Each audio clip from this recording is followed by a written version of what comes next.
Bai starts another run of the Immortal Cultivation Simulator, and the glowing interface offers him a choice: continue the last life or begin a fresh one with new talents. He picks a fresh start and scans a bizarre list of newborn talents, skipping the obviously awful ones until he locks in 3 useful-looking choices.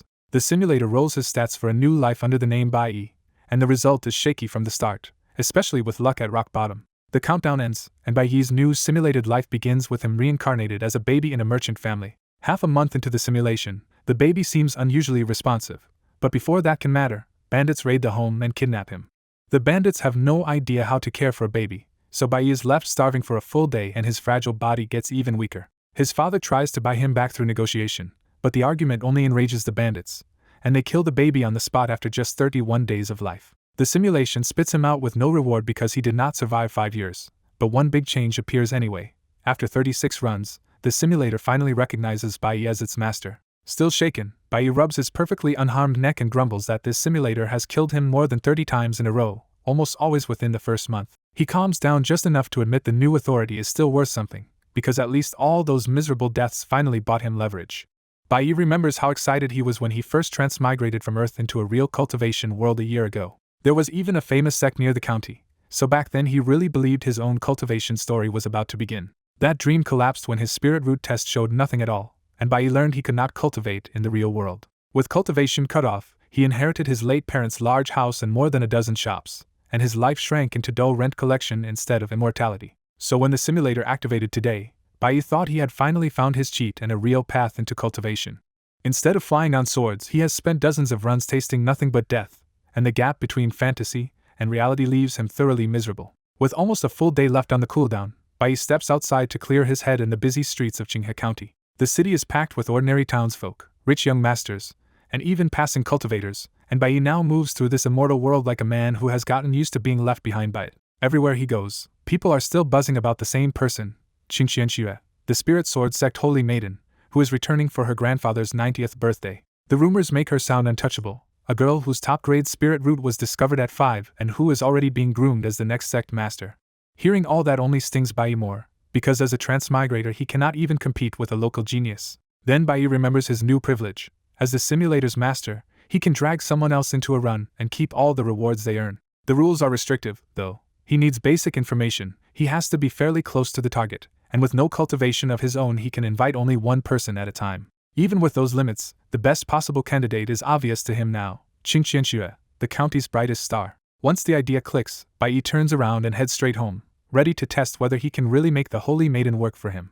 His house is close enough to the Chen family estate to fall within the simulator's range, and with the birthday celebration only days away, Qingxianxue should still be in town. The next day, after waiting out the full cooldown, Bai reopens the simulator and selects one target by name, Qingxianxue. At the Chen residence, Qingxianxue opens her eyes after a full night of cultivation, but the thin spiritual energy in Qinghe County still does nothing to loosen her bottleneck. She irritably admits that 10 days of cultivating here are not worth an hour back in the sect, and that stalled progress is starting to gnaw at her patience. At just 19 she is already a first-layer foundation establishment cultivator, and the spirit sword sect's holy maiden, but even a monster talent can still be trapped by one stubborn wall.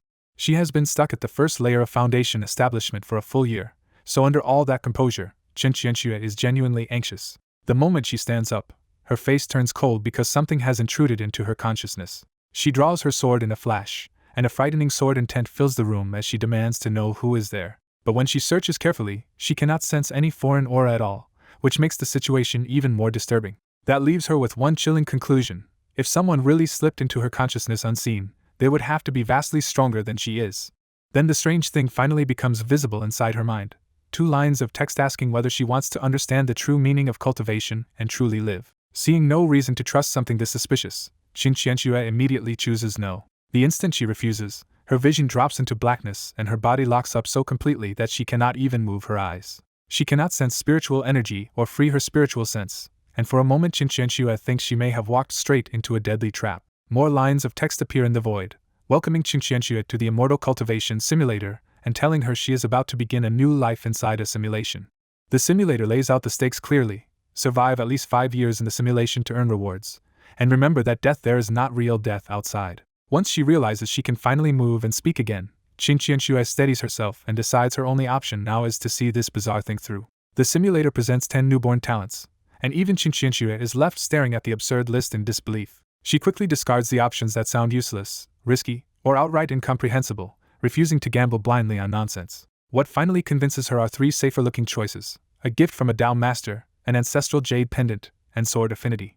The simulator rolls Chinchianchua's starting attributes under her own name, and the numbers look steady enough to give her a little more confidence. Then the countdown starts, and for all her composure, Chinchianchua cannot stop herself from getting more tense as the final numbers tick away. When the countdown hits 0, Chinchianchua's vision blacks out again and her consciousness cuts away for a few seconds as her own simulation begins. Chinchianchua's next simulated life begins in total confusion as she wakes up gasping and realizes she can only cry like a newborn. The voices around her make the truth sink in fast. She has been born as a poor family's baby girl, and her soldier father is already absent.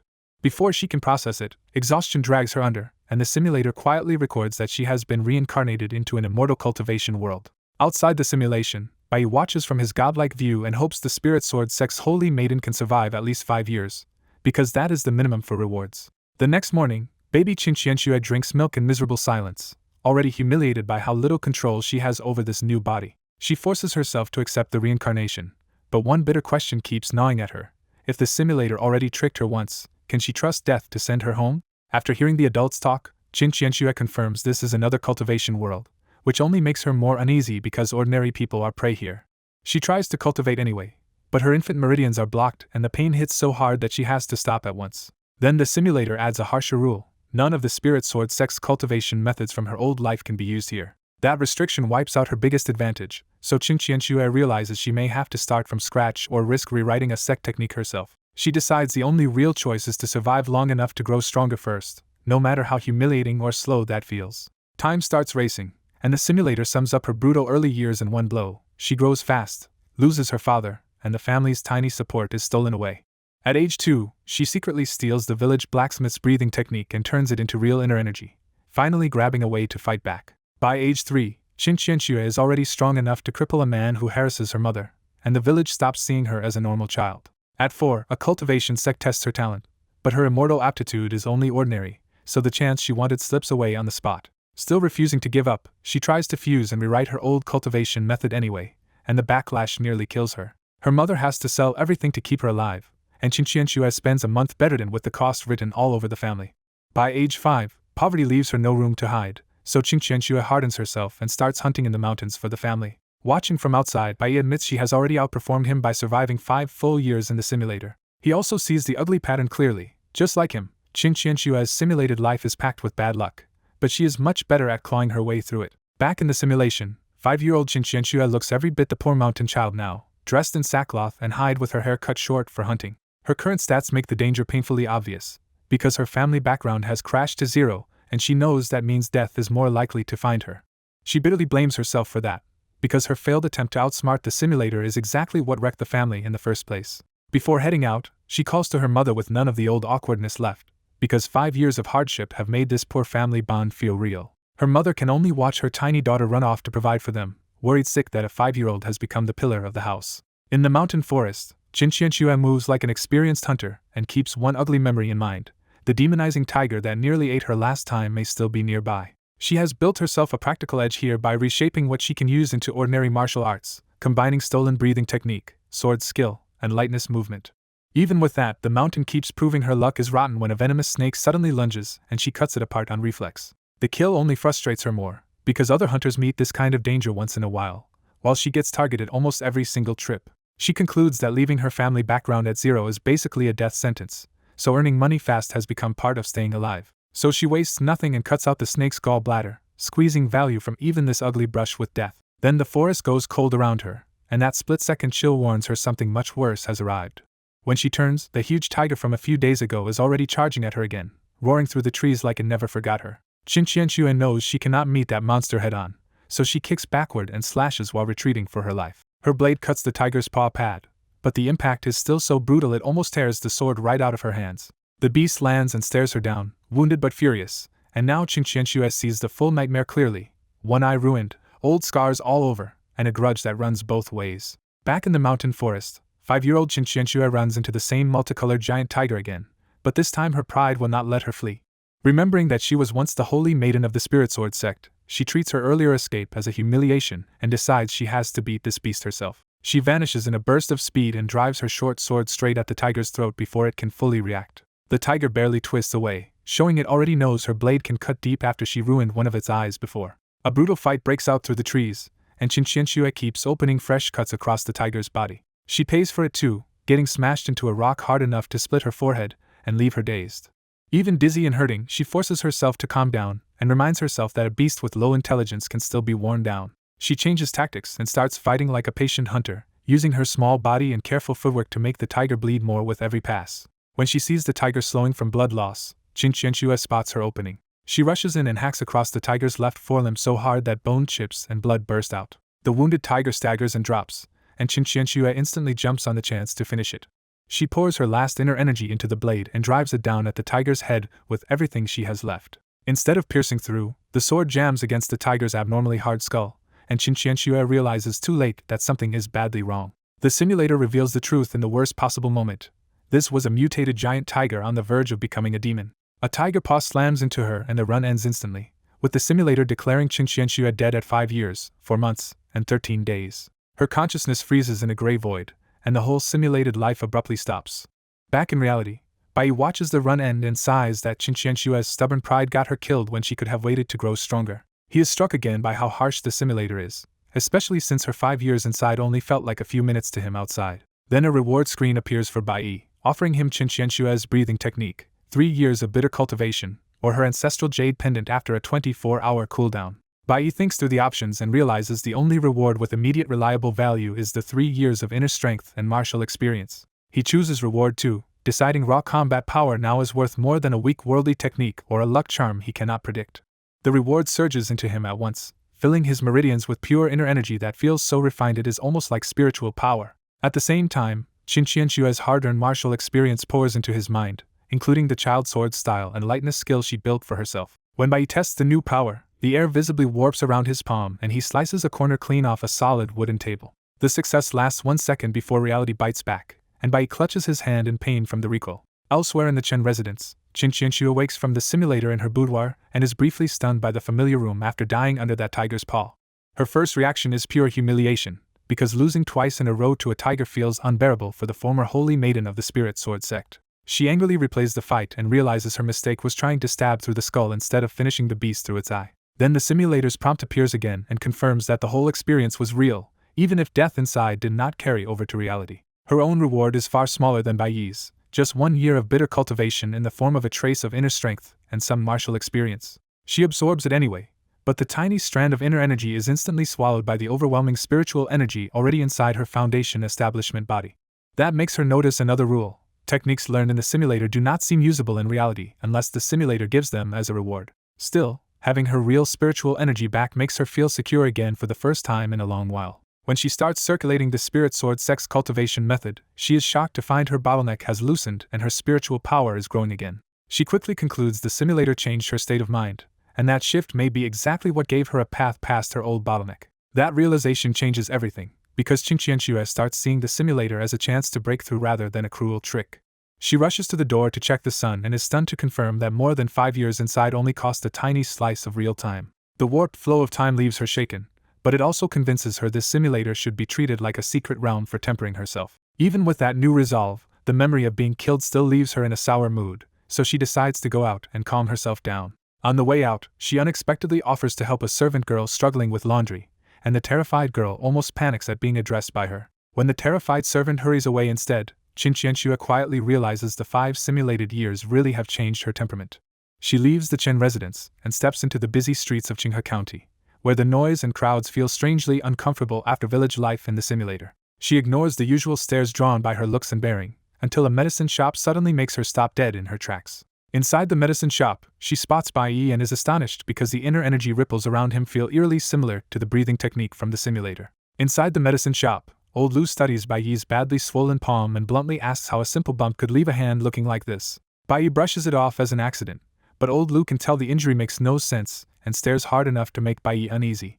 Wanting to end the weird inspection, Bai Yi pushes Old Lu to stop staring and just give him some medicine. Old Lu finally relents, heads off to fetch ointment, and tells Bai Yi to apply it 3 times a day and stay away from spicy food. Left alone for a moment, Bai Yi looks at his throbbing palm and bitterly remembers that even in a cultivation world, Smashing a table still means the table hits back. Then a faint fragrance drifts in, and a calm woman's voice from behind asks to see his hand. Bai Yi turns and freezes when he recognizes the woman instantly. It is Qinqianxue, the Spirit Sword Sect Holy Maiden and the very simulator user he chose.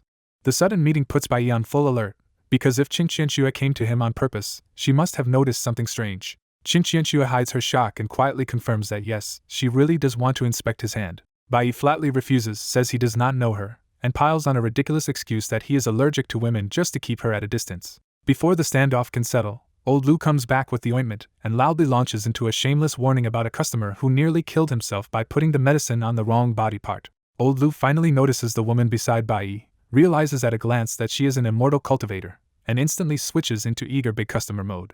He hurriedly offers spirit herbs and any medicine she wants, but Qinqianxue ignores the sales pitch and keeps her attention on Bai Yi. Rather than force it, Qinqianxue tells Bai Yi the inner energy in his body feels oddly familiar, so if he will not show his hand, she wants him to circulate that power for her instead. That makes everything click for Bai Yi, because the inner energy she senses came straight from the simulator and originally shared the same source as hers. When Bai Yi still does not move, Qinqianxue raises the stakes and produces a heart-cleansing pill, filling the shop with a rich medicinal fragrance. She explains that the heart-cleansing pill can strengthen the body and refine a cultivator's inner energy, and that even in the mortal world one pill is worth at least 1,000 silver.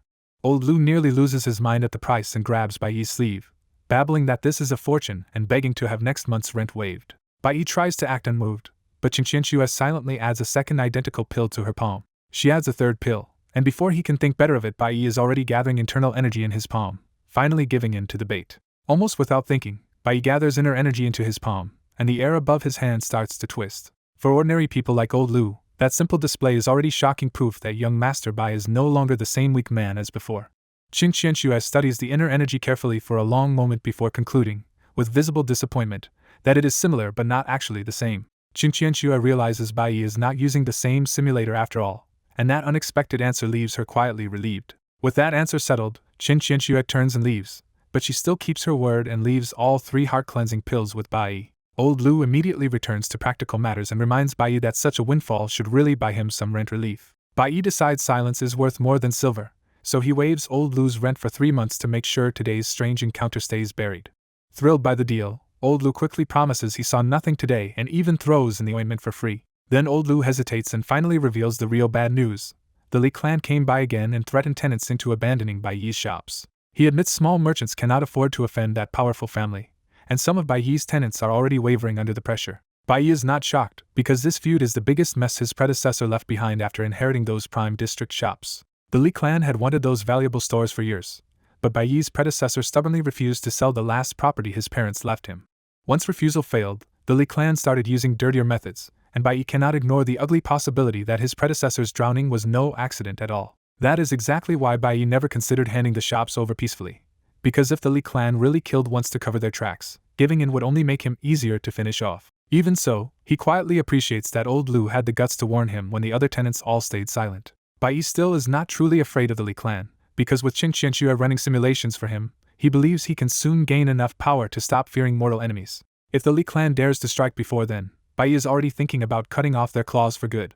Before leaving, Bai Yi warns Old Lu to be careful too, because great clans chasing profit do not care much about the empire's laws. Outside on the street, Qinqianxue is already gone, leaving Bai Yi alone with the pills, the warning from Old Lu, and the memory of a very close call. He realizes Qinqianxue had doubted him because his inner energy felt familiar, and only the simulator's upgraded reward kept her from seeing through the connection. And with a belated wave of embarrassment, Bai Yi admits he almost exposed himself just because Qinqianxue waved 3 priceless pills in front of him. Walking back in the afternoon, Bai Yi rubs Old Lu's ointment onto his hand and is startled when the pain almost disappears.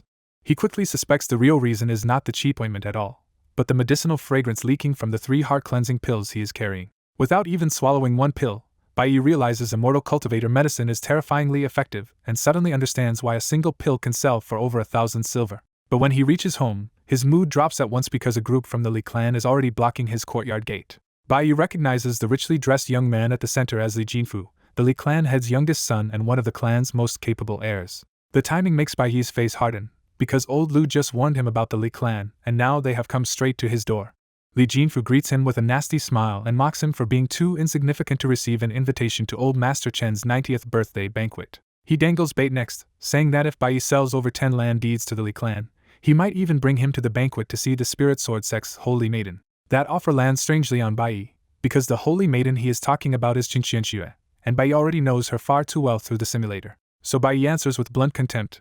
He is not interested in women, he is not selling the land deeds, and they need to move. Li Jinfu drops the fake smile and openly warns that if Bai keeps clinging to those hot potatoes, one day he may fall into the river and never climb out again.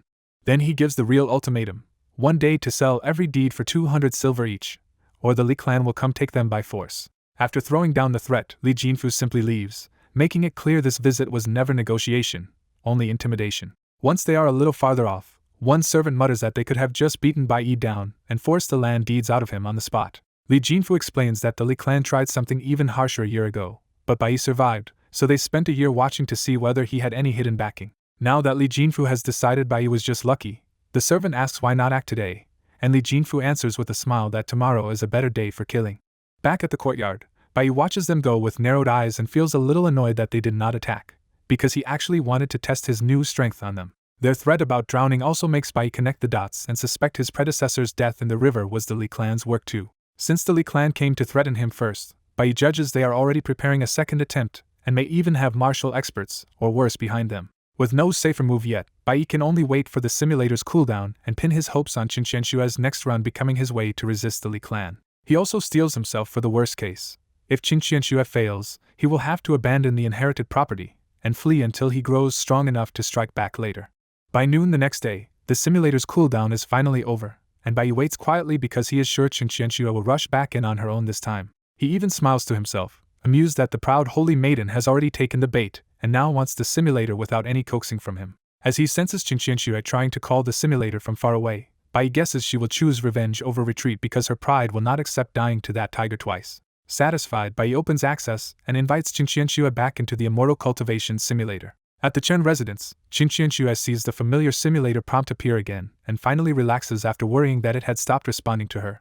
She confirms the entry immediately, only to be met with two choices for her second simulated life. Option 1 would restart her old life with all her hard-earned experience but lock her into the same weak talent, while Option 2 would reroll everything and gamble on better luck. After weighing both sides, Qinqianshue chooses Option 1 without hesitation because she wants to prove that her first death was a mistake, not her limit. The simulator confirms that she will keep her old attributes spread and the same 3 innate talents, including a gift from a Dao master, the ancestral jade pendant, and her sword talent. She calms herself, convinced that this time she will survive longer, and the countdown to her new run begins.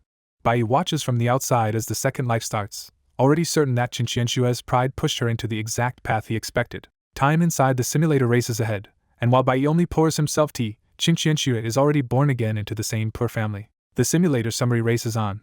Her mother gives her the ancestral jade pendant, and baby Qinqianshue starts practicing the breathing technique with surprising smoothness from the start. At half a year old, Qinqianshue has her mother send a letter to her father, and that warning ends up bringing him home in time to save his life. Years pass in a blur of training until, at age 3, Qinqianshue shocks the whole village by beating a hungry wolf to death.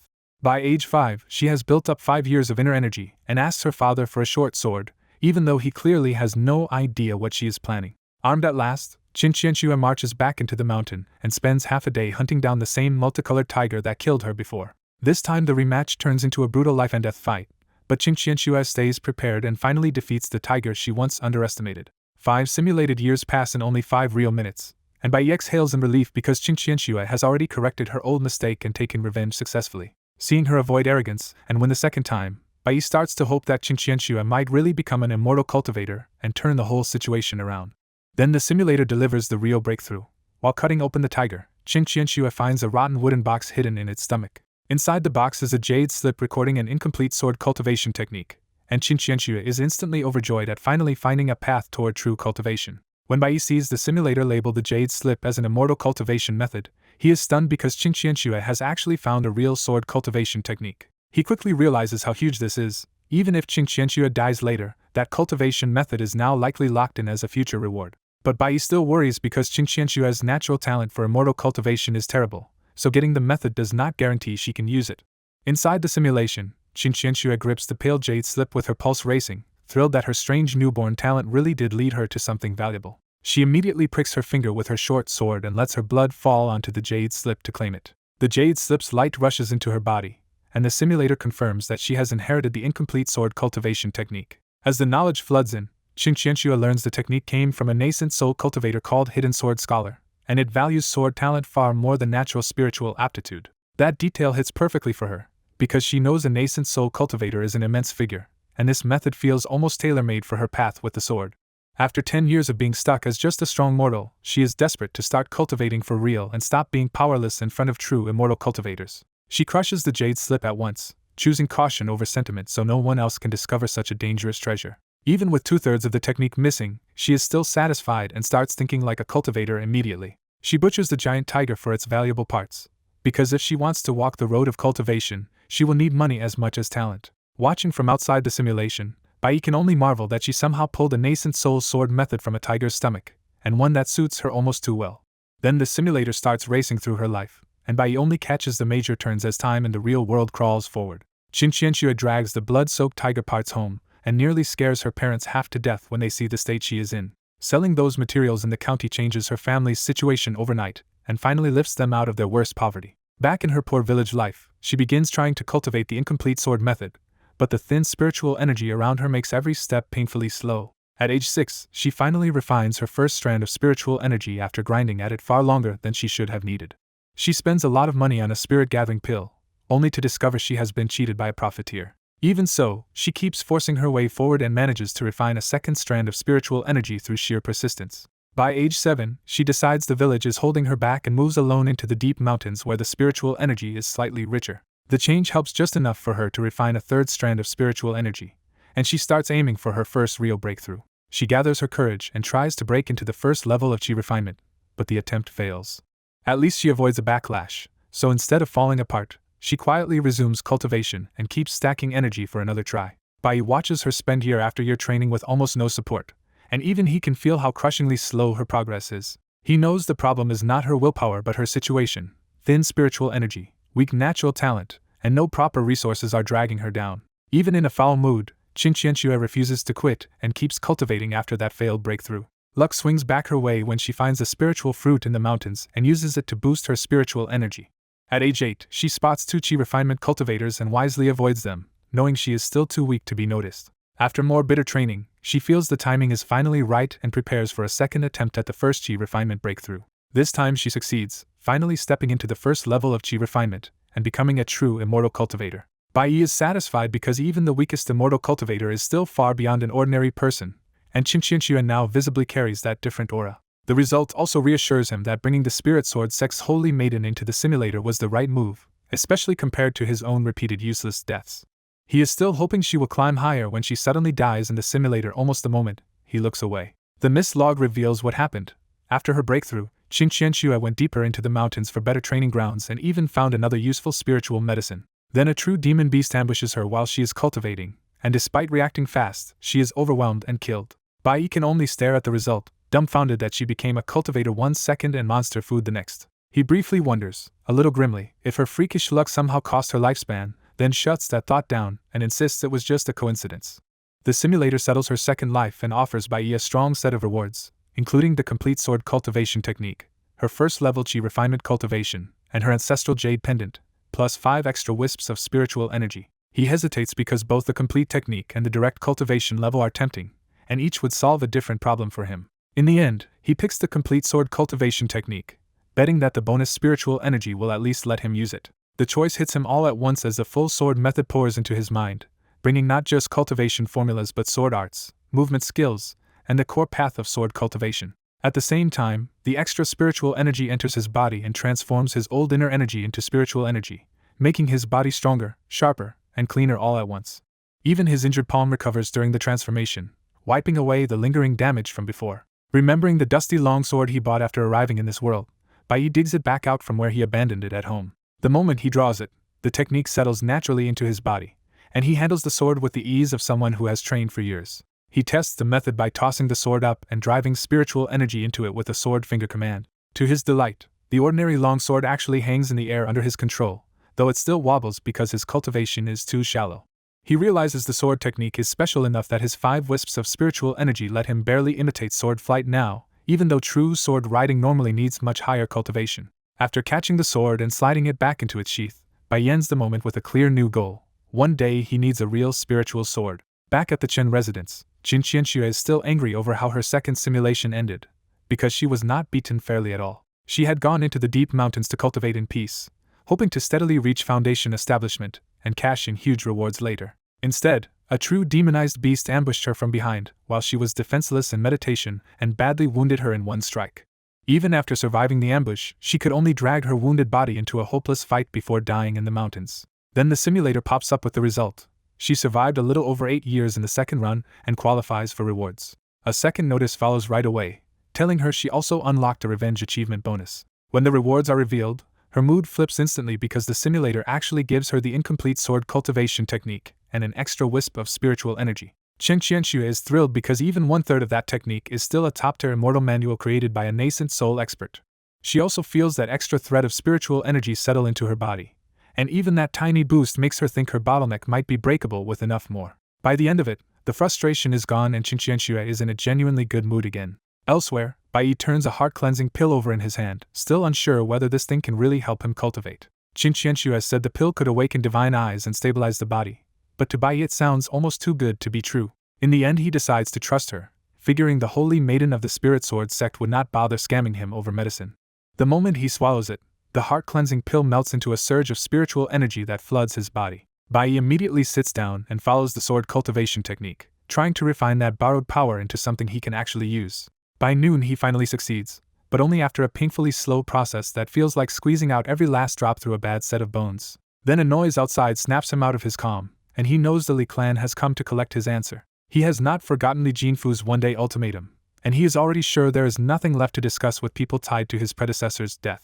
When Bai opens the courtyard door, he finds a bigger group than yesterday waiting outside, led by Li Jinfu in expensive robes and a fake polite smile. Li Jinfu immediately presses him, mocking his leisurely life and asking whether he has finally thought it through after a full day. Bai scans the rest of the crowd and realizes the other group are Chao gang enforcers, rough river fighters with a nasty reputation in Qinghe County. That is when Bai understands the Chao gang were never independent muscle at all, but dogs the Li clan has been raising under official protection. He can even feel inner energy from several of them, which tells him the Li clan came prepared to crush a lone man without taking chances. Li Jinfu drops the last bit of courtesy, and openly threatens to go inside and take the deeds by force if Bai still refuses. A younger Bai might have fought back in anger, but now he barely feels threatened at all, so his answer is only 3 flat words, not for sale. Li Jinfu's fake smile freezes, then he coldly orders his people to storm the house, seize every land deed, and kill Bai on the spot. At that command, the Chao gang men grin savagely and pull the short knives they had been hiding behind their backs. One burly fighter charges first and hacks straight at Bai's body, fully expecting an easy kill. Instead, a flying longsword flashes past, and the attacker is instantly beheaded in a spray of blood. The corpse collapses, the head rolls to Li Jinfu's feet, and the whole crowd freezes in disbelief. What terrifies them most is not just the killing, but the sight of Bai's sword floating in front of him like proof that he is an immortal cultivator. One drunken Chao gang fool still starts to mouth off that it is not a big deal, and the sword instantly punches through his heart too. Li Jinfu finally understands how badly he misjudged this visit, and the cost is about to be deadly. Bai feels no guilt over killing them, because these men came to his home planning to murder him first. But he also knows his shaky sword control is burning through his small amount of spiritual power fast, so he has to end this quickly. He points the sword straight at Li Jinfu, deciding that the real problem needs to die first. Li Jinfu loses all composure and desperately begs for a proper talk, calling the whole thing a misunderstanding. Bai does not listen, because killing Li Jinfu only makes official what was already a fight to the death between him and the Li clan. The flying sword pierces through Li Jinfu's chest, and the Li clan's young master dies right outside Bai's gate. That death breaks the rest of them completely, and one Li clan servant drops to his knees in terror, sure they will be buried along with their master. Watching them crumble, Bai sees just how huge the gap is between mortal fighters and even a barely fledgling immortal cultivator. He decides not to massacre the rest, partly because he has no interest in dealing with a yard full of extra corpses. Instead, Bai coldly orders them to take the bodies away and wash the ground clean. The survivors can barely believe they are being spared, and relief hits them almost harder than the fear did. Only after Bai turns around and closes his door do they finally realize he really means to let them live. Shaken to the core, the Li clan men and Chao gang fighters immediately start hauling away the dead and scrubbing the blood clean before they risk angering Bai again. Terrified by what they just witnessed, the surviving men scramble to clear the corpses and wash away every bloodstain outside Bai's courtyard. None of them dares linger, because helping either the Li clan or an immortal cultivator could get them killed. Inside the house, Bai quietly wipes his long sword and realizes killing 3 people with sword control barely shook him. He suspects his growing strength has changed his mindset, and that thought unsettles him less than it probably should. Bai Yi briefly considers striking first and wiping out the Li clan before they can retaliate for Li Jinfu's death, but he quickly reins himself in, because a family that has thrived for centuries is almost certainly hiding something dangerous. For now, he decides to wait, watch the Li clan's hidden trump card, and only strike if he sees a real chance to end it in one blow. He also admits the worst case to himself. If the Li clan's foundation is too deep, he may have to run. That leaves him hoping even more for Qin Qianshue's third simulation, because if she reaches Qi refinement there, his reward should finally push him into the same realm. He knows he has spiritual energy, a cultivation method, and shaky sword control, but he also knows that still does not make him a true Qi refinement cultivator yet. Against a real first-level Qi refinement enemy, Bai grimly guesses his flashy tricks might end with him getting cut down instantly. Elsewhere in the Chen residence, Qin Qianxue spends the night refining the spirit sword her master gave her with the incomplete sword cultivation technique. The manual promises that if she keeps nurturing the blade, there is a good chance she can one day raise an extremely rare weapon spirit. That possibility excites her, because a weapon spirit would fight beside its master and dramatically raise her combat power. She also finds a sword control method inside the technique, and even the incomplete version is enough for her to barely use. More importantly, refining the sword slowly pulls in heaven and earth's spiritual energy, giving her a new way to break through her cultivation bottleneck. That only makes her more amazed that an incomplete jade slip from the simulator could already be this powerful. By late night, the spiritual pull in her room becomes so strong it draws in the surrounding energy from a huge area. When she finally stops, Qin Qianxue is mentally drained, as if she just fought a battle. Still, the effort pays off. Her own spiritual energy has grown, and the spirit sword now carries a faint new spiritual essence. With a thought, she sends the sword back into her storage bag and checks the sky, already counting down to tomorrow's third simulation. She plans to climb even higher in the simulator next time so the settlement reward can push her real cultivation from foundation establishment first layer to second. The thought of returning to the spirit sword sex stronger than expected even makes her smile at the idea of surprising her master. Then she admits the truth with a crooked little smile. She is getting addicted to this simulator, because in there she can die without real risk and still bring back rewards. Even after recognizing that dangerous excitement in herself, she still decides the mysterious simulator opportunity is worth it, and goes to sleep ready for tomorrow. The next day, Li Jinfu's death never spreads through Qinghe County, because the Li clan keeps the whole thing tightly buried. The cover-up makes sense. The Li clan does not want the humiliation exposed, especially with the Qin clan elder's birthday only 2 days away. And after seeing Bai Yi's sword control, they may also be wary of provoking someone they suspect is far stronger than he looks. Bai Yi is happy enough to take that silence, and all he cares about now is the final minute before Qin Qianshue's third run becomes available. At the same time in the Qin residence, Qin Qianxue steadies herself, but the excitement and anger from her last death kept her awake most of the night. She is still furious about the demonic beast that ambushed and killed her, because one careless choice may have cost her a much bigger breakthrough. She can't stop thinking that if she had been more careful, that second simulation might have carried her far past where it ended. Then the cooldown ends, and the familiar simulator prompt finally appears in her mind again. She answers yes without hesitation, treating the simulator like a secret realm that lets her gain experience and rewards safely. The simulator offers her 2 paths again, and after a brief pause she chooses to keep the same family, talents, and attributes instead of starting over. A countdown begins, and when it reaches 0, her consciousness drops into that frozen, familiar rebirth again. She wakes in the suffocating shock of birth once more, already grimly used to being reborn from her mother's womb. In this third life, she is born again into the same poor family, and receives the ancestral jade pendant from her mother. She immediately resumes the incomplete sword cultivation technique and successfully opens the meridians and dantian needed for immortal cultivation. By age 1, she keeps cultivating so quietly that no one around her notices what she really is. That same year, a hungry wolf comes down the mountain, and the tiny girl kills it in a single strike, stunning the whole village. At age 3, she asks her father to buy her a long sword, and despite the family's poverty he grits his teeth and agrees. Once she gets it, she starts nurturing the sword and practicing sword control even in that child's body. A breakthrough chance appears early, but she deliberately suppresses it and keeps building her foundation first. At age 4, she decides the time is right and breaks cleanly into the first level of Qi refinement. At age 5, she enters the mountain, kills the multicolored tiger with ease, and repeats the path that once led her to the hidden jade slip. This time, after recovering the secret from the tiger's belly, she destroys the jade slip fragments herself. She is not being selfish at all. She destroys it because a treasure like that would bring a bloody storm down on her parents if anyone discovered it. Standing before the dead tiger with that tiny body and adult expression, she vows that this life must at least reach foundation establishment. Then a new question hits her. If she no longer needed that old jade slip to find the technique, maybe her mysterious Tao expert gift still has another use. At age 6, even though the village's spiritual energy is thin, she chooses caution over speed and keeps cultivating there instead of rushing into riskier places. At age 7, her father's small business finally starts making money, But that success immediately attracts mountain bandits. The bandits rob the goods and leave her father badly injured, turning Qinqianshua's caution into pure killing intent. She storms the mountain bandits' base alone and slaughters dozens of them by herself. That brutal feat spreads far and wide, and her name starts reaching people far beyond the village. By age 9, she senses another breakthrough chance, and is thrilled that this run may finally surpass her previous best. Even then, she stays patient and refuses to force it, choosing to keep cultivating until the moment is truly right. And then her growing legend reaches an immortal cultivation sect, which sends people down the mountain to recruit her. Bai stays alone as the simulator chapter continues off-screen, with no other named figure physically present in the panel. He is genuinely surprised that even after keeping a low profile, Qinqianshua still caught the eye of an immortal cultivation sect. Bai realizes she has already lived longer than before, and with her foundation this steady, she might survive long enough to climb even higher. Bai remains the only visible figure as the recap stays in safe fallback mode, holding on his reaction while the broader story outcome is left off-screen.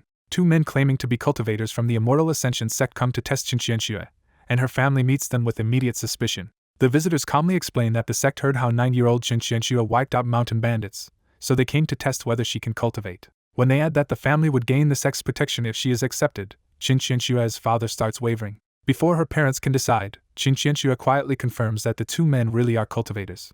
That recognition hits her with a strange sense of irony, because this is the same Immortal Ascension sect that once tested her and rejected her in an earlier simulation. Qinqianshua appears with her mother in a quiet family moment, keeping the focus on their bond before the story moves on. Qinqianshua answers yes without hesitation, because hiding in a mountain village can no longer support the kind of cultivation she wants. In her mind, the decision is simple. She has a technique, but no resources, no allies, and no safe place to grow stronger, so joining a sect is the only stable path forward. She also knows a sect means pills, tools, protection, and a lower chance of dying alone to some beast in the mountains. So instead of letting them test her roots, Qinqianshua steps forward and decides to prove herself the fastest way possible. In front of her parents and the visiting recruiters, 9-year-old Qinqianshua calmly releases spiritual energy to prove she is already at the first level of Qi refinement, leaving the sect visitors stunned. Qinqianshua calmly releases her spiritual energy instead of taking the test, and the recruiters freeze when they realize this village child is already in Qi refinement. After seeing her Qi refinement cultivation, the two Immortal Ascension sect recruiters stop talking about tests and accept Qinqianshua on the spot. Her parents are painfully reluctant to part with her, but they still let Qinqianshua choose her own road.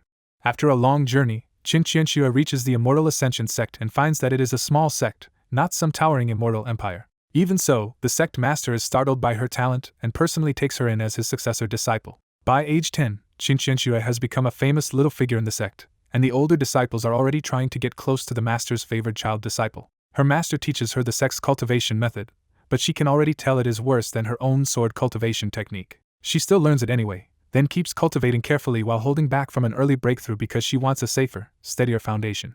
At age 11, the sect starts feeding her pills for cultivation, but her weak innate foundation means she can only absorb a small part of their power. When she hears that another sect disciple was killed outside by a devil cultivator, the warning lands hard and reminds her how dangerous this world really is. After holding herself back for safety, Qinqianshua finally senses the opening and pushes for a breakthrough in the sect's cultivation field. This time the breakthrough goes through cleanly, and Qinqianshua finally reaches the second level of Qi refinement at 11. She is thrilled because she finally advanced without backlash, even if she knows her natural talent is still nothing special.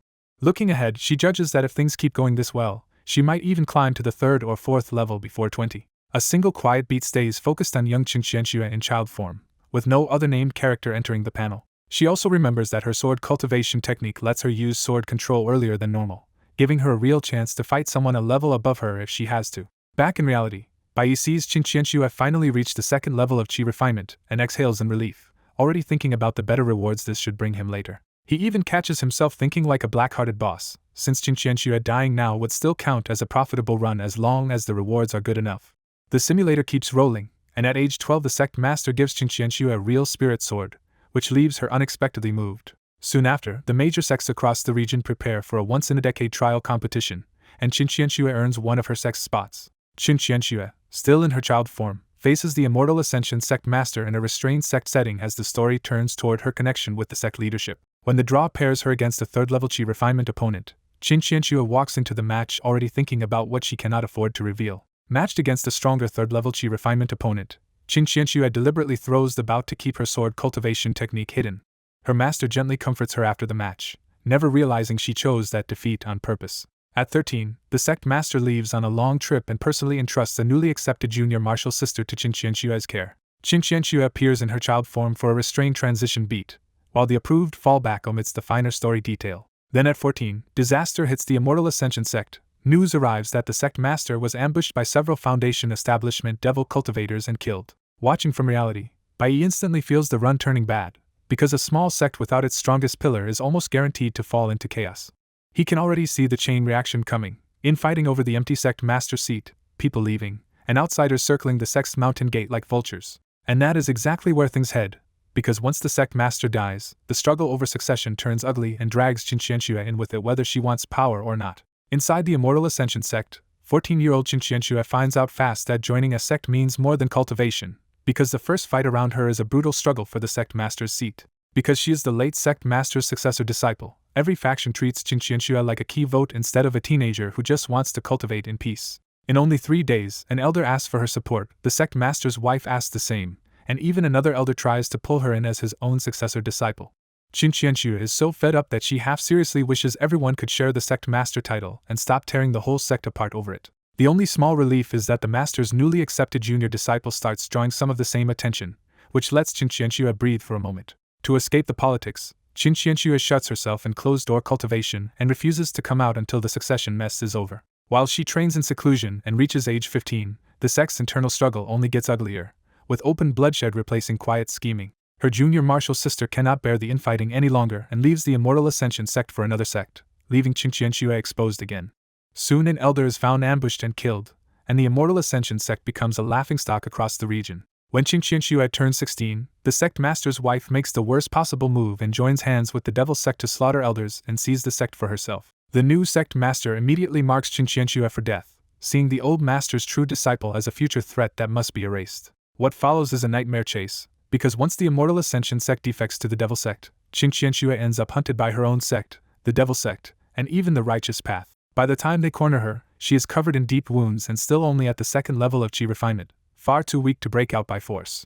Even facing death, Qinqianshua is not scared so much as frustrated that she is about to die before reaching Foundation establishment, which would have made the whole run worth more. Her former senior brothers and sisters coldly tell her to surrender and return to obey the new sect master, proving that old ties in the sect are already dead. Qinqianshua wipes the blood from her mouth, smiles in a way that unnerves them, and says she will go back, just not under their control. Rather than let the new sect master or the devil sect take her alive, Qinqianshua detonates her own dantian and ends the simulation on her own terms. Back in Qinghe County, Bai can only sigh that Qinqianshua has become terrifyingly decisive, because the moment a run is doomed she just kills herself and restarts.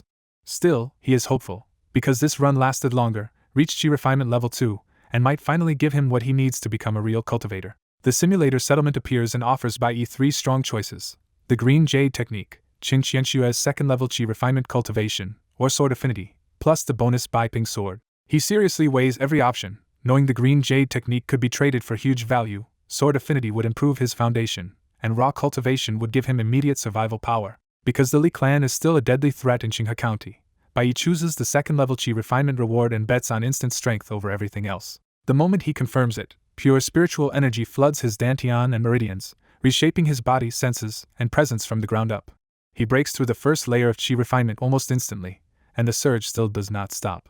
A second burst follows right after, and in less than a minute Bai steps all the way into the second level of chi refinement. When Bai opens his eyes again, he feels like an entirely different being, finally understanding what it means to stand as a true immortal cultivator. Then the additional reward appears in his hand as the intact Bai Ping Sword, even though it was broken in Qinqianshua's final battle. The instant he draws it, the Bai Ping Sword flashes with a cold edge that makes it obvious this is a real spirit weapon.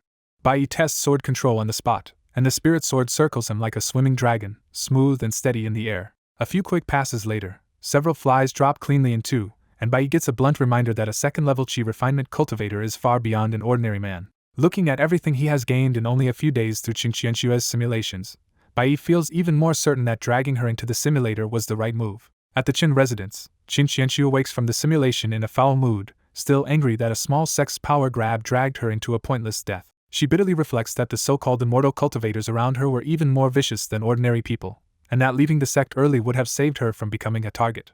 After forcing herself to calm down, Qinqianshua is interrupted by the simulator's settlement notice for her third run. Her reward is simple but solid: all the spiritual energy from second-level chi refinement, plus 2 rejuvenation pills she never got to use before dying. Back in reality, Qingqianxue is startled when the simulator gives her not just a settlement reward, but extra rewards for the life she just lived. What really catches her attention is the spiritual power reward, because her real cultivation has been stuck at a bottleneck for a while. Then a stream of pure spiritual power suddenly pours into Qingqianxue's meridians and dantian, refreshing her on the spot.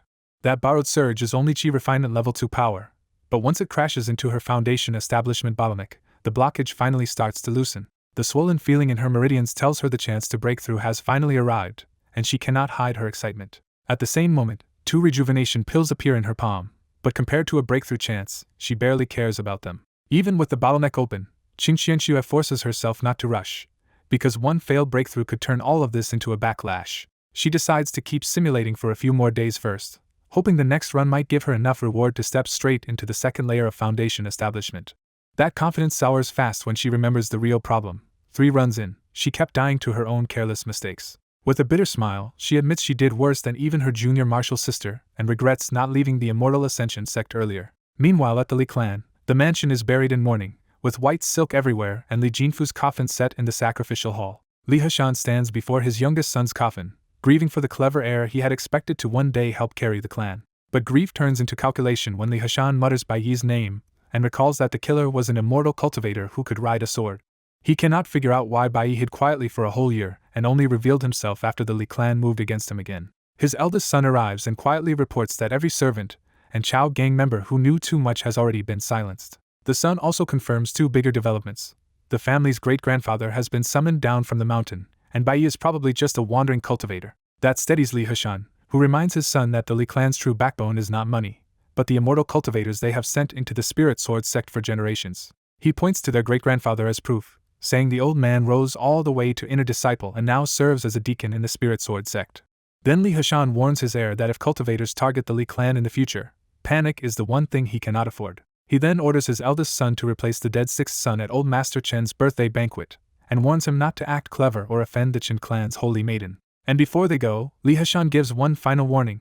If his son sees the Chen clan's holy maiden, he is to keep his mouth shut and stay far away. He makes the stakes clear at once, because one word from that holy maiden could wipe the entire Li clan out. The next day at a county inn, Bai Yi hears customers already whispering that Li Jinfu died young in some vague accident. Bai Yi is not shocked by the rumors, but he does note that the Li clan still has not made any obvious move against him. Even so, Bai Yi stays steady, because in an immortal cultivation world, real confidence comes from strength. Before his meal arrives, old Lu rushes into the inn, panting as he searches until he finally finds Bai Yi. Once he catches his breath, old Lu blurts out the news that Li Jinfu, the man who threatened the merchants over Bai Yi's shops, is dead. Old Lu is delighted enough to call it heaven's justice, then freezes when he realizes Bai Yi barely reacts at all. Bai Yi casually says the whole inn is already gossiping about Li Jinfu, then asks with a faint smile how old Lu managed to find him so fast. That answer embarrasses Bai Yi a little, because old Lu says the neighbors all know he eats at this inn every day. Then old Lu gets to the real question and quietly asks if Li Jinfu's death means the Li clan will finally stop targeting the merchants. Bai Yi answers with a strange smile that it depends on one thing, whether they were involved in Li Jinfu's death. The moment Bai Yi implies Li Jinfu's death was not an accident, old Lu goes white and starts sweating. Terrified by what he just realized, old Lu blurts that he heard nothing and quickly tries to distance himself from it. Bai Yi reassures him that this grudge is only between him and the Li clan, and the merchants are not the target. He adds that with old Master Chen's birthday arriving tomorrow, the Li clan would not dare cause trouble at such a sensitive moment. That settles him for a moment, but old Lu quickly asks the harder question: what happens after the Chen clan's 9-day birthday feast ends? Bai Yi only laughs and says that after 9 days, it is still unclear who will be dealing with whom. Old Lu can hardly believe it, because Bai Yi sounds like he is not stopping with Li Jinfu and may be preparing to face the whole Li clan. Still, Bai Yi gives him a direct promise that the Li clan will not lay a hand on him, and old Lu finally chooses to trust him. Once he settles down, old Lu shifts topics and brings up the Chen clan's granddaughter, the Spirit Sword sect holy maiden said to be beautiful like a fairy. Bai Yi glances at him and casually asks if he really has not seen her before. That simple question hits old Lu like a jolt, and his eyes widen as he suddenly realizes who Bai Yi is talking about. At noon, Bai Yi sits alone at home and waits for the simulator's 24-hour cooldown to end. The moment the simulator opens, Bai Yi knows the cooldown is over and the next run can begin. He also senses Qingqianxue trying to contact the simulator from far away, even though she still does not know he controls her access. Bai Yi has no intention of letting go of such a valuable talent, especially when he still has not found a second person worth pulling into the simulator. With Qingqianxue already dying again and again before 20, Bai knows dragging in an ordinary person would probably be pure waste. So when Qinqianxue keeps reaching for the simulator, Bai finally grants her permission. Back at the Chen residence, Qinqianxue tries several times to call out the simulator, and for once her comm starts to crack. When nothing happens, she fears the worst and wonders if the simulator has abandoned her for performing too badly. Then the familiar prompt suddenly appears, and Qinqianxue exhales in heavy relief. By now, the simulator has become so important to her that losing it might have damaged her state of mind and even her cultivation. She knows she relies on it too much, but the rewards it gives in one day are still far better than months of ordinary cultivation. She still remembers how the last reward nearly pushed her through a bottleneck, and after tasting that speed, she cannot go back. When the simulator asks whether to start her second simulated immortal life, Qinqianxue answers without hesitation. The system offers two paths again: continue the last life from the beginning without refreshing talents, or start over with new newborn talents. Her pride wins again, and Qinqianxue chooses to keep the same path instead of escaping into a fresh start. The familiar talent panel returns, and Qinqianxue's fourth simulated life officially begins. In the new run, her early years unfold much like before, from poor birth to entering the Immortal Ascension sect after her famous tiger-slaying rise. By 11 she reaches Chi Refinement Level 2 again, and by 13 she has something new this time, a junior sister she truly befriends. Qinqianxue warns her master not to travel, but just like before, the sect master ignores her and heads out anyway. Realizing she still cannot change that fate, Qinqianxue quietly prepares an escape before the sect collapses into chaos. At 14, news arrives that the sect master was ambushed by the demon sect, and the Immortal Ascension sect instantly turns into a nest of internal fighting. But when the schemers move against Qinqianxue, they discover she already left with her junior sister. Outside the sect, a nervous Hoingyan asks what the two of them are supposed to do next. Qinqianxue stays calm and tells her they will join another sect, because anyone who remains in the Immortal Ascension sect will be dragged into a deadly power struggle. She also reminds Hoingyan that her talent is good enough for major sects, so she does not need to fear being turned away. Hoingyan quietly asks if Qinqianxue will stay with her, revealing just how much she already depends on her senior sister. Qinqianxue smiles and promises she will, because if she leaves, no one will be there to protect Hoingyan from bullies. Watching from outside the simulation, Bai notices this is the first time Qinqianxue has truly chosen to build a relationship instead of drifting through alone. To Bai, that small change matters, because surviving in the cultivation world is not just about talent but also about dealing with people. And on a selfish level, Bai is pleased too, because the better his worker performs, the more he stands to gain. In the simulation, Qinqianxue and Hoingyan successfully join the stronger sky-holding sect the next year. Qinqianxue becomes an inner disciple, while Hoingyan's better talent gets her chosen directly by a female elder as a true disciple. Qinqianxue throws herself into cultivation inside the safer, more stable sect. By 16, her looks make her famous across the sect, and a playful 100 beauties list ranks her first and Hoingyan second. When her cultivation starts to stall, Qinqianxue leaves the mountain with senior disciples to temper herself in the outside world. That trip pays off when she kills a devil cultivator and sharpens her edge. At 17, the sky-holding sect competition pits Qinqianxue against Hoingyan, and their duel ends in a close but clear win for the senior sister. Afterward, Hoingyan happily gives Qinqianxue a bottle of pills, and Qinqianxue accepts with real gratitude. At 18, Qinqianxue feels her meridians swelling and finally prepares to break through again. This time the breakthrough succeeds, and Qinqianxue reaches the third layer of Qi refinement at last. Hoingyan rushes over to congratulate her, turning the victory into a warm shared moment instead of another lonely advance. Watching from outside, Bai is impressed that this fourth run has already broken her previous record. He also sees why this path is working better. The sky-holding sect is strong enough to let Qinqianxue cultivate without constant chaos dragging her down. Even so, Qinqianxue refuses to get carried away, because 3 ugly simulator deaths have already taught her what overconfidence costs. Then Hoingyan excitedly points out a new opportunity. Any inner disciple who reaches Qi refinement level 3 before 20 can become a true disciple under an elder. Hoingyan immediately pushes her toward Elder Yu, because if they share the same master, they can keep cultivating together. Qinqianxue is surprised, because Elder Yu is Hoingyan's own master and a golden core elder who almost never takes disciples. Still, Qinqianxue quickly sees the appeal, because a sparsely populated master's line would mean more resources for each disciple. Her only doubt is whether Elder Yu would even want her, since her real sword cultivation secret is still hidden and her visible foundation is not exceptional. Hoingyan grins and reveals she already took action by buying spirit wine, getting Elder Yu drunk, and asking for Qinqianxue in advance. She even says Elder Yu already agreed, and a golden core cultivator will not go back on her word. Qinqianxue is left speechless by how boldly her junior sister tricked her own master, but underneath the shock, she is genuinely moved. So Qinqianxue finally agrees to try, accepting the path Hoingyan opened for her. When Qinqianxue formally asks to join Elder Yu's line, the golden core elder only pauses for a moment before accepting her as a successor disciple. Elder Yu's generosity catches Qinqianxue off guard, because the elder immediately gives her a spirit tool, several pill bottles, and a cultivation method. Becoming Elder Yu's successor disciple makes Qinqianxue even more prominent in the sky-holding sect, and now the attention around her turns sharp with envy and jealousy. Qinqianxue simply ignores the glare of others and keeps her focus on cultivating. Then one day she accidentally overhears Hoingyun talking in her sleep and wishing Qinqianxue were a man. Qinqianxue had treated her as a dear junior sister, so that sleepy confession hits like a clean blow to her pure heart. Qinqianxue in her child form and Hoingyun share the frame in a restrained transition beat, with no extra characters entering the moment. To keep her heart steady and avoid trouble, she quietly starts keeping a little distance from Hoingyun. Her master notices how hard she is cultivating and rewards her with a precious pill, which Qinqianxue immediately refines.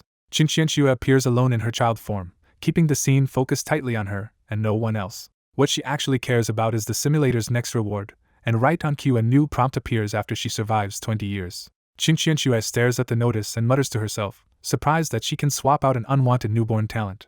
Outside the simulation, Bai sees the same milestone from his side and notes that her fourth run has gone much smoother than expected. Then the simulator rolls 10 new talents, and Bai's reaction turns awkward because several of them look absurd or outright dangerous. One option is literally instant death, and Bai can only stare at it in disbelief. Back inside the simulation, Qinqianxue studies the same list and quickly realizes half of these talents barely make sense to her. She dismisses Introspector almost immediately because the description is too vague to trust.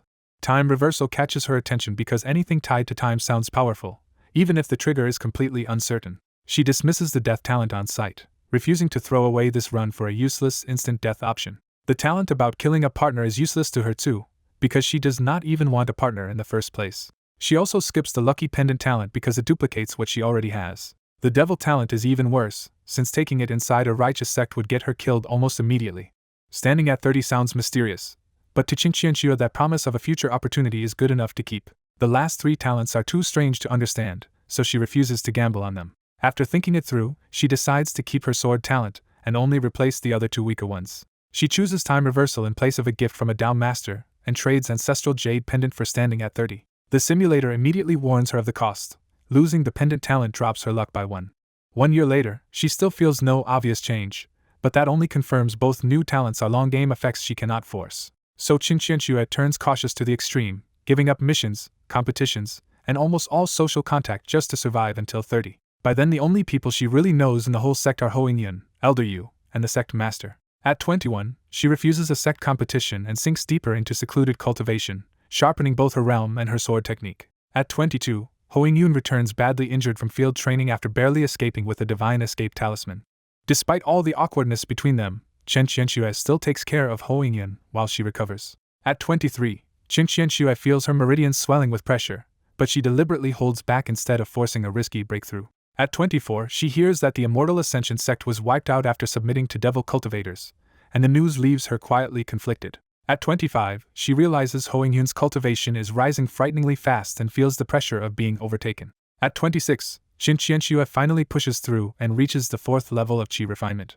After reaching the 4th level of Qi refinement, Qinqianxue notices Elder Yu suddenly looking pale and drained, and the uneasy detail sticks with her. By 27, Hoingyun has been missing for a full year, and Elder Yu's vague answers only make Qinqianxue more suspicious. Once that suspicion takes root, Qinqianxue starts investigating in secret. At 28, Hoingyun is still gone, and the clues Qinqianxue gathers leave no room for denial. Following the clues for 2 years, Qinqianxue finally realizes Elder Yu likely used Hoingyun as a sacrifice, and the truth leaves her chilled. At 29, Elder Yu comes to Qinqianxue looking weak and drained, then makes it clear she already knows Qinqianxue has been digging into Hoingyun's disappearance. Elder Yu finally admits the truth.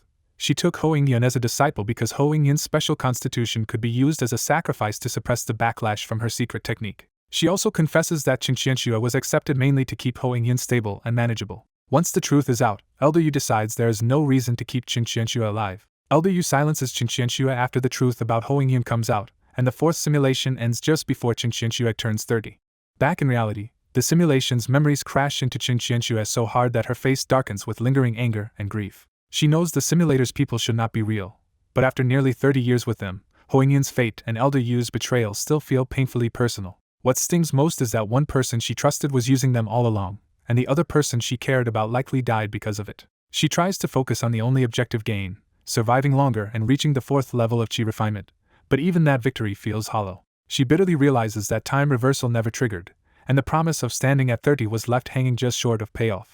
After dying just short of 30, Qin Qianxue sits in the Chen residence with a bitter thought. Every simulation seems to save a different disaster for her. In the end, all Qin Qianxue can do is swallow the frustration, wait 12 hours, and prepare to restart her life once again. Bai Yi is pleased that Qin Qianxue lasted almost 30 years this time, even if missing the talent trigger at age 30 still stings a little. He bluntly decides that Qin Qianxue's possible trauma from dying again is not his problem, and waits for the real reward instead. The simulator announces Qin Qianxue survived 29 years, 10 months, and 21 days, then offers Bai Yi 3 rewards to choose from.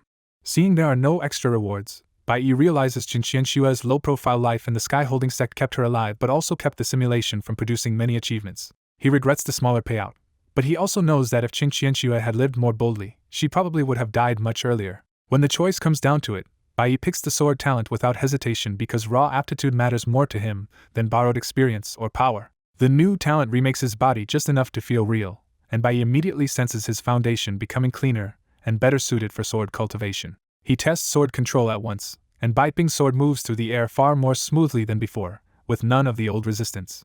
Elsewhere in the Chen residence, Qin Qianxue receives her own much poorer reward and quietly blames herself for not doing better in the simulation. Her reward is only one chance to comprehend sword principle, which feels modest to a genius like her even if ordinary cultivators would treasure it. Even so, she closes her eyes and enters the reward's insight, letting her understanding of sword principle deepen in silence. 2 hours later, she opens her eyes in relief, impressed all over again that the simulator can hand out even comprehension itself as a reward. For a moment she wants to uncover the simulator's secret, but the thought itself feels as absurd as trying to pry open the mysteries of the stars. She laughs at herself and admits that if Elder Yu could deceive her for so long, she has no right yet to chase a mystery this vast. By the next day, the Chen residence is overflowing with servants, gifts, and smiling guests because it is old Master Chen's 90th birthday. The real draw is not just the banquet, but the rumor that old Master Chen's granddaughter, Spirit Sword Sect Holy Maiden Qin Qianxue, will appear in person. Li Heshan's eldest son keeps craning his neck for a glimpse of the famous Holy Maiden, too impatient to hide it. Li Heshan quietly tells him to be patient, though he clearly wants to see Qin Qianxue just as much. At Bai Yi's in the same day, the place is strangely quiet until the waiter reminds him the whole county is being pulled toward the Qin clan's giant birthday feast. The waiter explains that nobles are dining inside the Qin residence, common people can eat outside for free, and the flowing water banquet will last 9 days and 9 nights. Even Bai Yi is impressed by the Qin clan's wealth, and for a moment, he seriously considers going to get a free meal himself. But he quickly gives up the idea because standing too close to Qin Qianxue now could expose his sword cultivation, his Bai Ping sword, and the simulator's strange rewards. Before he can think about it longer, 3 unusual men step into the inn, and Bai Yi immediately recognizes from their bearing that they are cultivators. As they talk, Bai Yi overhears that their junior sister secretly ran off to Qinghe County because she still cannot accept losing to Qin Qianxue in a sect exchange years ago. Their orders are blunt: persuade her to return if possible, or tie her up and drag her back to Jingxing Palace if they have to. They decide the easiest place to find her is near the Chen residence tonight, but all 3 already look exhausted by the mission ahead. Once they ask for wine and sit down, Bai Yi quietly sizes them up and realizes their cultivation is high enough that he cannot even read their spirit energy. That overheard conversation sparks a new thought in Bai Yi, because he has room for a second simulator candidate, and the palace master's daughter might finally qualify. He reviews his standards and decides that anyone who once challenged Qin Qianxue and now dares come back for revenge is probably talented enough to be worth inviting. The problem is that Bai Yi knows almost nothing about her, and to invite her into the simulator he needs to get close and learn the basics first. After a brief pause, Bai Yi chooses the obvious path and gets up to talk directly with the Jingxing Palace cultivators. He introduces himself as a local itinerant cultivator, and immediately flatters Jingxing Palace as a great sect he once hoped to join. The mention that Jingxing Palace might even outrank Spirit Sword Sect lands exactly as Bai Yi hoped, and the 3 men visibly relax. One of the younger-looking cultivators answers politely that they really are from Jingxing Palace, but he carefully avoids stirring conflict, and says their sect is only a little more deep-rooted than Spirit Sword Sect. At the inn, Bai Yi keeps the 3 Jingxing Palace cultivators talking, and because he seems harmless, they stop guarding their tongues. Most of their chatter is useless to him, but Bai Yi quietly steers the conversation toward their missing junior sister. He learns her name first. Their junior sister is Qin Jiao. Then the details get sharper. Qin Jiao is only 17, 2 years younger than Qin Qianxue. Her age does not make her harmless, because she is the Jingxing Palace master's daughter and inherited top-tier talent. The real warning is her strength. Qin Jiao already reached the 10th layer of Qi refinement at 17. They even brag that with her magic tools and precious spirit talismans, Qin Jiao can fight someone in the Foundation establishment realm. That strength explains why Qin Jiao dared to sneak out of Jingxing Palace in the first place. Her goal is personal too. She came out specifically to settle the score with Qin Qianxue. For Bai Yi, that is enough. With Qin Jiao's identity, age, and cultivation level in hand, he already has what he needs. He realizes he can use this basic profile to pull Qin Jiao into the Immortal Cultivation Simulator as a second tool user. But he still cannot act yet, because the simulator is on cooldown and the second invitation has to wait. One drunk cultivator suddenly praises Bai Yi's grit, saying it is no small thing to force his way onto the cultivation path without a master or sect. The man even offers him a future chance. If Bai Yi reaches the 5th layer of Qi refinement before 30, they can recommend him to Jingxin Palace. Bai Yi answers with a grateful face, but only he knows whether he is thanking them for the offer or for handing over Qin Jiao's secrets. After drinking just enough to satisfy their craving for mortal wine, the 3 Jingxin Palace cultivators finally stop lingering. They have not forgotten their real mission, so after a brief farewell, the 3 men leave the inn. Once they are gone, Bai Yi heads straight home to test the one thing that matters now. Back at home, he opens the Immortal Cultivation Simulator and checks whether Qin Jiao falls within its range. The simulator answers quickly, and Bai Yi gets the result he wanted. It found her. Bai Yi realizes the simulator can search a few kilometers around him like a radar and help him lock onto the person he wants to invite. It still cannot show an exact location, but the simulator lets Bai Yi form a strange consciousness link with the target first. At the same time, outside the Qin residence, the birthday banquet has spilled across entire streets and turned the county into a roaring sea of tables, meat, and wine. The feast is so extravagant that it will run for 9 days and 9 nights, making the Qin clan's wealth impossible to miss. Hidden inside that mortal celebration, Qin Jiao slips through the crowd and looks around with open curiosity at everything in the street. She mutters that the mortal world is noisy, lively, and full of different people, and the bustle feels fresh after a dead quiet palace. The eerie part is that no one seems to notice Qin Jiao at all, even when she walks right among them. Even when she heads straight into the crowd, people instinctively step aside for her without understanding why. Qin Jiao is not surprised, because she knows the effect comes from the high-level concealment talismans her big brother refined. She proudly admits she secretly stole several of those talismans so she could sneak out through Jingxin Palace's main gate. Jingxin Palace is packed with hidden experts, so even a genius like her could not have slipped out openly at her age. Her cultivation has only reached the 10th level of Qi refinement, which is strong for her age but still not enough to ignore her sensitive status. So she came to Qinghe County by relying on stolen spirit talismans instead of brute strength. Her real goal is blunt and personal. She came here looking to pick a fight with the Holy Maiden of the Spirit Sword sect. 3 years ago, that girl humiliated her in a spar by shaving her head with a single sword strike. The memory still burns because the cut left part of her scalp exposed and turned her into a joke. Her eldest brother and second brother laughed at her for a long time afterward, which only made the grudge worse. Even her mother did not comfort her, and instead scolded her for slacking off and grounded her for a full year. Back in the present, all that old humiliation comes boiling up at once, and she grits out one furious name, Qin. Qin Jiao slips away from Jingxin Palace in a huff, vowing that now she finally has a chance to teach someone a lesson. But her confidence breaks mid-step when strange words suddenly appear inside her mind. The message is bizarre and direct, asking if she wants to understand the true meaning of life and truly live. Qin Jiao instantly realizes something has entered her consciousness, and the shock turns into real caution. Caught off guard right after sneaking out of Jingxin Palace, she suddenly feels exposed and a little panicked. She reads the yes and no options again and can barely believe this is happening. Her first guess is almost hopeful. Maybe her mother found her and set this up as a nasty prank before dragging her home. Then her thoughts spiral darker, and she wonders if someone lured her out of Jingxin Palace to make a move on her. That possibility hits hard, and Qin Jiao suddenly regrets sneaking out at all. She knows her own strength is no joke at 10th level Qi refinement, but whatever can invade her mind is clearly far beyond that. Her mind jumps from foundation establishment to golden core to even nascent soul, and every guess makes the threat feel worse. With no way out, Qin Jiao grits her teeth and can only pray that whoever did this does not mean to kill her. So instead of accepting the invitation, she chooses no. The instant she makes that choice, her consciousness cuts out completely, and Qin Jiao vanishes from herself. When awareness finally returns, Qin Jiao finds herself in a chaotic empty space with no familiar sensation to hold onto. That strange space terrifies her, because she cannot feel the presence of anything at all. Now fully panicked, she regrets leaving Jingxin Palace, where her mother's protection had let her run wild for years. With no clue where she is, Qin Jiao even starts wondering if she already died and got sent to the underworld. She pushes the fear further and imagines the worst, that she might already be on her way to reincarnation. Then a sudden prompt cuts through the emptiness and formally welcomes her to the Immortal Cultivation Simulator, saying she will begin a new life there.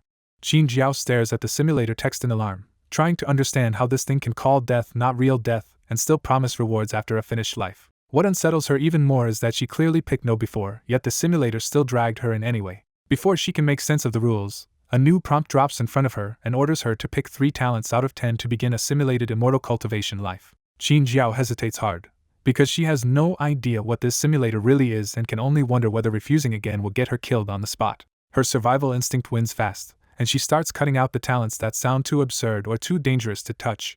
Talent 6 is out immediately, because she does not even know what an engineer is, but she knows prison is bad news. Talent 7 creeps her out even more, since a life where she cannot lie sounds downright terrifying. She also throws out Talent 8 and Talent 10, with Talent 10 sounding way too much like inheriting debt. After stripping away the worst options and the ones she cannot understand, Qin Jiao is left trusting only Talent 5 and Talent 9. But she still needs a third choice, so she goes back through the list and stops on Talent 2.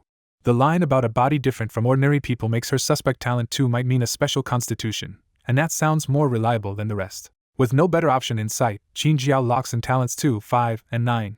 The simulator accepts her picks and immediately grants 10 attribute points before generating her personal stats on its own. Her first simulated profile appears with weak state of mind and reputation, average family background, and slightly better constitution and luck, all tied to the 3 talents she just chose. Then the simulator adds a blunt warning that if any attribute ever drops to 0, her death rate will spike. Before she can react, the system declares that her simulated immortal cultivation life is officially starting. A countdown drops from 10 to 0 in front of her, and Qin Jiao can only watch as the first simulation begins. Baiyu watches Qin Jiao lock in her new talents and immediately notices 2 sensible picks and 1 dangerously weird one. To Baiyu, Talent 5 and Talent 9 are the obvious choices, because one gambles on the mysterious golden pill and the other boosts Qin Jiao's luck before she turns 10. He figures that extra luck alone should make it much easier for Qin Jiao to survive her most fragile early years. But Qin Jiao also clicked Talent 2 at random, and that makes Baiyu smirk instead of relax. He mutters that if Qin Jiao ever realizes what that talent really means, her state of mind might shatter on the spot. What worries him more is Qin Jiao's terrible mental stat, because she only rolled 1 point of state of mind to begin with. In Baiyu's eyes, Qin Jiao still drew a rougher hand than Qin, because most of her newborn talents are strange, risky, or too obscure for her to use. Since Qin Jiao cannot tell which strange talents are actually useful, she only dares to pick the ones that feel understandable. Then the simulator jumps into Qin Jiao's next life, showing her birth in an ordinary family. The delivery turns awkward at once when the midwife realizes the baby is neither clearly male nor clearly female. Qin Jiao makes the room even stranger by speaking almost right after birth. Her mother takes that as proof she gave birth to a genius, even though she still cannot tell whether the child is a boy or a girl. Soon after, a passing immortal cultivator befriends Qin Jiao's father and leaves a mysterious golden pill for the baby. At age 1, Qin Jiao finally notices her own abnormal body structure, and the shock nearly wrecks her fragile mind. The simulator marks her state of mind dropping by 1, showing just how close she is to mentally breaking. Her father tries to help by handing her the golden pill, but Qin Jiao is too cautious to swallow something so unknown. Oddly enough, refusing to take the risk steadies her nerves a little, and her state of mind recovers by 1. At age 2, Qin Jiao's luck finally starts paying off when she somehow stumbles onto a storage ring. After she drips blood onto it, the ring opens and reveals low-level spirit talismans and several bottles of spirit-gathering pills. That absurd bit of fortune even pushes her luck higher, proving the koi possession talent is doing real work. At age 3, Qin Jiao gets a free aptitude test and learns she actually has some talent for cultivation. A small and not especially famous sect notices the result and offers to take her in. By age 4, Qin Jiao enters the exquisite pill sect and, with another stroke of luck, lands directly under an elder's wing. Qin Jiao remains the only visible focus in this withheld fallback scene, and nothing supports adding anyone else or changing her form. Even after 4 years in this new cultivation world, child Qin Jiao is still rattled that the simulator truly reincarnated her here. This world has no Jingxin Palace, no Spirit Sword Sect, and no Qinqianxue, which makes Qin Jiao feel even more cut off. The simulator claimed death would send her back, but Qin Jiao is far too scared to test whether that promise is real. With a miserable sigh, Qin Jiao tugs at her skirt and stares down at the extra part this body should not have, a talent choice she still cannot accept after 4 years. Qin Jiao seethes over her newborn talent choice, wishing she had taken even the bad option instead of the body problem it left her with. The one thing she cannot deny is her absurd luck, because with koi possession she can casually pick up gold, or even a storage ring. That ridiculous luck reminds her of the mysterious reward she chose at birth, so she reaches for the ring hanging like a pendant on her chest. With a flick of her hand, Qin Jiao summons the mysterious golden pill and hesitates as its faint glow and medicinal fragrance wash over her. She has no idea whether this mysterious golden pill will kill her instantly or become her only shortcut to getting stronger. What makes the choice worse is that her cultivation in this life is far weaker than before, and at 4 years old she still has not even reached the first layer of chi refinement. Feeling weak and unsafe even inside the sect, Qin Jiao starts seeing the mysterious golden pill as her only real shortcut to getting stronger. While Qin Jiao is still stuck in that dilemma, Bai opens the simulator for Qingqianxue 2 and quietly enjoys the fact that 2 people are now cultivating for him at once. He is especially confident about Qin Qianxue, because she is an experienced old hand who will definitely dive back into the familiar path of cultivation. Just as he expects, Qin Qianxue re-enters the simulator and chooses that same familiar immortal cultivation life again.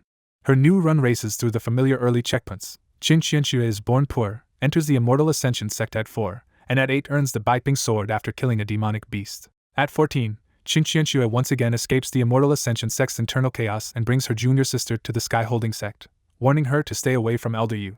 After years of lying low in the Sky Holding sect, Qin Qianxue and Ho Yingyun are both at the 4th layer of Qi refinement, with Ho Yingyun already close to the 5th. At 30, Qin Qianxue standing at 30 talent activates, and cleanly pushes her from the 4th layer to the 5th layer of Qi refinement. She is stunned by how smooth the breakthrough feels, because her foundation is not shaky at all and instead seems frighteningly stable. For a moment she even wonders whether that talent could push a nascent soul cultivator over the next threshold, then immediately laughs at her own wild thought. Still, this 5th simulation finally feels better than the last one, because she and Ho Yingyun joined a sky-holding elder who is hostile to Elder Yu and bought themselves some breathing room. But the memory of the last run still hangs over her, and Qin Qianxue quietly swears not to forget that Elder Yu killed both her and Ho Yingyun. As time races on, Bai notices that both simulator runs stay unusually quiet, with Qin Jiao and Qin Qianxue both trying to live low-key and avoid trouble. At 33, Qin Qianxue has to leave the mountain anyway when her master orders her to hunt down a devil cultivator, so she goes only to avoid drawing suspicion and gets the job done. A year later, a male cultivator awkwardly confesses to Qin Qianxue, and she shuts him down without hesitation. Later, when he turns up badly beaten by someone she can guess, all she can do is feel helpless. When Qin Qianxue sees Elder Yu personally approach Ho Yingyun at 35, her guard shoots up and she warns her junior sister to stay even farther away. At 36, Qin Qianxue tries to break into the 6th layer of Qi refinement and fails, but at least she escapes any backlash. A year later her worst fear hits, because Ho Yingyun suddenly vanishes and Qin Qianxue realizes Elder Yu has moved first anyway. Furious and full of regret after Ho Yingyun disappears, Qin Qianxue gathers proof of Elder Yu's crimes and brings it to her own master. After Qin Qianxue's evidence reaches the sect, the Sky-holding sect strips Elder Yu of her status and sends experts after her. After getting Elder Yu exposed and expelled, Qin Qianxue is caught alone before she can relax, and Elder Yu secretly strikes her down in revenge. Watching the run end at age 38, Bai Yi realizes this is the first time Qin Qianxue failed to break past her old dead end. He can only admit that against a golden core enemy like Elder Yu, a 5th-level Qi refinement cultivator never really had a chance. Even so, he notes with dry amusement that Qin Jiao's first run ended even earlier than Qin Qianxue's. Qin Jiao spends years grinding in frustration, failing again and again to reach even the 1st layer of Qi refinement until piles of medicinal pills finally drag her through at age 8. Knowing Koi possession is about to run out, she grits her teeth and swallows the mysterious golden pill. Qin Jiao finally gambles on the mysterious golden pill, and the medicine dramatically improves both her cultivation talent and aptitude. By 11, Qin Jiao hears that a nearby righteous sect defected to the devil sect, only to be destroyed soon after, and the news leaves her even more wary of this world. At 12, on her first trip down the mountain, child Qin Jiao sees a local bully harassing civilians, and coldly cripples all 5 of his limbs.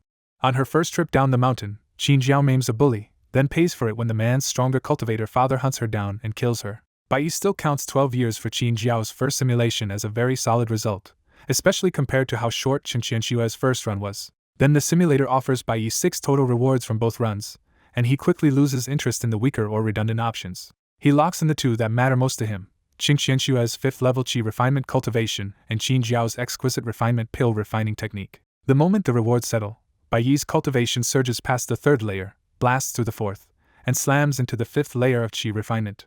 At the same time, a flood of pill refining knowledge pours into his mind and instantly leaves him with a full alchemy technique and more than a dozen recipes. Qin Jiao jolts back from the simulator still shaken, instinctively clutching her chest where the flying sword killed her. The memory of that death is vivid. In the simulated world she crippled a local bully, only to learn too late that the bully's father was a cultivator strong enough to crush her. That contrast stings even more because in real life Qin Jiao is already at the 10th level of Qi refinement, and can even challenge a 1st-level foundation establishment cultivator. In the simulator though, her 12-year-old self had only reached the 1st level of Qi refinement, so she had no chance at all and died instantly. Once she confirms she is truly alive, Qin Jiao starts checking what changed when she came back. She notices the concealment talisman still between her fingers, and the people around her still unconsciously ignore her presence. That is when it hits her. 12 years passed inside the simulator, but barely any time passed outside. After checking the talisman's remaining spiritual energy, she pieces together the rule that real time does move, just impossibly slowly compared to the simulator. The answer leaves her openly impressed. the Immortal Cultivation Simulator accelerates time by an absurd amount. Then the simulator rewards her first completed life with an incomplete exquisite pill refining technique. The technique itself is not precious by Jingxing Palace standards, but to Qin Jiao it proves something far more important. Rewards from the simulator are real. Her mind races immediately to the real prize, because if surviving to 12 already gives rewards, surviving to Foundation Establishment, or beyond could make her vastly stronger. She even starts thinking that this shortcut might let her catch up to, or surpass, Qin Qianxue. But the next prompt throws cold water on her excitement. She cannot enter the simulator again until a full day has passed. Instead of getting discouraged, Qin Jiao immediately starts planning revenge, deciding that next time she will cripple the bully without leaving any trace and deal with his father later. At the Qin residence, Qin Qianxue is far calmer after her own simulation and quietly reviews why her fifth life still ended in failure. She knows now that letting Elder Yu keep moving freely was the key mistake, because that gave the woman room to kill Ho Yingyun.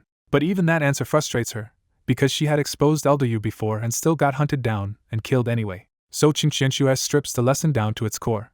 The real problem was still her own lack of strength. Her new reward appears next, and when she sees that it is the full spiritual power of Qi Refinement Level 5, she immediately realizes how explosive that amount could be. The reward pours into her meridians and dantian at once, and even for a Foundation Establishment cultivator like her, the surge is enough to shake her whole body. Then she feels the bottleneck crack open, and in the middle of her grandfather's crowded birthday celebration she realizes this is her chance to break through. She does not hesitate for even a moment, dropping into meditation and pulling out a pile of pills to force the breakthrough through. With ruthless efficiency, Qin Qianxue swallows the pills all at once and starts refining everything together. The response is immediate as spiritual energy from thousands of meters around surges toward the Chen residence and forms a giant vortex over her room. The ordinary guests can only stare in confusion, while the cultivators at the banquet recognize at once that someone inside is breaking through.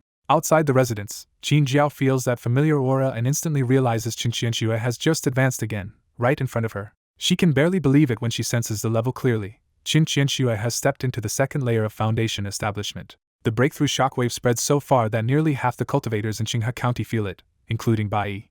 Because Bai already knows what reward Qin Qianxue received, he understands immediately that she is breaking through on the strength of the simulator again. Even he has to click his tongue at the idea of a 19-year-old Qin Qianxue reaching Foundation Establishment Level 2 so fast. From his point of view, the simulator's real terror is not one reward but the way daily runs can stack into rapid growth as long as the cultivator survives longer each time.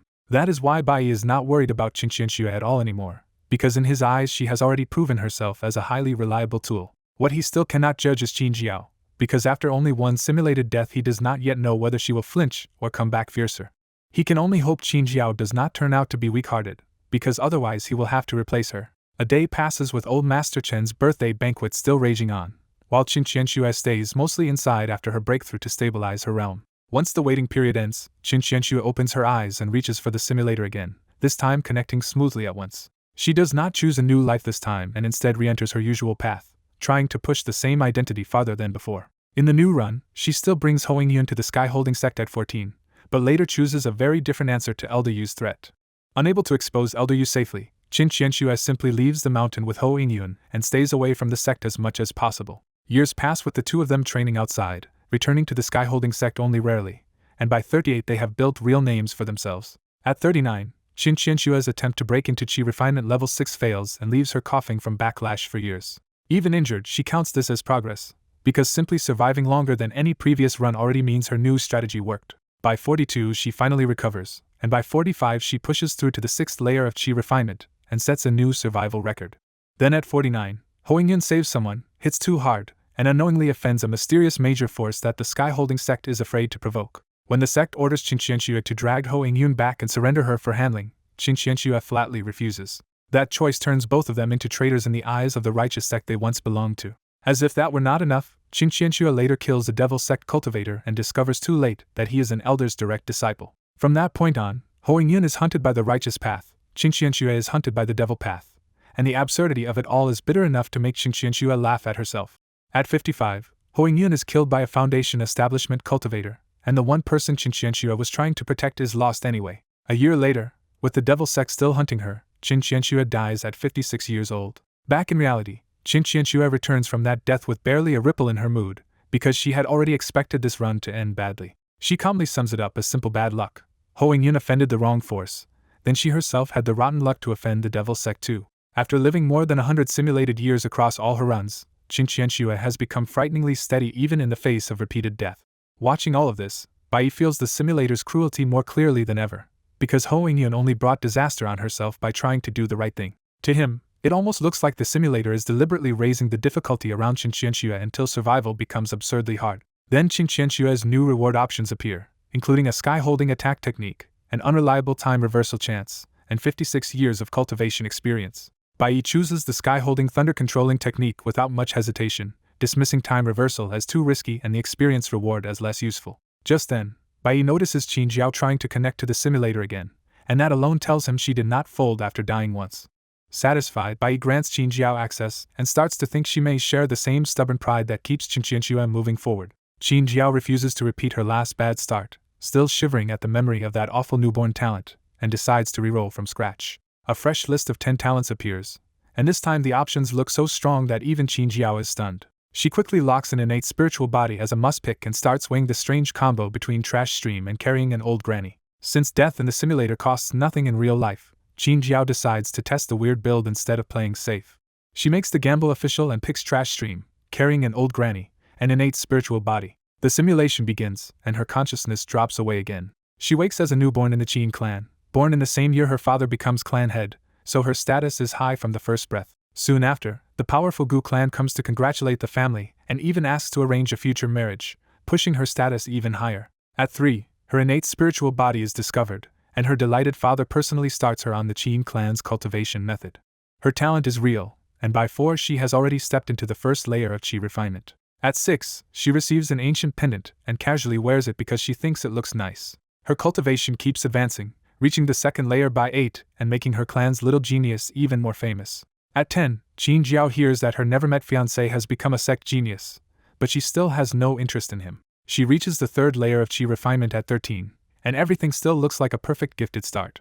Then at 14, her spiritual energy starts leaking away for no reason, and even the secluded Qin clan patriarch cannot find the cause. By 15 her cultivation falls back to the second layer, and the shock starts turning into real despair. At 16 she drops below even the first layer and becomes the clan's new target of ridicule, the genius reduced to trash. Sitting by the backyard pond, Qin Jiao finally vents that she picked wrong again and wasted more than 10 years on a broken build. She also realizes the promised old granny talent never seemed to activate, which only makes the whole mess feel even more absurd.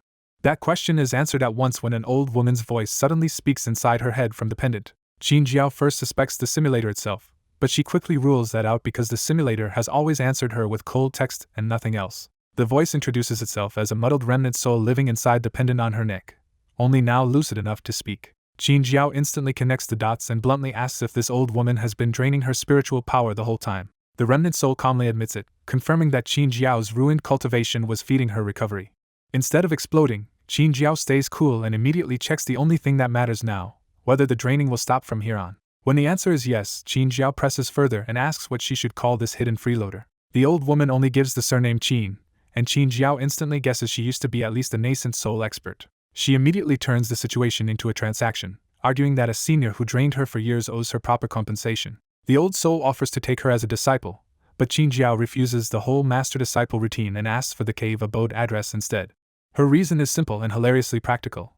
In real life her mother is already the nascent soul palace master of Jingxing Palace, so she has no shortage of powerful teachers. The remnant soul is left completely speechless, but Qin Jiao still gets the cave abode's location and plans to raid it later when she is stronger. That same day, the fiancé she never cared about arrives in person to cancel the engagement and publicly humiliate the Qin clan. The Qin clan can only swallow the insult, but Qin Jiao herself is delighted and thanks him on the spot. Once the pendant stops draining her, Qin Jiao's cultivation climbs back up, returning to the second layer at 17. By 18 she is back to the third layer, proving the old drain really was the cause. The old grandmother finally starts teaching her alchemy, and Qin Jiao learns so fast that even a former nascent soul senior calls her a monster. At 20, Qin Jiao reaches the 4th level of Qi refinement and keeps her original talents instead of changing course. Then an elder from the Clear Sun sect visits her father, and whatever is said leaves the Qin clan head looking unusually grim. When Qin Jiao asks what happened, her father forces a smile and hides the truth from her. A year later, disaster finally hits the Qin clan. Its old patriarch is assassinated in secret, Qin Jiao's father dies too, and the whole household falls into chaos overnight. With the Qin clan leaderless, the Clear Sun sect openly sends people to seize control of everything. Qin Jiao realizes her father's death and the patriarch's assassination were separate blows, which means the clan was trapped by more than one hand. As more Qin clan members die for no clear reason, even the old grandmother tells her to run immediately. Qin Jiao tries to leave, but by the time she moves, the killers are already closing in. In the end, she is ambushed and killed at 21, and her second simulation crashes to a brutal stop. Back in reality, Bai can only stare at the result and marvel that even a build with an innate spiritual body and an old nascent soul mentor still got swallowed by the simulator. He jokes to himself that Qin Jiao's story looked exactly like a Trash Rise script, except she never even got to shout the usual comeback line before dying. Then the simulator settles Qin Jiao's run and reveals an extra reward that immediately grabs his attention: her innate spiritual body. Bai understands exactly how valuable that talent is, because it let Qin Jiao cultivate absurdly fast even while the remnant soul was draining her.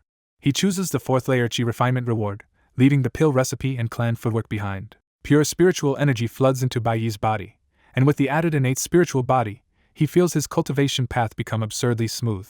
When he tries breathing in the world's spiritual energy, the speed is so ridiculous that he realizes any major sect would fight to recruit him now. Meanwhile, in reality, Qin Jiao has completely forgotten why she came down the mountain in the first place and hides out in an inn to avoid the 3 senior brothers from Jingxin Palace. Still simmering after the simulation, she curses the result over and over, furious that such a strong opening ended in a senseless death.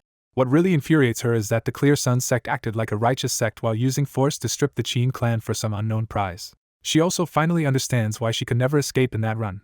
As the clan head's only daughter, she was a target the sect was never going to leave alive. Just then the simulator appears again, and the settlement reward finally interrupts her frustration. Qin Jiao steadies herself and reads the result, only to see the simulator offering her a half-innate spiritual body. Back in her inn hideout, Qin Jiao stares at the new reward and instantly drops her old complaint that the simulator is stingy. A half-innate spirit body is still an absurd prize, and the thought of that talent leaves her thrilled and a little breathless. She wants to jump straight into another run, but the simulator coldly forces her to wait 12 hours again.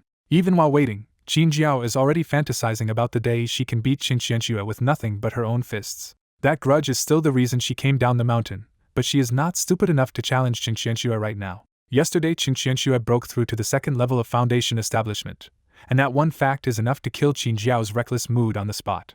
She swallows her pride and admits the obvious truth: picking that fight now would only get her beaten up.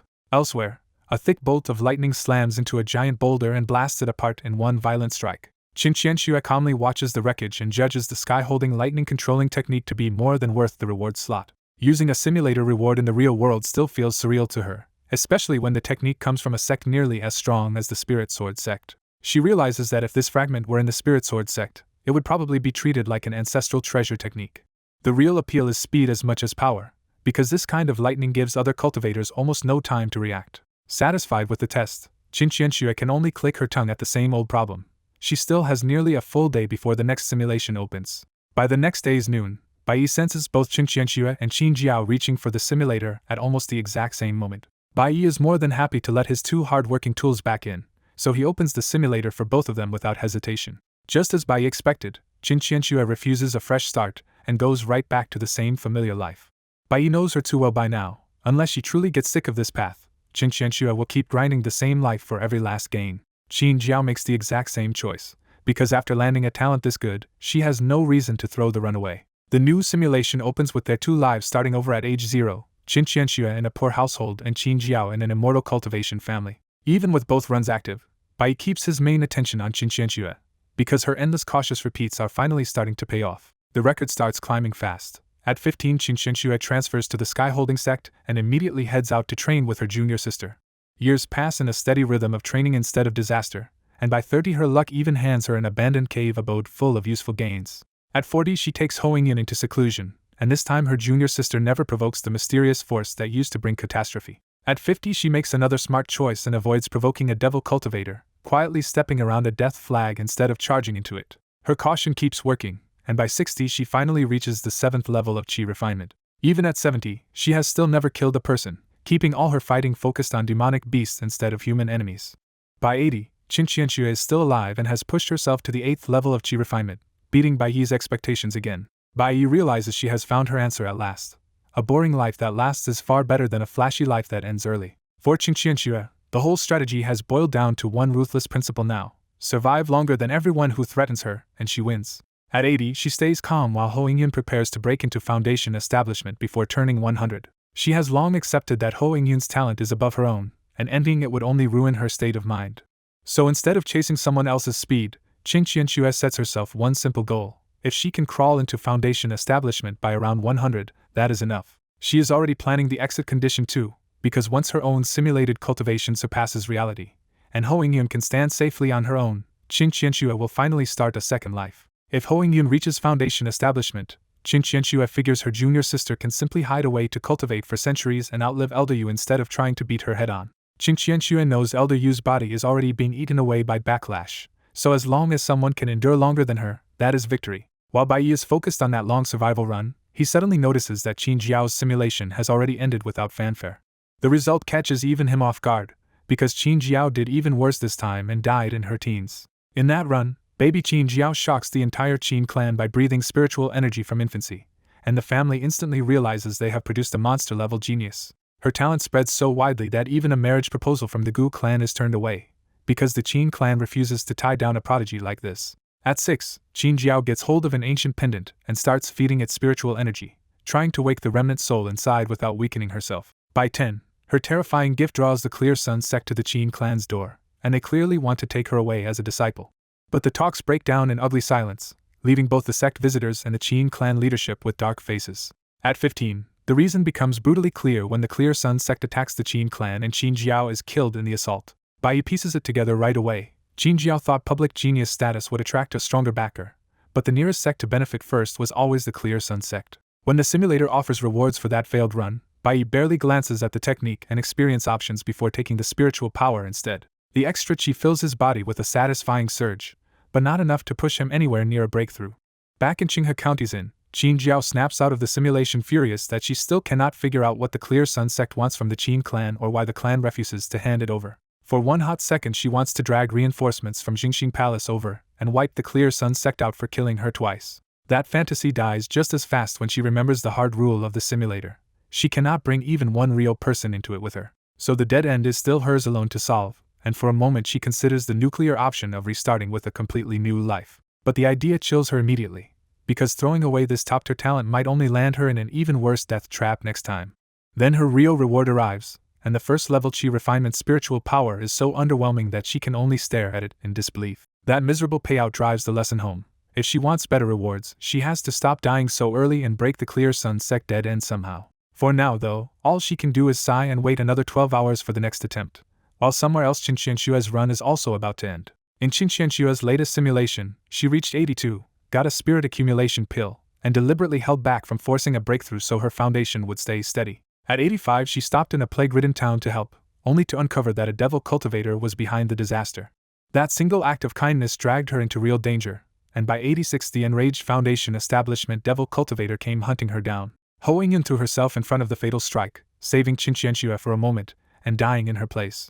Qin Qianxue escaped with her life, but she lost an arm in the process. A year later the devil cultivator found her again, and this time the simulation ended with her death at 87. Back in reality, Qin Qianxue took the loss calmly and decided the real lesson was simple: she still was not cautious enough.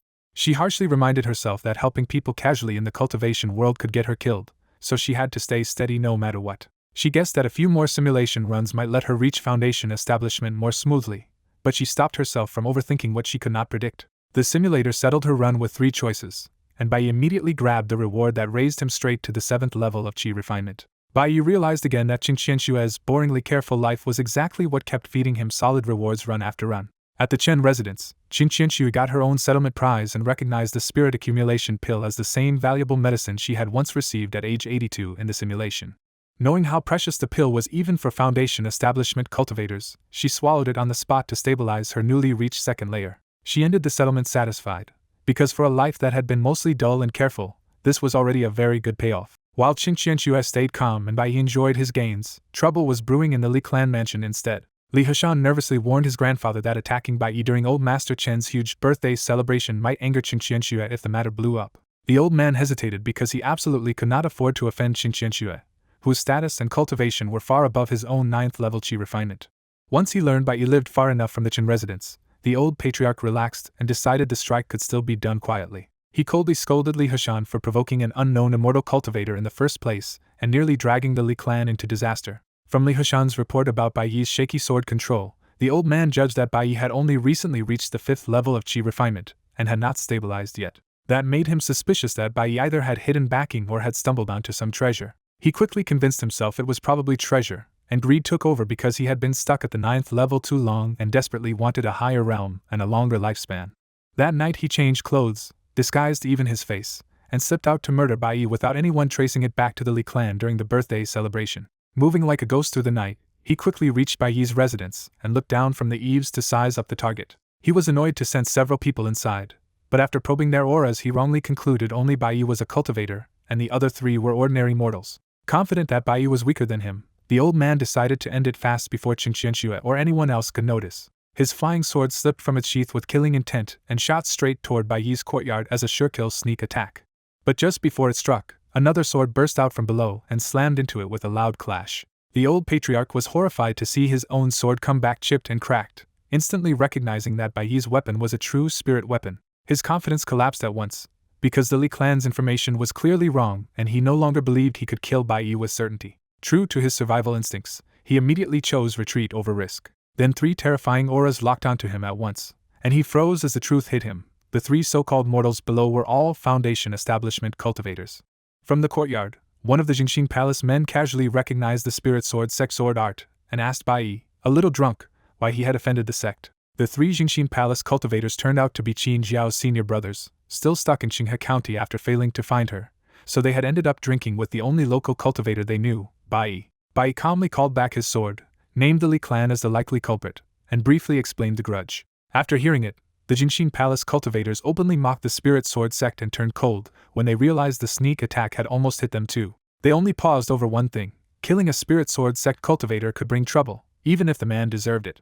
Bai Yi cut through that hesitation and said the old man had come to kill because of him, so he would take the attacker's head himself. When they asked if he feared spirit sword sect revenge, Bai Yi only laughed that sparing a man because of his backing would make a cultivator no better than a pig farmer. That answer won them over immediately, and the 3 Jingxin Palace men started enthusiastically offering corpse dismembering powder, soul-killing talismans, and aura-erasing tricks like they were planning a very professional funeral. On a distant rooftop, the Li clan patriarch froze in terror as 3 Foundation Establishment auras pinned him in place. Then a silver flying sword flashed toward his throat, and he instantly knew death had arrived. He tried to dodge, but the pressure from the courtyard locked his body down, and the sword took his head in a single clean strike. Alone, Bai Yi would have needed every trump card to face a 9th level Qi refinement enemy, but the patriarch picked the worst possible night to attack. By trying to silence Jingxin Palace cultivators, the old man had stumbled straight into people he could never afford to offend. By morning, Li Heshan had spent the entire night waiting at home, and the old patriarch still had not returned from killing Bai Yi. The longer he waited, the more Li Heshan's confidence cracked, because the patriarch had promised to be back within an hour. Unable to sit still any longer, he sent servants to Bai Yi's residence to find out what happened. When the servants came back, they reported that Bai Yi was alive, well, and his home showed no sign of any fight. That answer chilled him instantly, because if Bai Yi was unharmed and the patriarch was missing, the patriarch was probably dead. Li Heshan finally lost his composure and ordered everyone important in the clan to be called back at once. For the first time in decades, Li Heshan felt truly helpless as he imagined the Li clan collapsing under Bai Yi's revenge.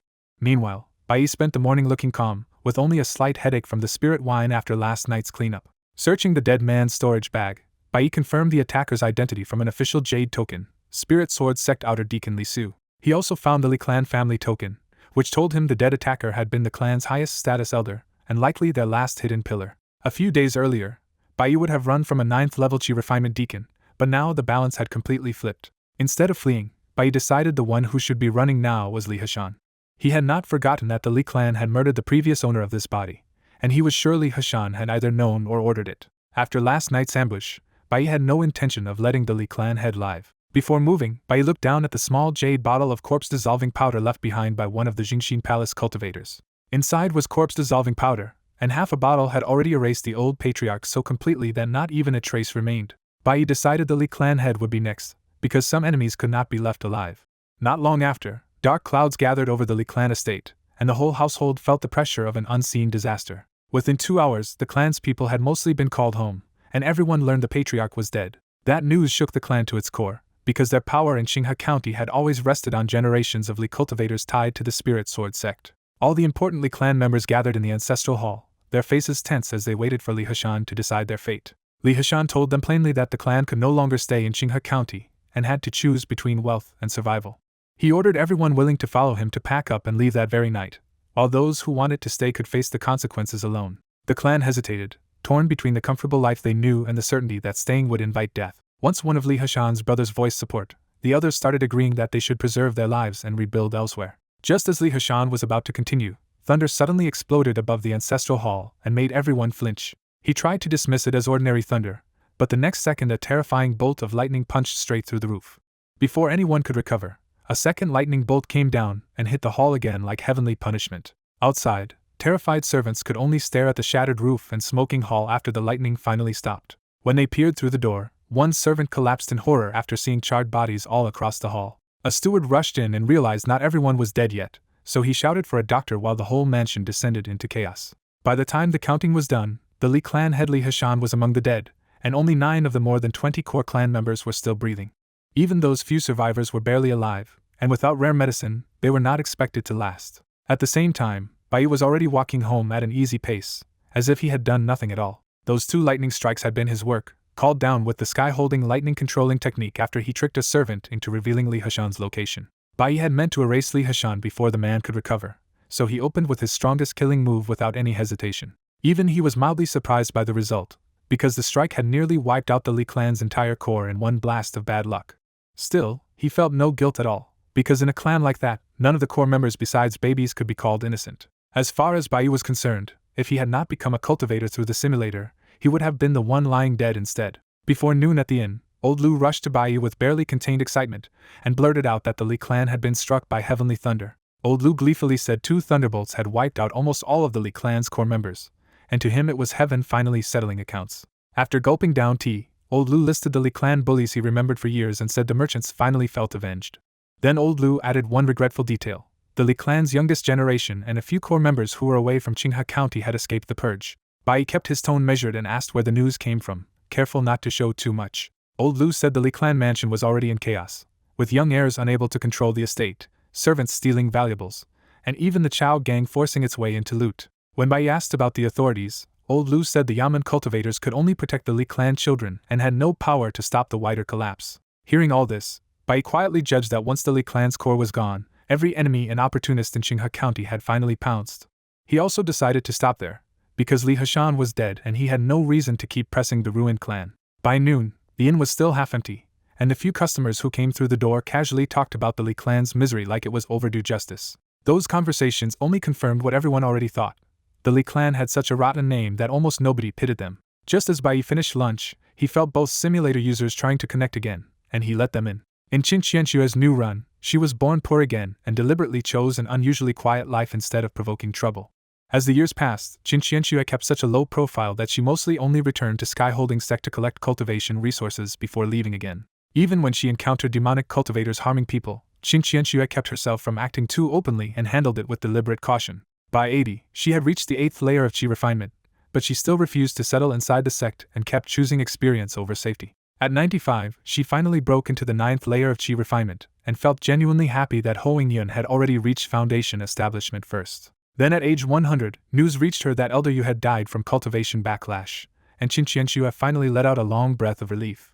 She realized her grim strategy had worked after all, because she had simply waited for Elder Yu's own flawed technique to torture her to death. For Qin Qianxue, that one death also meant both she and Ho Yun had finally escaped the danger hanging over them. Still, she bitterly admitted that her weak natural talent had forced her into this slow method, because true strength would have let her kill Elder Yu herself. So she set a new target inside the simulator, reach foundation establishment, push straight to the 3rd layer, and use that future strength to change her real life. At 110, she could have tried for the 10th layer of Qi refinement, but Elder Yu's fate made her hold back and prepare more carefully. That extra patience paid off, and at 120 she safely stepped into the 10th layer of Qi refinement. A year later, disaster exploded inside Sky Holding Sect when the seal on the demon sealing tower loosened and a demon broke free. Even after spending years away, Qin Qianxue still chose to return and fight beside the sect when the calamity began. The battle turned into a massacre. The sect master died, many elders fell, Ho Yun was killed, and fewer than 10 disciples remained alive. In the end, Qin Qianxue did not even get a fair fight, because the demon merely looked at her, and that glance killed her on the spot. Back out of the simulation, Qin Qianxue was so blindsided by that ridiculous death that even she nearly lost her composure. She could not get over how absurd it was that a demon fresh out of a seal had crushed a sect with nascent soul experts so easily. The more she calculated, the worse it sounded, because if something above nascent soul could do that, Her own current strength meant almost nothing. Faced with another dead end, her first instinct was the same as always: find the right moment and leave Sky Holding Sect before disaster hits. Meanwhile, Qin Jiao entered the simulator again with the opposite attitude, because after dying to the Clear Sun Sect several times, she came back angry and unwilling to let them win. Even as an infant, Qin Jiao acted so unnervingly intelligent that the Qin family nearly thought a demon had possessed her, forcing her to quickly play dumb. At 5, she directly asked the Qin clan patriarch about the family's hidden secret, and was shocked when the old man actually answered her. That secret led underground to her dead mother, whose body had been preserved intact beneath the ancestral hall because of an unusual constitution. At 8, Qin Jiao found a badly injured demonic cultivator from the Blood Demon sect and made a choice nobody expected by saving him instead of killing him. When the man recovered, he repaid her with a storage bag full of treasures and a token that promised help if she ever crushed it. Years later, she awakened the old lady inside her and openly discussed her worries, and the old woman's answer was blunt: when survival is on the line, righteous or demonic labels do not matter. With that guidance, Qin Jiao's talent kept surging, carrying her to the 4th layer of Qi refinement by 17 and into pill refining at 18. At 20, people from the Clear Sun sect came to Qin Jiao's father, and she caught the killing intent hidden in their departure. She warned her father at once, and he took her seriously enough to start preparing the family before the sect struck. Even with that warning, the whole Qin family still sank into panic once they understood that the Clear Sun sect could crush them and leave them nowhere to run. Then Qin Jiao dropped the bombshell herself and proposed the one path nobody wanted to say out loud: join the demonic Tao. Her father was the first to admit she might be right, because no righteous sect would protect the Qin family against a power like the Clear Sun sect. The Qin patriarch followed with the same brutal logic: if the righteous path meant certain death, then the family might as well turn fully toward darkness. But their resolve hit a wall immediately, because defecting to the demonic path was useless if they had no connection strong enough to shelter them. That was when a cold, bloody aura spread through the room and everyone turned to find Qin Jiao holding a token from the Blood Demon sect. Her father was so shocked that he hurriedly threw up a concealment barrier before demanding where she had gotten something that dangerous. Qin Jiao finally told them the truth about saving that wounded demonic elder years ago, and keeping his promise in reserve for exactly this day. The patriarch burst into loud approval, praising her as the Qin family's true dragon and declaring that survival mattered more than any label of righteous or demonic. From that day on, Qin Jiao entered the Qin family's core decision circle and effectively became its number 3 authority. She crushed the token and waited, and 7 days later the Blood Demon sect finally answered the Qin family's desperate gamble. Only then did she learn the full truth: the man she saved was not just any demonic cultivator, but the 5th elder of the Blood Demon sect. Qin Jiao laid out the Qin family's crisis, and the Blood Demon sect secretly evacuated the whole clan, even taking her mother's preserved body with them. When the Clear Sun sect finally arrived, they found the Qin family estate completely empty, and Qin Jiao had cleanly broken through the dead end. Watching from outside the simulation, Bai had to admit Qin Jiao's reckless style had worked beautifully this time. It was especially ironic to him that the righteous daughter of Jingxin Palace had switched to the demonic Dao so smoothly that she even seemed excited by it. Bai compared his 2 simulator users and quietly praised them both, one for surviving through caution and the other for forcing a path through impossible danger. Naturally, Bai ended that thought by smugly deciding they were both still just a little worse than him. Inside the simulator, Qin Jiao formally joined the Blood Demon sect at 25 and became the true disciple of its 5th elder, which raised the Qin family's status as well. But the shelter did not last, because the righteous path discovered the Qin family's ties to the Blood Demon sect and turned them into hunted enemies. At 28, the 5th elder finally revealed why Qin Jiao's mother's corpse mattered so much. Her heavenly spirit body made it a perfect vessel for dying powerhouses to possess. That revelation let Qin Jiao finally understand the Clear Sun sect's real goal, and it also made her worry that the Blood Demon sect might want the same thing. At 29, that danger caught up with her when a righteous cultivator recognized her as a demonic disciple during an outing. 2 Foundation establishment pursuers immediately chased her down, and this time Qin Jiao could not bluff or maneuver her way out. She was defeated and killed at 29, ending the run only minutes after Bai had been praising her clever play. After Qin Jiao dies in the simulator, Bai refuses to blame his own bad luck and decides she was punished for openly walking the demonic path. He even sighs that if Qin Jiao had been a little thicker-skinned, like Qin Qianxue, she might have survived in the Blood Demon sect long enough to reach nascent soul. Then Qin Jiao's settlement pops up, and Bai is startled to see she unlocked 2 achievements and 2 bonus rewards at once. Amused and impressed, he silently praises human tool number 2 for being far more useful than expected. From Qin Jiao's main reward list, Bai chooses the blood pearl without hesitation. A blood-red bead appears over his palm, and Bai studies the eerie spirit tool that looks like a ball of hardened blood.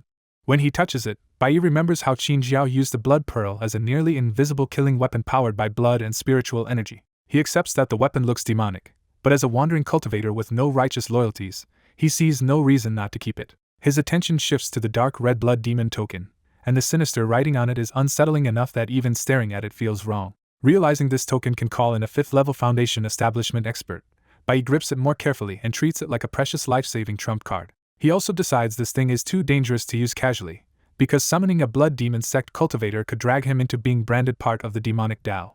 The last reward is just a roomy storage bag, but Bai quickly puts his Baiping sword, blood pearl, and heart-cleansing pill inside it for safekeeping. With Qin Jiao's rewards handled, Bai turns to Qin Qianshua's settlement and sees 3 simpler choices waiting for him. He judges Qin Qianshua's rewards as less flashy than Qin Jiao's, but still very worthwhile since he is gaining all of this without risking himself. Bai rejects the weak presence reward and the extra lifespan, and chooses Qin Qianshua's full 10th level Qi refinement spiritual power instead. The moment he chooses, a massive surge of pure spiritual energy crashes into his meridians and dantian with brutal force.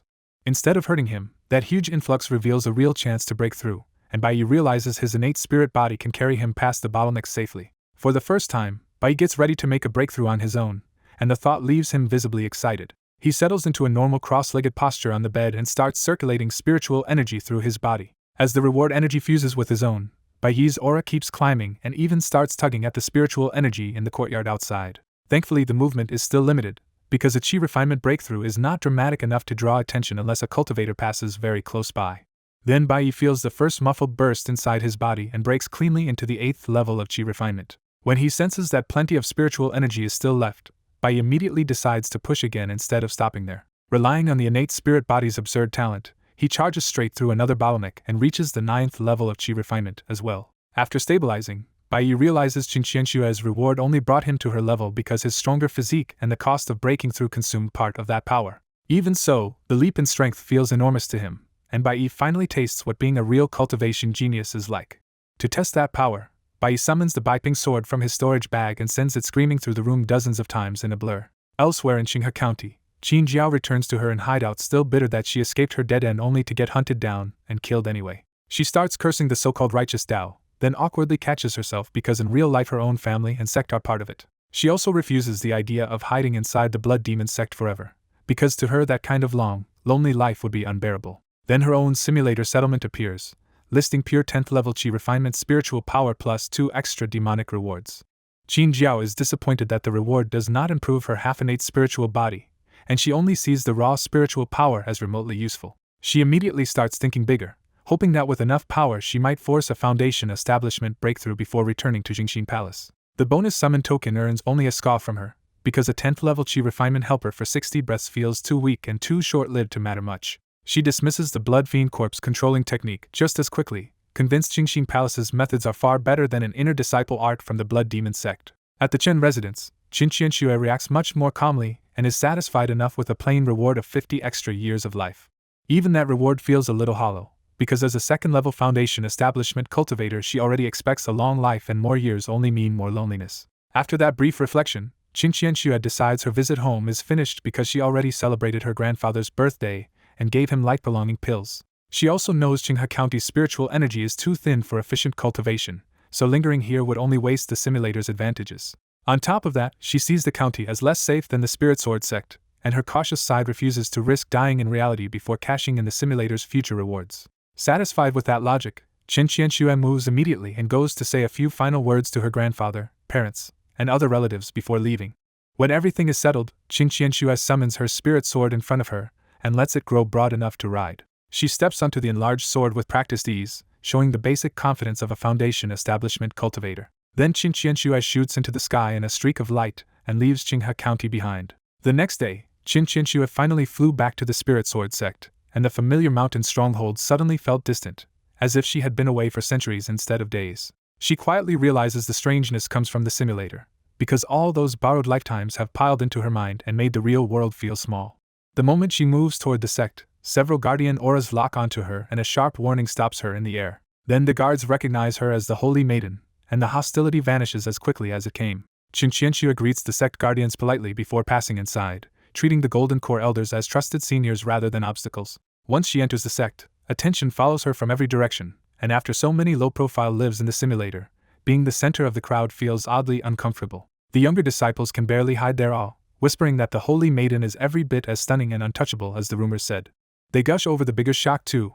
At only 19, Qin Qianxue is already a foundation establishment cultivator, young enough to leave the rest of them looking ordinary. Some of them even feel something heavier in her presence, because her temperament now carries the quiet weight of someone far older than her age. The elders and deacons see what the juniors cannot, and their disbelief spikes when they sense she has already reached the second level of foundation establishment. Since she left at the first level not long ago, they can only assume she found some rare opportunity outside the sect. Qinqianxue shuts out the gossip and heads straight for the one person she really needs to face next, her master, the sect master.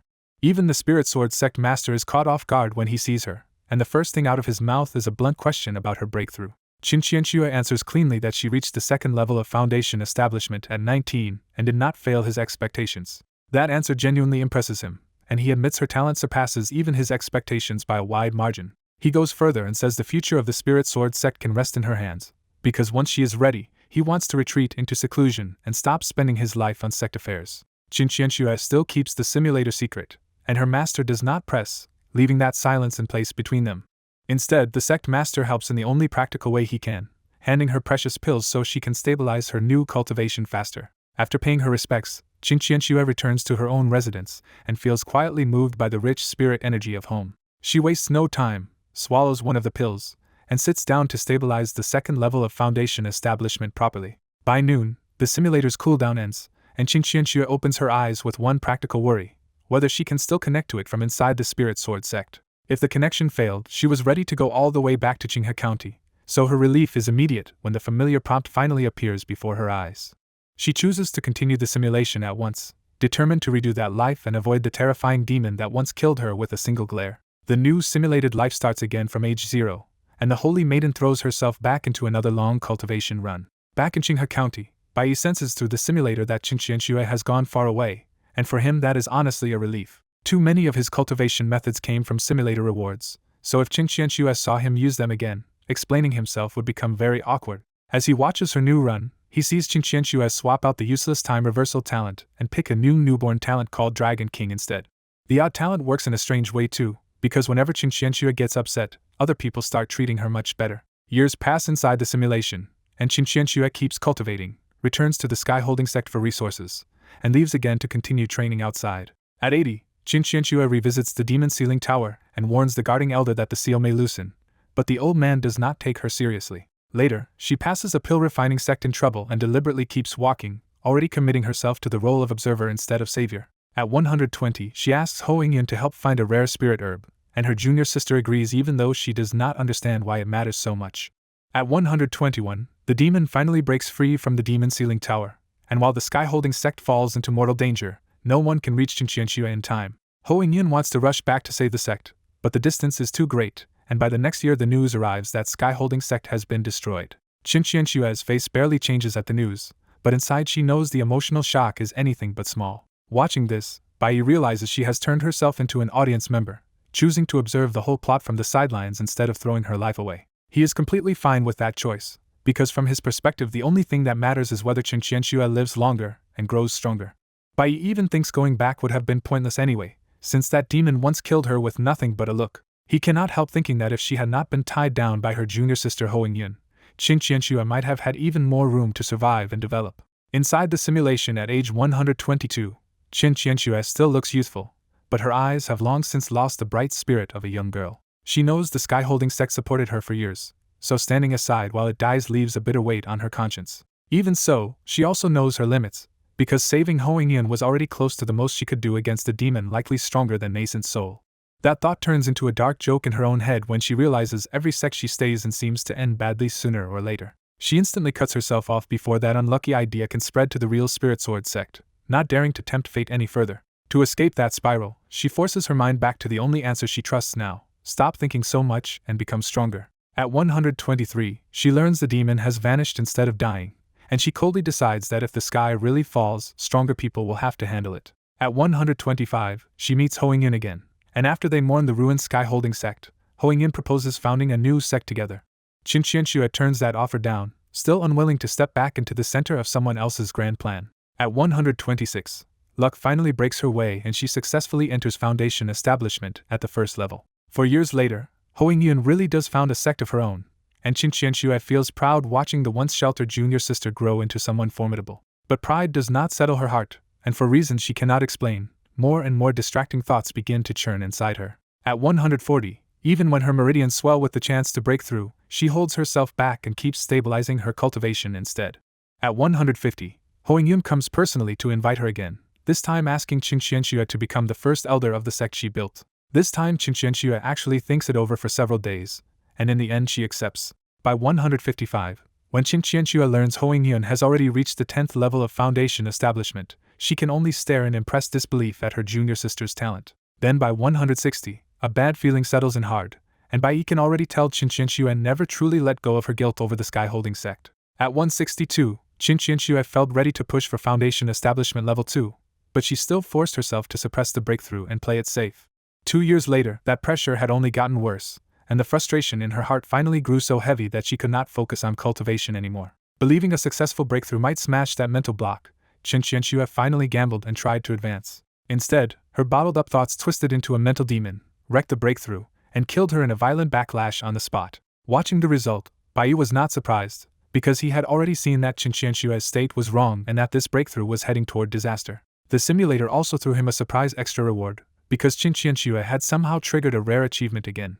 Bai immediately chose Qingqianxue's 164 years of sword comprehension over the stranger rewards like the mental demon and the jade pendant. A massive flood of sword knowledge poured into him at once, and when it settled, Bai's whole presence had sharpened into something dangerous. He quickly reined that edge back in, hiding the new sword aura until he looked ordinary again. Then he checked the extra plague avoidance pill, realized it was only useful against plagues among ordinary people, and tossed it away as basically worthless to him. With Qingqianxue's run settled, Bai turned his attention to the other simulator user just as Qin Jiao's new life began. In this run, Qin Jiao was born into the Qin family already cultivating and speaking fluently, shocking everyone so badly that some people suspected she was a monster. The Qin family's upper ranks still protected her, and Qin Jiao later followed much of her old path again, including saving a demonic cultivator at 8 and impressing the old granny at 15 with solid alchemy theory. At 18, Qin Jiao openly warned her father that her mother's special corpse would attract disaster, and when he asked for her answer, she bluntly said the family should join the Blood Demon sect. That answer got her locked up instead of obeyed. By age 20, Qin Jiao's alchemy had earned real influence in the Qin family, and she used that standing to warn her father again that her mother's corpse would draw powerful enemies. Her father still rejected the idea of defecting to the demonic path, but this time he did take the threat seriously enough to move the whole Qin family overseas. After months of travel, the Qin family settled on a remote island and accidentally avoided the Clear Sun sect's massacre entirely. Standing by the shore, Qin Jiao pieced together the difference from last time. When the family was not desperate enough, they chose isolation instead of throwing themselves into the Blood Demon sect. That meant she might really survive this run, even without the protection of a powerful demonic sect. The old granny in her mind cut in with a warning that the island's spiritual energy was unnaturally rich, which meant this refuge might be hiding danger or opportunity.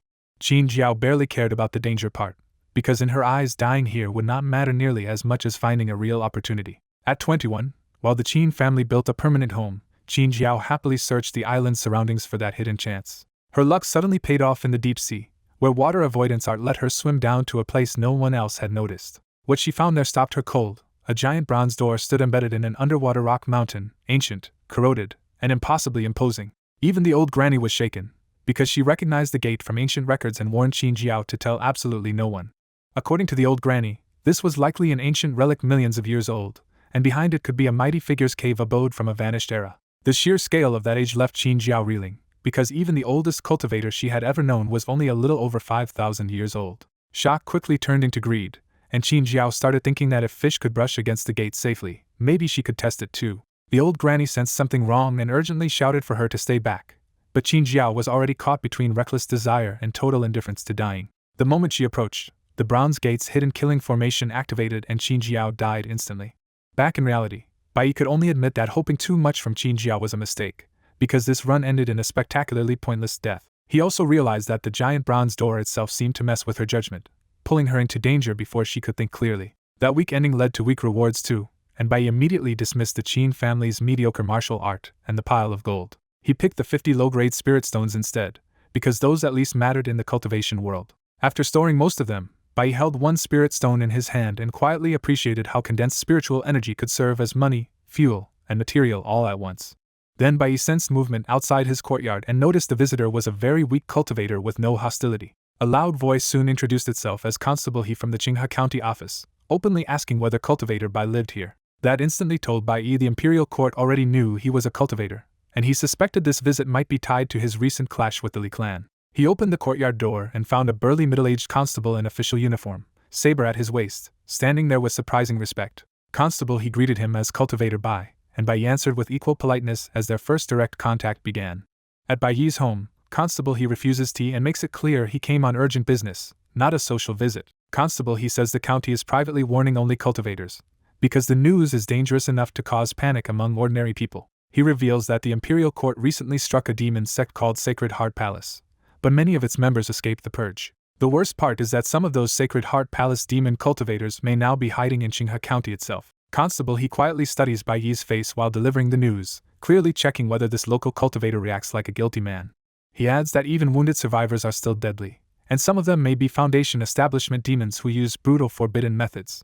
Then he links the Li clan disaster to the same threat, saying the county suspects the cultivator who killed the Li patriarch was one of Sacred Heart Palace's people. That almost makes Bai laugh internally, because he knows perfectly well he was the one who killed the Li patriarch, and the demon sect just got blamed for it. Constable, he warns Bai not to fight any Sacred Heart Palace demons on his own, but to report them so stronger court cultivators can wipe them out. Bai thanks him and agrees, at least on the surface, to report any sign of demon cultivators.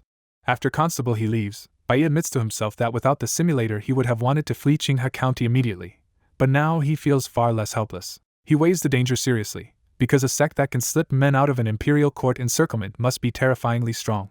Elsewhere in Qinghe County, Qin Jiao sits in an inn and aggressively eats through a full table of food, trying to smother the frustration of her latest simulation death. She keeps replaying the ancient bronze gate in her head, furious that its strange pull scrambled her thoughts and got her killed by a formation she never even understood.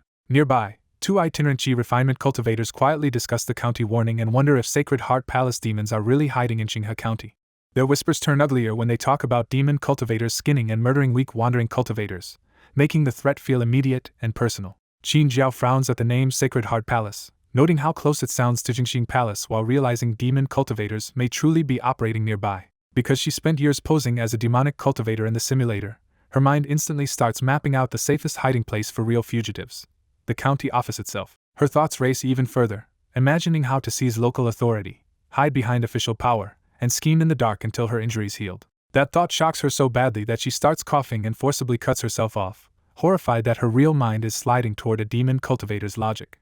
The next morning, Bai goes to a nearby inn for breakfast, still grounded enough that even a 9th-level Qi refinement cultivator like him has no interest in giving up ordinary food. That quiet morning breaks when Constable he walks straight into the inn with several bailiffs and heads directly for Bai. Constable he bluntly says there was a murder last night, the dead man had ties to Bai, and Bai needs to come help with the investigation. When Bai asks what case this is, Constable he gives the answer that makes it personal. The victim was from Old Lu's medicine shop. Soon after, they arrive at the medicine shop, now sealed off by constables while curious townspeople crowd the street, and the smell of blood still hangs in the air. Inside the cordon, Old Lu stands in heavy shackles and desperately insists he did not kill his own trusted shop assistant. The moment Old Lu spots Bai, he all but lunges for help and begs him to clear his name. Constable he immediately questions why Old Lu was shackled before guilt was proven, forcing the other constables to remove the restraints in a hurry. For one heavy moment, Bai remembers how Old Lu once stood by him against the Li clan and admits to himself that if Old Lu had really been the victim, he would have hunted the killer down. But Old Lu is alive, and the dead one is Akai, the bright little pharmacy helper Bai knew was only around 10 years old.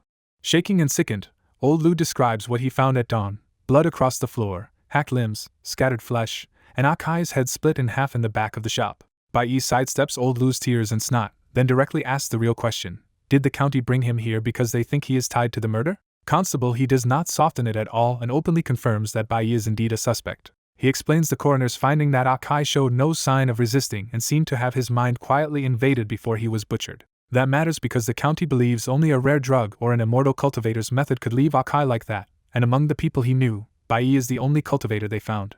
He adds one more ugly detail from Akai's family. The boy had envied Bai's wealth and once complained about him at home, which gives the county one more reason to keep Bai in their sights. At the county office, the other bailiffs think Constable he has lost his mind, because he is openly pressing an immortal cultivator over the death of an ordinary medicine shop assistant. Constable he bluntly asks what Bai was doing last night, and Bai coolly answers that he was just eating and sleeping as he walks straight into the shop. Inside, the smell of blood hits hard, and Bai sees Akai's body cut apart and being stitched back together on a straw mat. The county coroner mutters while sewing the remains, and yellow talismans pinned to the corpse show he is trying to suppress any lingering resentment.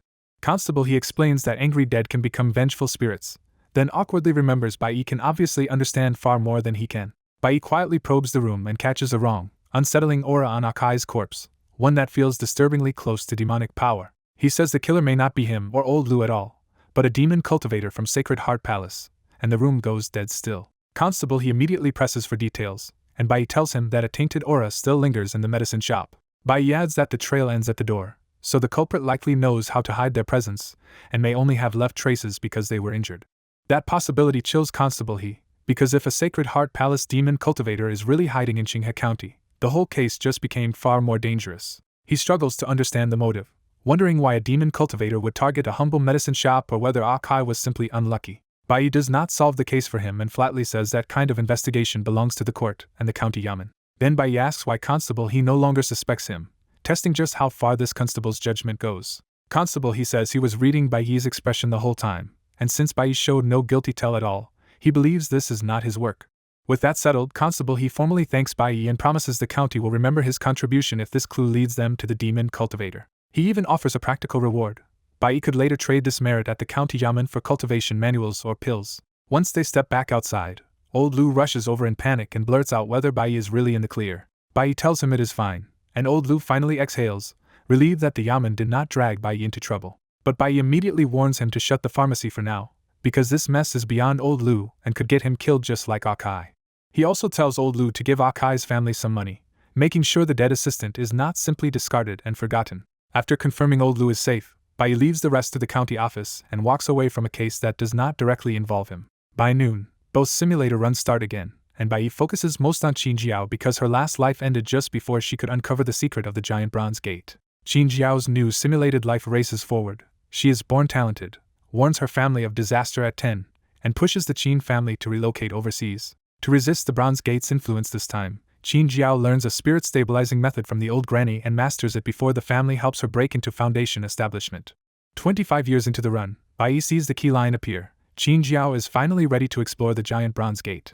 Inside the simulator, Qin Jiao descends into the dark deep sea and faces the colossal bronze door, dwarfed by it like a person standing before a mountain. Because she prepared her mind this time, Qin Jiao does not get lured in immediately, and can finally perceive the door's thick, almost tangible malice. The old granny warns her not to stare too long, saying even with mind protection this ancient thing is dangerous for someone only at the first level of Foundation establishment. Instead of backing off, Qin Jiao calmly asks how to break the killing formation and open the door.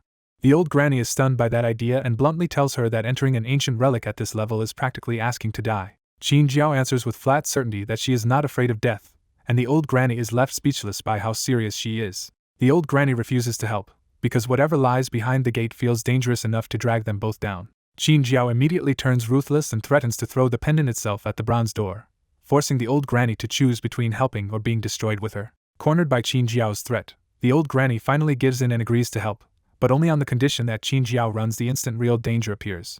With the old granny's help and a shocking amount of luck, Qin Jiao actually manages to open the giant bronze door. Beyond the open gate, Qin Jiao finds not a chamber but an entire separate world hidden inside the door itself. The moment she steps in, though, a sharp unease crawls over her, as if something dangerous is already closing in. She calls for the old granny, only to realize their connection has been completely cut off inside this place. Even alone, Qin Jiao forces down the fear and decides to keep going, telling herself that making it this far is already better than dying outside the gate again.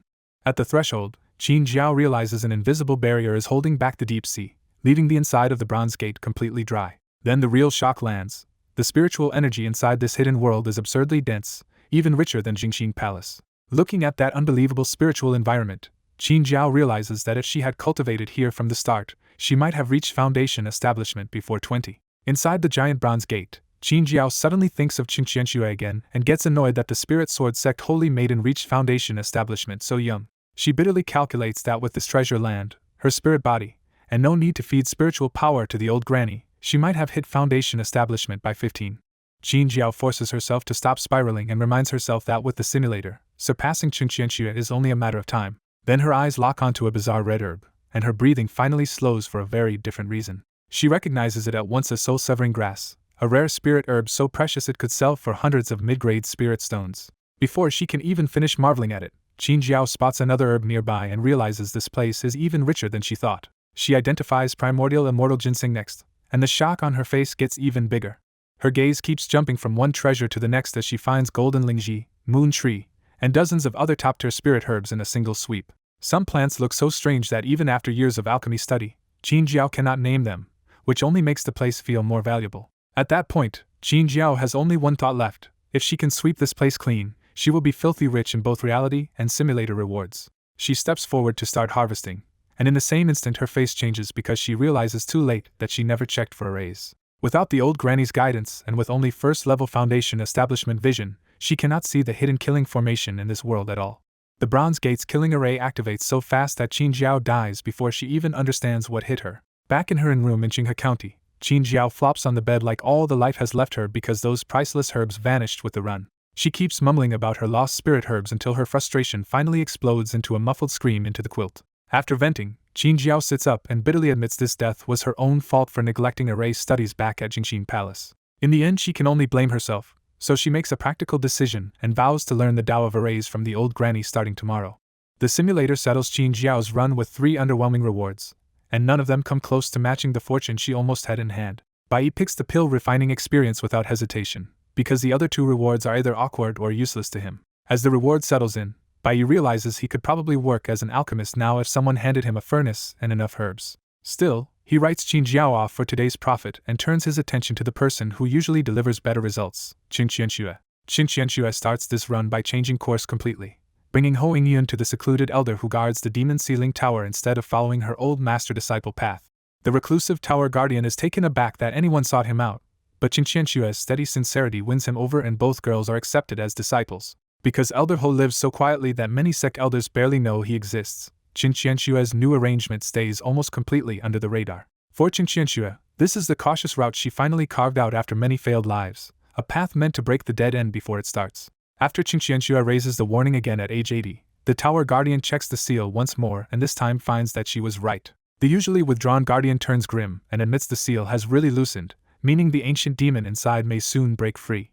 He reveals that the thing sealed inside is a demon from ancient times, so dangerous that even the sky-holding sect cannot handle it alone. Elder Ho immediately puts the 2 disciples on guard duty and hands over a spirit tool strong enough to hold off even a golden core intruder for a while. Once their master leaves to raise the alarm, Ho Yingyun is full of questions, but Qin Qianxue shuts that down and asks only for trust. Staring up at the ancient tower, Qin Qianxue pieces together the hidden history that sky-holding sect probably built itself around this pre-existing seal. Her warning forces the sky-holding sect master and the elders into an emergency council, where they decide the crisis is too big for their sect to handle alone. Dozens of righteous sects spend nearly 20 years reinforcing the demon ceiling tower before the seal is finally stabilized again. By age 100, Qin Qianxue hears that Elder Yu has died, and she cannot help feeling that in one timeline after another, she keeps dragging that woman to the same end. At age 120, she reaches foundation establishment 6 years earlier than before, and that small victory genuinely lifts her mood. When she feels another breakthrough coming at 150, Qin Qianxue still suppresses it for safety and waits for a steadier moment. 10 years later, that patience pays off and Qin Qianxue successfully reaches the 2nd level of foundation establishment. She is still far behind Ho Yingyun's terrifying talent, but this time Qin Qianxue feels satisfied because she broke her old limit and saved the sect without breeding new inner demons. That relief fades fast though, because after living through centuries of repeated simulations, Qin Qianxue is simply exhausted to the bone. Even exhausted, Qin Qianxue forces herself onward and decides on one last push, hoping a 3rd-level breakthrough will let Ho Yingyun stand on her own so this life can finally end. Watching from Qinghe County, Bai is not surprised at all, because Qin Qianxue once again proves she can turn a doomed run into a clean result. He also understands why she wants a different ending, because making the Spirit Sword sect's holy maiden crawl for a century just to reach 2nd-level foundation establishment is brutal even by simulator standards. Later, while out in the world, Qin Qianxue gets caught in a cultivator battle and has to burn through multiple trump cards just to break free. At 180, a lucky encounter gives her the confidence to aim for the 3rd level of foundation establishment at last. By age 185, she can no longer hold it back and officially breaks through to the 3rd level. But that fresh breakthrough immediately draws the attention of a golden core demonic beast that she has no chance of defeating. Instead of running, Qin Qianxue calmly chooses her own ending and kills herself before the beast can do it for her. Back in reality, Bai stares at Qin Qianxue's settlement rewards and immediately realizes this run paid out absurdly well. He wants every single option, but the simulator still forces a choice, so Bai grits his teeth and picks the 3rd-level foundation establishment's spiritual power. Because of his innate spirit body, Bai knows that enough spiritual power will let him smash through multiple realms in one go. The reward floods into him so violently that his meridians feel overstuffed, and without the simulator's protection he might have burst on the spot. Then his innate spirit body starts refining the excess, and with a thunder-like boom inside him, Bai Yi breaks into the 10th level of Qi refinement. That first jump only burns a fraction of the power, and the refining continues without giving him any chance to stop. A few breaths later, the breakthrough shockwave tears through the house, blasting doors and windows open as air ripples race outward. Bai Yi steps straight past Qi refinement and enters the first level of foundation establishment, but the surge still does not end. Outside, a giant spiritual vortex forms over his home and turns his breakthrough into a spectacle visible across Qinghe County. In her room, Qin Jiao sees the disturbance and first fears Qing Qianxue is breaking through again before realizing the direction is wrong.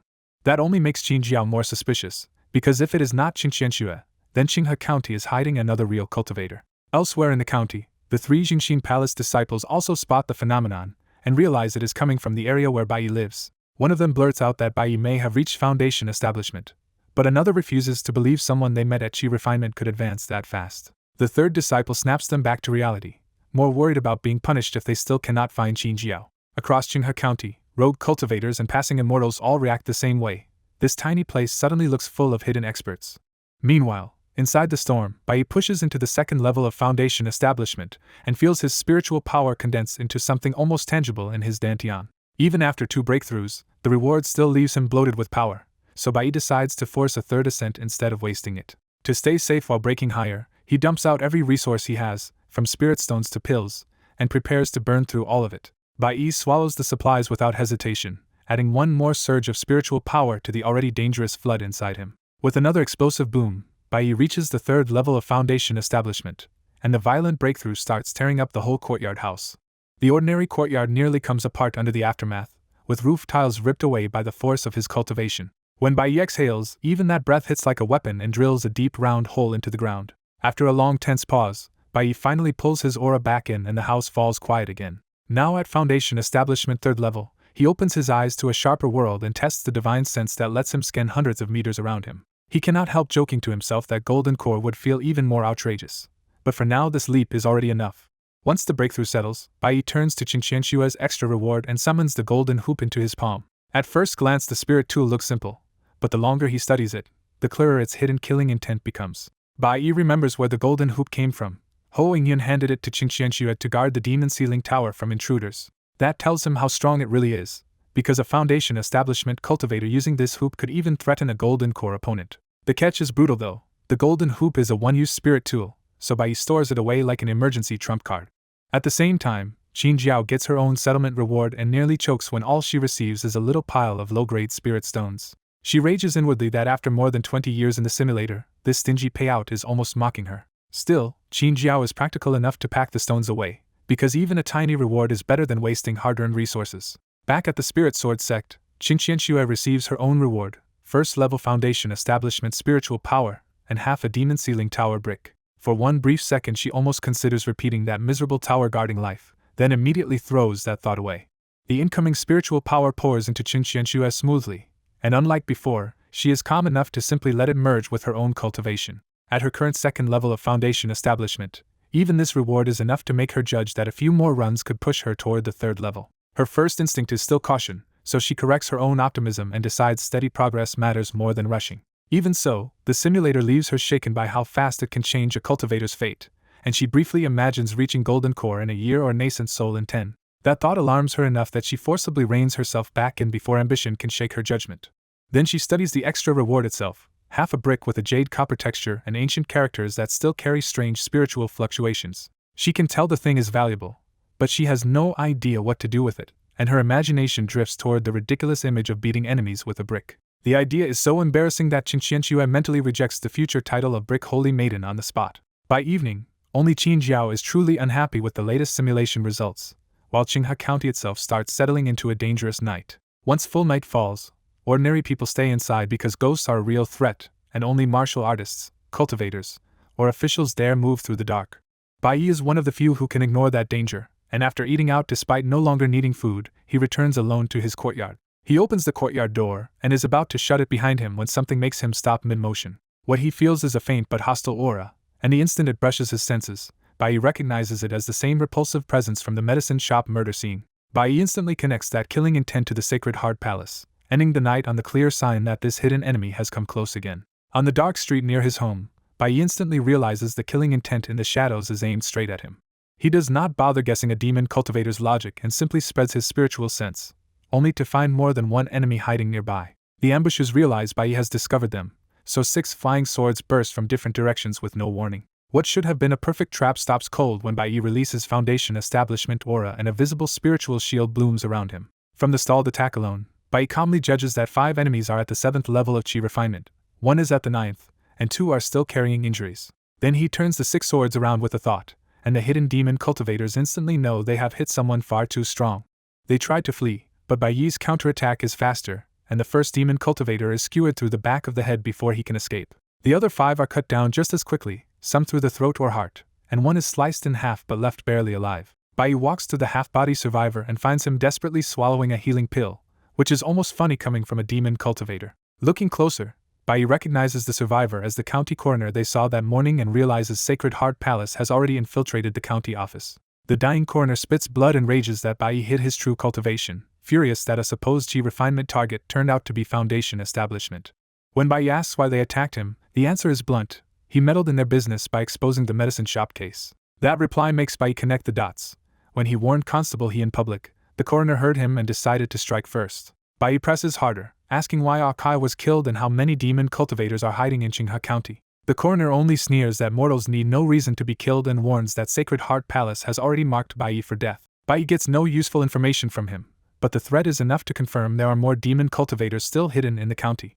With the questioning finished, Bai ends the fake coroner with 1 clean decapitating sword strike. The clash is loud enough to draw attention across Qinghe County, and wary local cultivators immediately report the fight to the county office instead of getting involved themselves. The county office reacts fast, and Constable He arrives outside Bai's residence with officers, ordinary constables, and imperial court cultivators. Constable He recognizes the house at once, and is jolted by the thought that the fight happened right where Bai lives. Then his men find the first corpse, and the investigation starts with the body pierced cleanly through the head by a sword.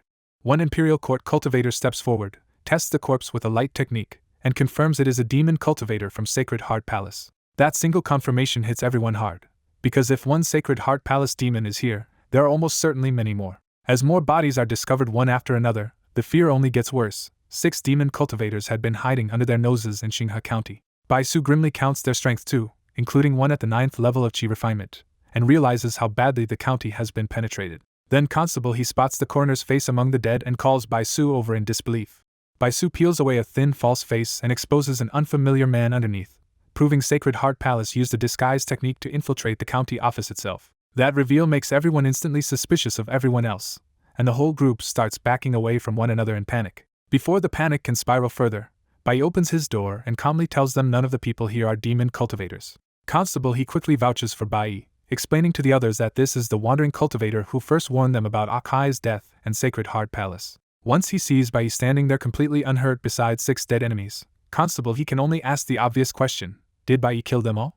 Bai answers with flat calm: they came to kill him, so he killed them instead. The answer leaves the whole group stunned, and even Bai Su can tell Bai's strength is far beyond what Qinghe County should have had on hand. Bai Su immediately switches to a warm, polished attitude, introduces himself as Qinghe County's guest elder, and openly thanks Bai for wiping out the demons. Behind the courtesy, Bai Su is already thinking like an official. Qinghe County needs strong allies fast, because 6 exposed demons almost certainly means more are still out there. At the county office, Bai Su politely asks Bai to recount exactly how the attack started and ended.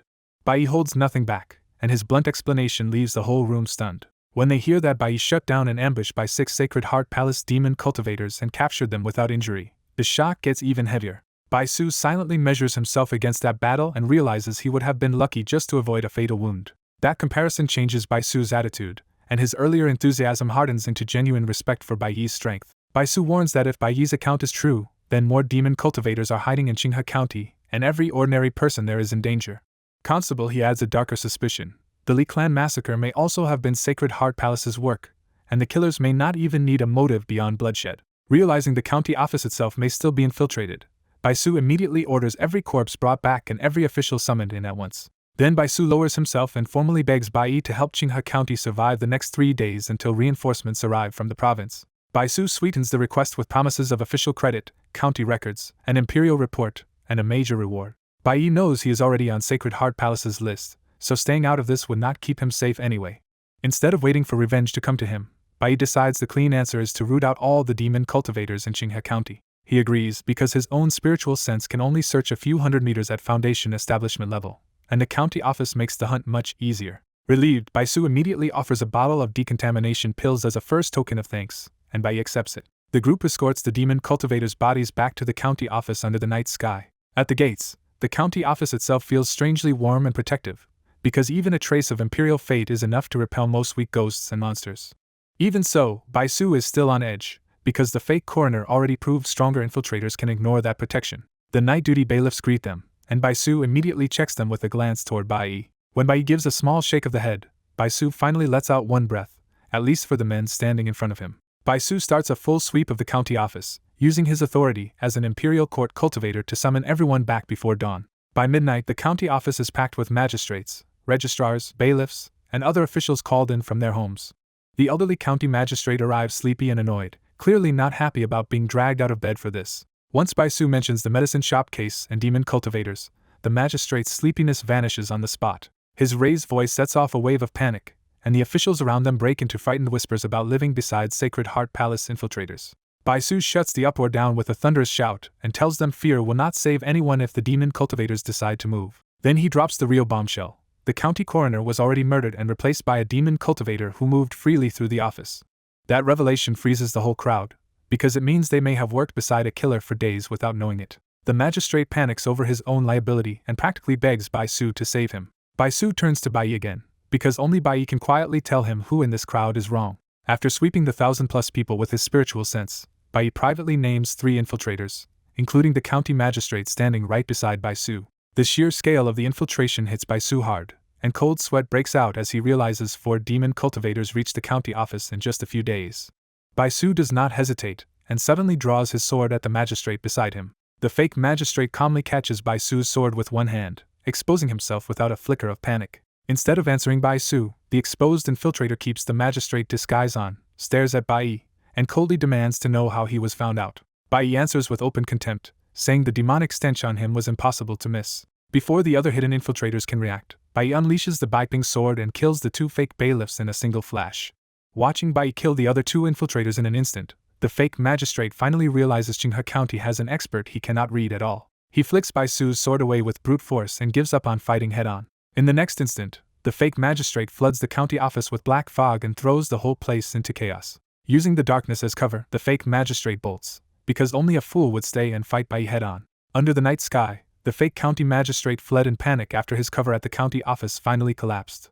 His real face is revealed as a Sacred Heart Palace demon cultivator, an injured first-level Foundation establishment survivor who escaped the Imperial Purge by hiding in Qinghe County. He had hidden inside the county office on Elder Situ's orders, planning to use the safest-looking place to finish a mission tied to Sacred Heart Palace's survival. But after Bai Yi sensed traces of demon cultivators in the day, the magistrate tried to silence the threat and only dragged a stronger enemy straight to himself. Now he knows he cannot beat Bai Yi, and he races on looking for allies before his unfinished plot in Qinghe County dies with him. His thoughts turn vicious as he remembers the plan.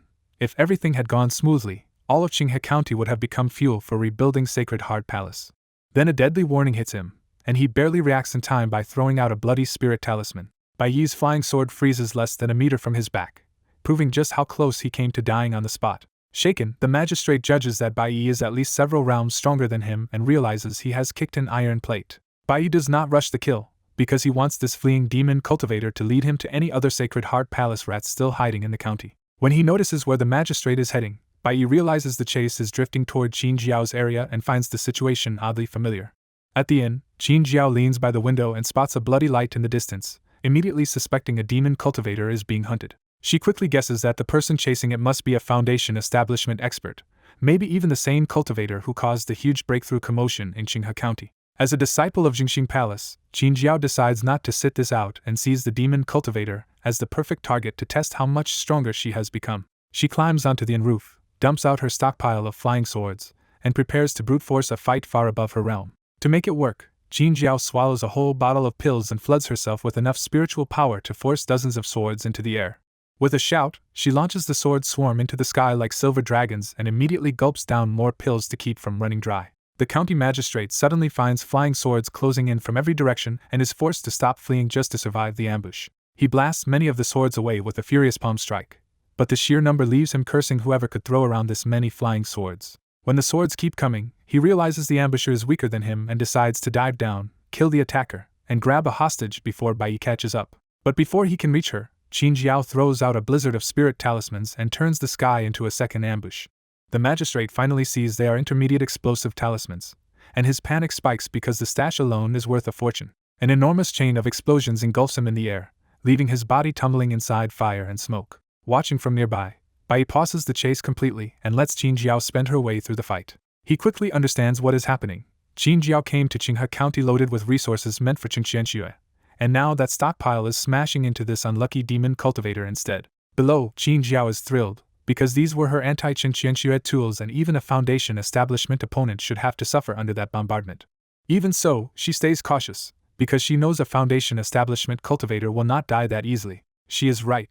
The demon cultivator roars out of the smoke half-cooked and blackened, badly weakened but still alive and murderously furious. He crashes straight at Qin Jiao with blood-soaked killing intent, turning the rooftop into close combat at last. Qin Jiao raises her spirit sword to block, but the impact still throws her backward like a kite, and shows the gap between their realms. Just as he tries to finish her, the magistrate senses another demonic aura behind him and whips around at a sudden unseen attacker. The masked demon fighter attacks without explanation, leaving the magistrate stunned that another demon cultivator is helping Qin Jiao kill him. With Bai still lurking unseen in the background, the magistrate finally understands he is trapped and being toyed with from every side. The two Qi refinement fighters press the advantage fast, and in less than 30 breaths they carve 2 fatal wounds into the already ruined Foundation establishment demon cultivator. Qin Jiao's sword shears off half his head, the summoned demon's claw crushes his heart, and the fake magistrate dies on the spot. Breathing easier, Qin Jiao admits this win would have taken far longer without the blood demon token that let her summon a temporary 10th level Qi refinement helper. The summoned demon then vanishes, collapsing back into an ordinary token and proving the blood demon token was a one-time trump card. Picking up the token, Qin Jiao is pleased the disposable item actually paid off and lets the victory swell her confidence even more. After killing a Foundation establishment cultivator at only the 10th level of Qi refinement, Qin Jiao starts believing that in another half-month she can finally beat Qingxianxue. Then her eyes drop to the corpse, and she remembers a blood demon sect corpse control art she has never tested before. Since the fight cost her a valuable summon, Qin Jiao decides this Foundation establishment corpse can repay the debt by becoming her next controlled fighter instead of being buried. At dawn in Qinghe County, Bai Su is still awake after a full night on guard, because one dead demon cultivator does not mean the county is safe yet. He quietly admits that without Bai Yi's warning, he would never have realized how badly demon cultivators had already infiltrated the county office. But one detail keeps bothering him. Bai Yi said the Foundation establishment demon was actually killed by some unknown cultivator after a fierce battle. Bai Su cannot figure out why that hidden expert would kill such a dangerous enemy and then walk away from the imperial reward without claiming any credit. By noon, the story shifts to Qin Jiao in her own room, finally lowering her brush after spending hours refining the blood fiend corpse controlling technique. She grumbles that controlling a corpse is annoyingly complicated, especially when the corpse was stronger than the user while alive. In front of her stands the burnt Foundation establishment corpse, now covered in dense scarlet runes and control lines from head to toe. When Qin Jiao channels red light from her palm, the corpse opens its eyes and starts moving under her command. She tests it and quickly judges its limits. The body still has Foundation establishment toughness, but its reactions are slow, and it is only useful as a blunt close-range tool. Even so, Qin Jiao keeps it, because a disposable fighter like this could still matter in the right situation. She waves the corpse away into her storage bag, taking advantage of the fact that dead bodies can be stored even if living people cannot. Then Qin Jiao turns serious, because noon means the simulator is ready again, and she still hates relying on borrowed tricks instead of her own weak cultivation. At only the 10th level of Qi refinement, she knows every fight against Foundation establishment enemies costs too many external resources. So the moment the simulator cooldown ends, Qin Jiao reconnects without hesitation and dives back into simulated cultivation. This time she chooses to continue her old life, because she still refuses to walk away from the treasures inside the giant bronze gate. In the new run, she decides from birth that this life will be about learning array formations so she can survive the killing arrays guarding that hidden world. By age 13, the old granny remnant soul wakes again, and Qin Jiao immediately pushes her toward teaching array knowledge. By 17, her efforts help move the Qin family to a deserted overseas island rich in spiritual energy, giving them a much better base. At age 20, Qin Jiao finally feels ready and returns to the deep-sea bronze gate with real confidence in her formation skills. She remembers how the last attempt ended in a trap and instant death, and that memory makes this rematch feel personal. Without needing the old granny's guidance this time, Qin Jiao personally breaks through several arrays sealing the bronze door. The giant door opens again, revealing the same hidden world overflowing with absurdly dense spiritual energy. The old granny is stunned all over again, saying that 100 years of cultivation in this place could push someone all the way to golden core. Qin Jiao almost laughs at hearing the exact same line as last time, then steps straight back into the gate anyway. Once inside, she tries calling for the old granny and gets no answer, confirming that the same strange separation is still in effect. But this time she does not panic, because her training lets her finally see the hidden clues in the surrounding formations. She inches forward with painful care, placing every step like one mistake would set off a death trap. After dozens of careful breaths, she finally reaches a strange spirit herb and knows her long-delayed harvest can begin. Qin Jiao came prepared for this day with a specially bought large-capacity storage bag made for one thing, looting everything she safely can. She does not rip the valuable herbs out blindly, because her alchemy experience tells her damaged roots can ruin a herb's worth. Her first big prize is a black jade poison ginseng, and even that single herb would already sell for more than 1,000 low-grade spirit stones. She seals the ginseng into a spirit jade box, revealing just how serious her preparation was. Then Qin Jiao turns into a ruthless harvester, carefully digging rare herbs and yanking up the cheap ones without mercy. The numbers keep climbing, and with every batch she stores away, the smile on her face gets harder to hide. Even after all that, the spirit herb fields barely look touched, which tells her this hidden world is far richer than she imagined. Then she spots something even stranger, a giant spirit stone lying inside the gate world like a chunk torn from a spirit stone vein. Once she confirms what it is, Qin Jiao realizes the gate may contain an entire spirit stone vein, which would explain the terrifying spiritual density here and on the nearby island. That thought pushes her even harder, and she starts hauling both spirit herbs and giant spirit stones into the storage bag until the space shrinks away. Half a day later, the bag is completely full, and a big bald patch has appeared in the once lush treasure field behind her. Instead of feeling guilty, Qin Jiao scolds herself for not being greedy enough and regrets bringing only one storage bag. With no room left, she temporarily leaves the Bronze Gate and happily returns to the Qin family's deserted island base. She tells her father and the Qin family patriarch about the Bronze Gate, and the two elders are shocked enough to immediately seal it off as a forbidden area. They make the rule brutal on purpose. Anyone who approaches the gate without approval will be locked up for 200 years. Then the three of them enter the gate together, and loot so hard that the Qin family treasury fills up almost at once. But while Qin Jiao is busy ransacking heavenly treasures, her own cultivation barely crawls forward to the second level of foundation establishment by age 23. At age 24, disaster strikes when the Qin family patriarch digs too deep and uncovers puppet beasts hidden inside the gate world. The puppet beasts kill the Qin family patriarch on the spot, turning their treasure run into a massacre. A whole swarm of puppet beasts then surrounds Qin Jiao and her father, leaving them no room to fight back. Her father dies next, and Qin Jiao's second assault on the Bronze Gate ends in the same place as before, death. Watching from outside the simulation, Bai is not even that surprised, because Qin Jiao turning into a border-stripping bandit is exactly what he expected. If anything, Bai thinks the whole Qin family seems built the same way, because once they got inside the gate they all looted like professionals. Still, this run was better than her last one, since Qin Jiao at least made a real profit before dying. Right on cue, the simulator pops up Qin Jiao's settlement rewards, including an extra achievement for looting so aggressively she practically stripped the place bare. The offered rewards are the full spiritual energy of Foundation Establishment 2nd level, Qin Jiao's Array Formation Mastery, 5,000 Spirit Stones, and one mysterious storage bag. Bai picks the spiritual energy first, deciding steady realm growth matters more than anything else right now.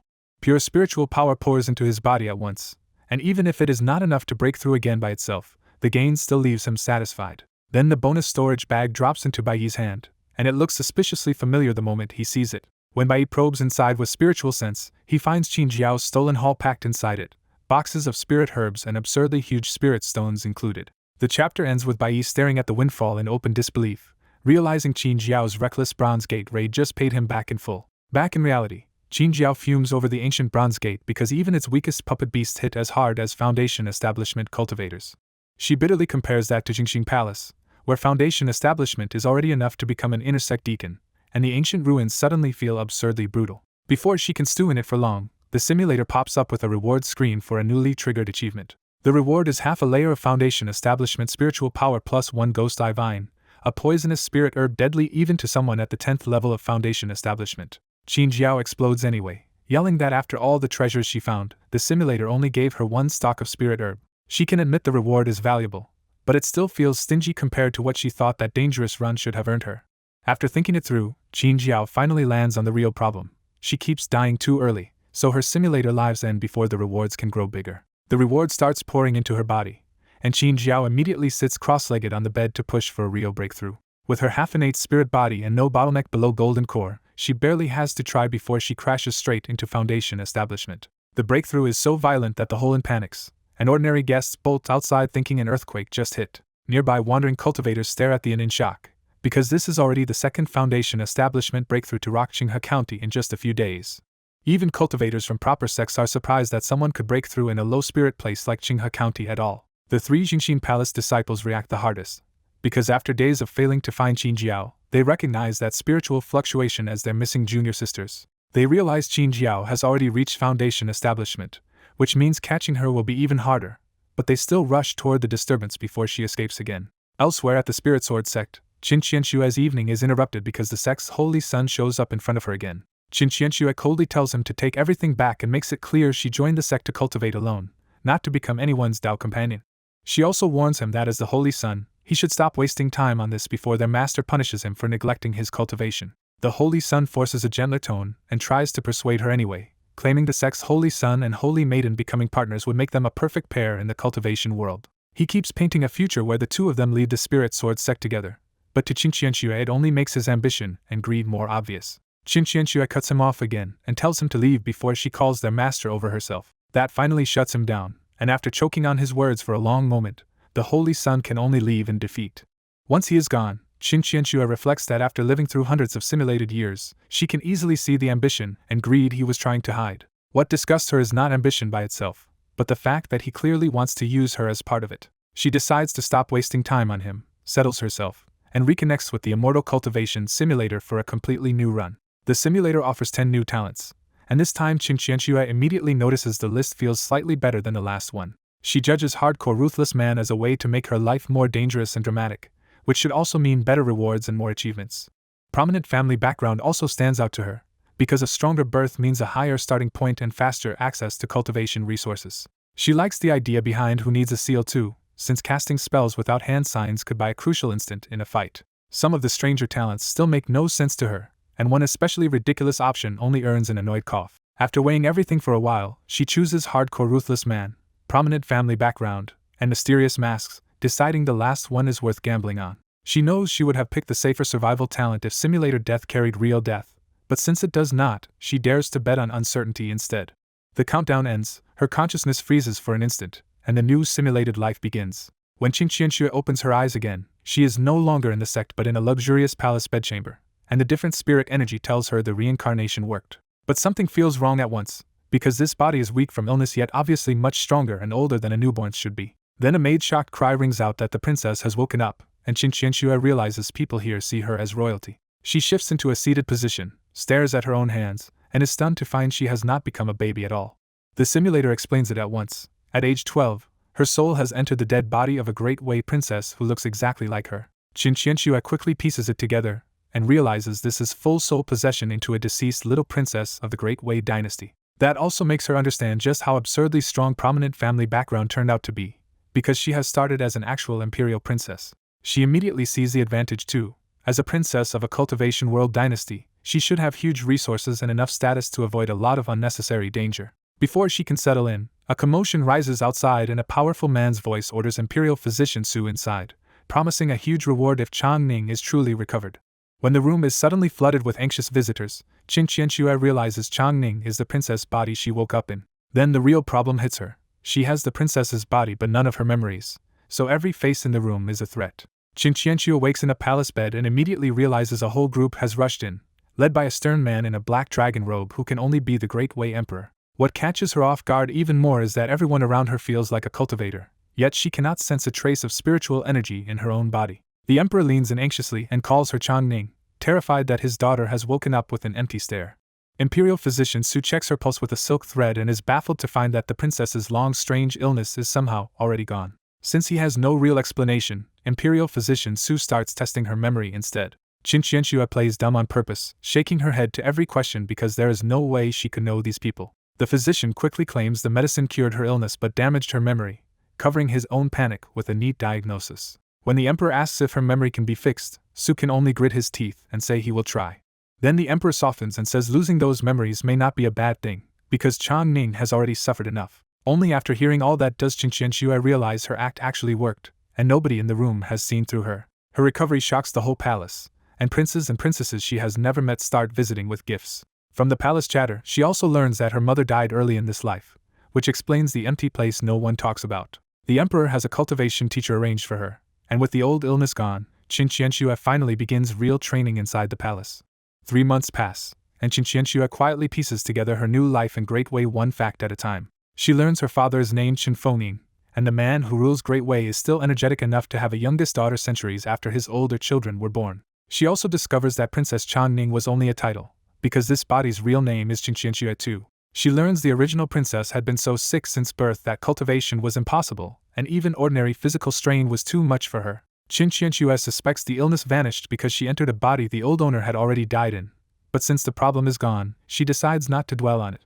What matters now is that her roots are excellent, the palace is overflowing with resources, and she can finally cultivate without restraint. In only 3 months, she reaches the first level of qi refinement, and feels for the first time that this new simulation has not given her a dead start. She starts wondering how her chosen talents will appear in this life, especially hardcore ruthless man and mysterious masks. Because qi refinement cultivators are nothing special in the palace and stronger experts are everywhere, she keeps those thoughts locked in her head and stays careful. Back in Qinghe County, Bai watches her first 3 months flash by in moments, and judges that this run is finally much safer and more promising than her past disasters.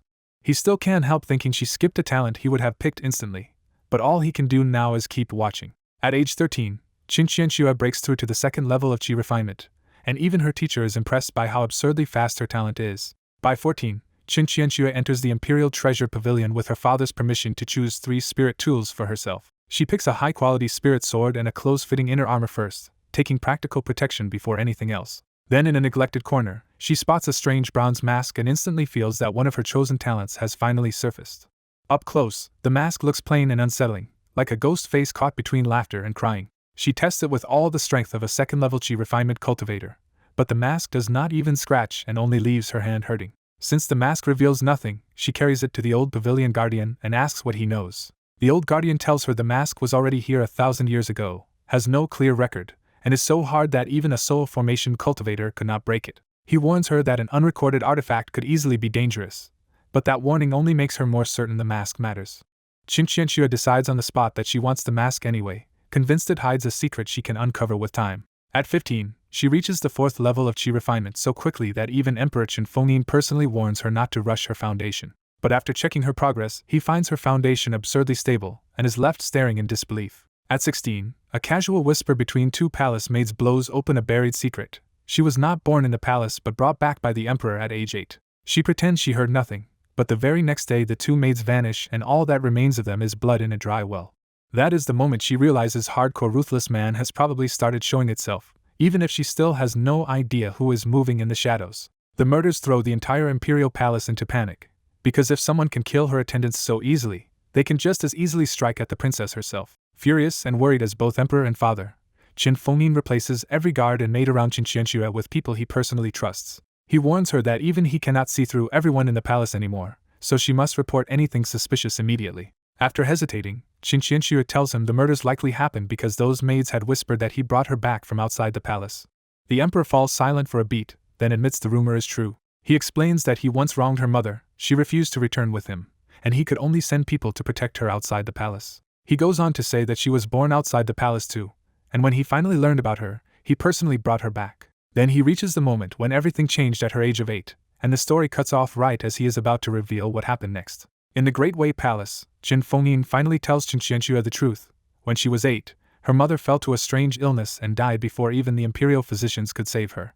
He admits the blow never left him, because for all his years as emperor, he still could not protect the woman he cared about. Qin Fengning says he brought her mother's body back to the palace, named her an imperial concubine, buried her in the imperial mausoleum, and brought young Qin Qianxue into the palace as well. But the doctors soon found the same illness in Qin Qianxue, only slightly milder, and the emperor threw every resource he had at curing her. Even after countless treatments, and even a look from Great Wei's founding emperor, nobody could find the cause, and Qin Fengning had to watch her suffer in pain day after day. Then his tone turns cold. He no longer believes any of it was coincidence. The murdered palace maid gave him a clue that someone wanted Qin Qianxue to forget the past, which means her mother's death and her illness were almost certainly part of a plot. A terrifying imperial aura bursts from Qin Fengning as his anger flares, and Qin Qianxue feels just how overwhelming her father's presence really is. He tells his 16-year-old daughter he will stop shielding her from palace darkness, because she needs to see danger clearly if she wants to survive it. He warns her that the imperial palace is even more brutal than a sect, and power struggles here can kill even a nascent sole emperor of a neighboring nation. Qin Qianxue answers simply that she understands, but inside, the whole situation suddenly clicks into place. She realizes the real target was never just her and her mother. Someone was trying to wound the Great Wei Emperor through the people closest to him. Because she has dealt with heart demons before, Qin Qianxue immediately guesses the plan may have been to force one into the emperor and slowly ruin him from within. That thought leaves her numb, because this is not ordinary palace intrigue anymore but a clash between hidden powerful figures and the emperor himself. She suspects the dead palace maids were silenced because her original body might have known some secret that someone desperately wanted buried. But after chasing the idea in circles, she still cannot find the answer. So she reins herself in and accepts the hard truth. At her current chi refinement level, she is far too weak to play in this kind of game. In a palace where foundation establishment is common, Qin Qianxue decides the smartest move is to stay inconspicuous and let the emperor investigate. That decision steadies her, and for once she feels the relief of having a real backer in this life. A year later in the simulator, the emperor's investigators finally find clues, only for a sudden unnatural fire to destroy every piece of evidence overnight. The blaze enrages Chunfonin so badly that several people are executed on the spot. At 18, Qin Qianxue tries feeding spiritual power into the mysterious mask, but it remains completely dead in her hands. At 20, she finally breaks into foundation establishment, and that stronger cultivation immediately puts her back under hostile eyes. Someone poisons her next, but her caution saves her because she notices the danger before swallowing the tainted pill. She reports the attack to her father, and a week later a Golden Core official dies with a confession that is too neat to believe. Qin Qianxue sees right through it, and concludes the dead official was only a scapegoat. At 23, a spring hunt with her siblings turns into a massacre when a demon beast that should never be there suddenly attacks. The hidden guards are wiped out, 3 princes and 2 princesses die, and Qin Qianxue is killed with them. Back in reality, Bai blinks at how abruptly Qin Qianxue's run ended, because he is used to watching her survive for more than a century. He quickly reads the pattern for what it is. Qin Qianxue was dragged into a plot aimed at the Great Wei Emperor, and ended up dying as collateral damage. Then Qin Qianxue's settlement screen appears with 3 choices: the purple silk armor, the human king body, and 23 years of cultivation experience.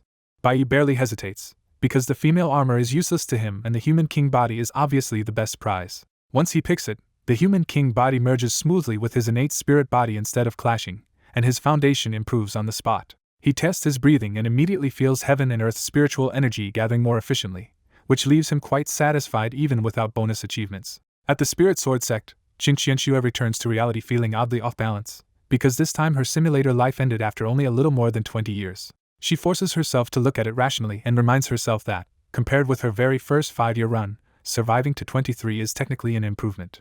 Still, she grimly admits that with a talent like Hardcore Ruthless Man, maybe dying early was almost inevitable. Her mood changes when the simulator reward arrives and gives her half-human king body, a real boost to her cultivation foundation. She quickly recognizes how valuable that is, because the human king body was the main reason her simulator self could cultivate so fast despite starting late. For once, she feels the simulator was unexpectedly generous. But once the reward settles, her thoughts swing straight back to danger, and she revisits the hunting ground ambush that killed her.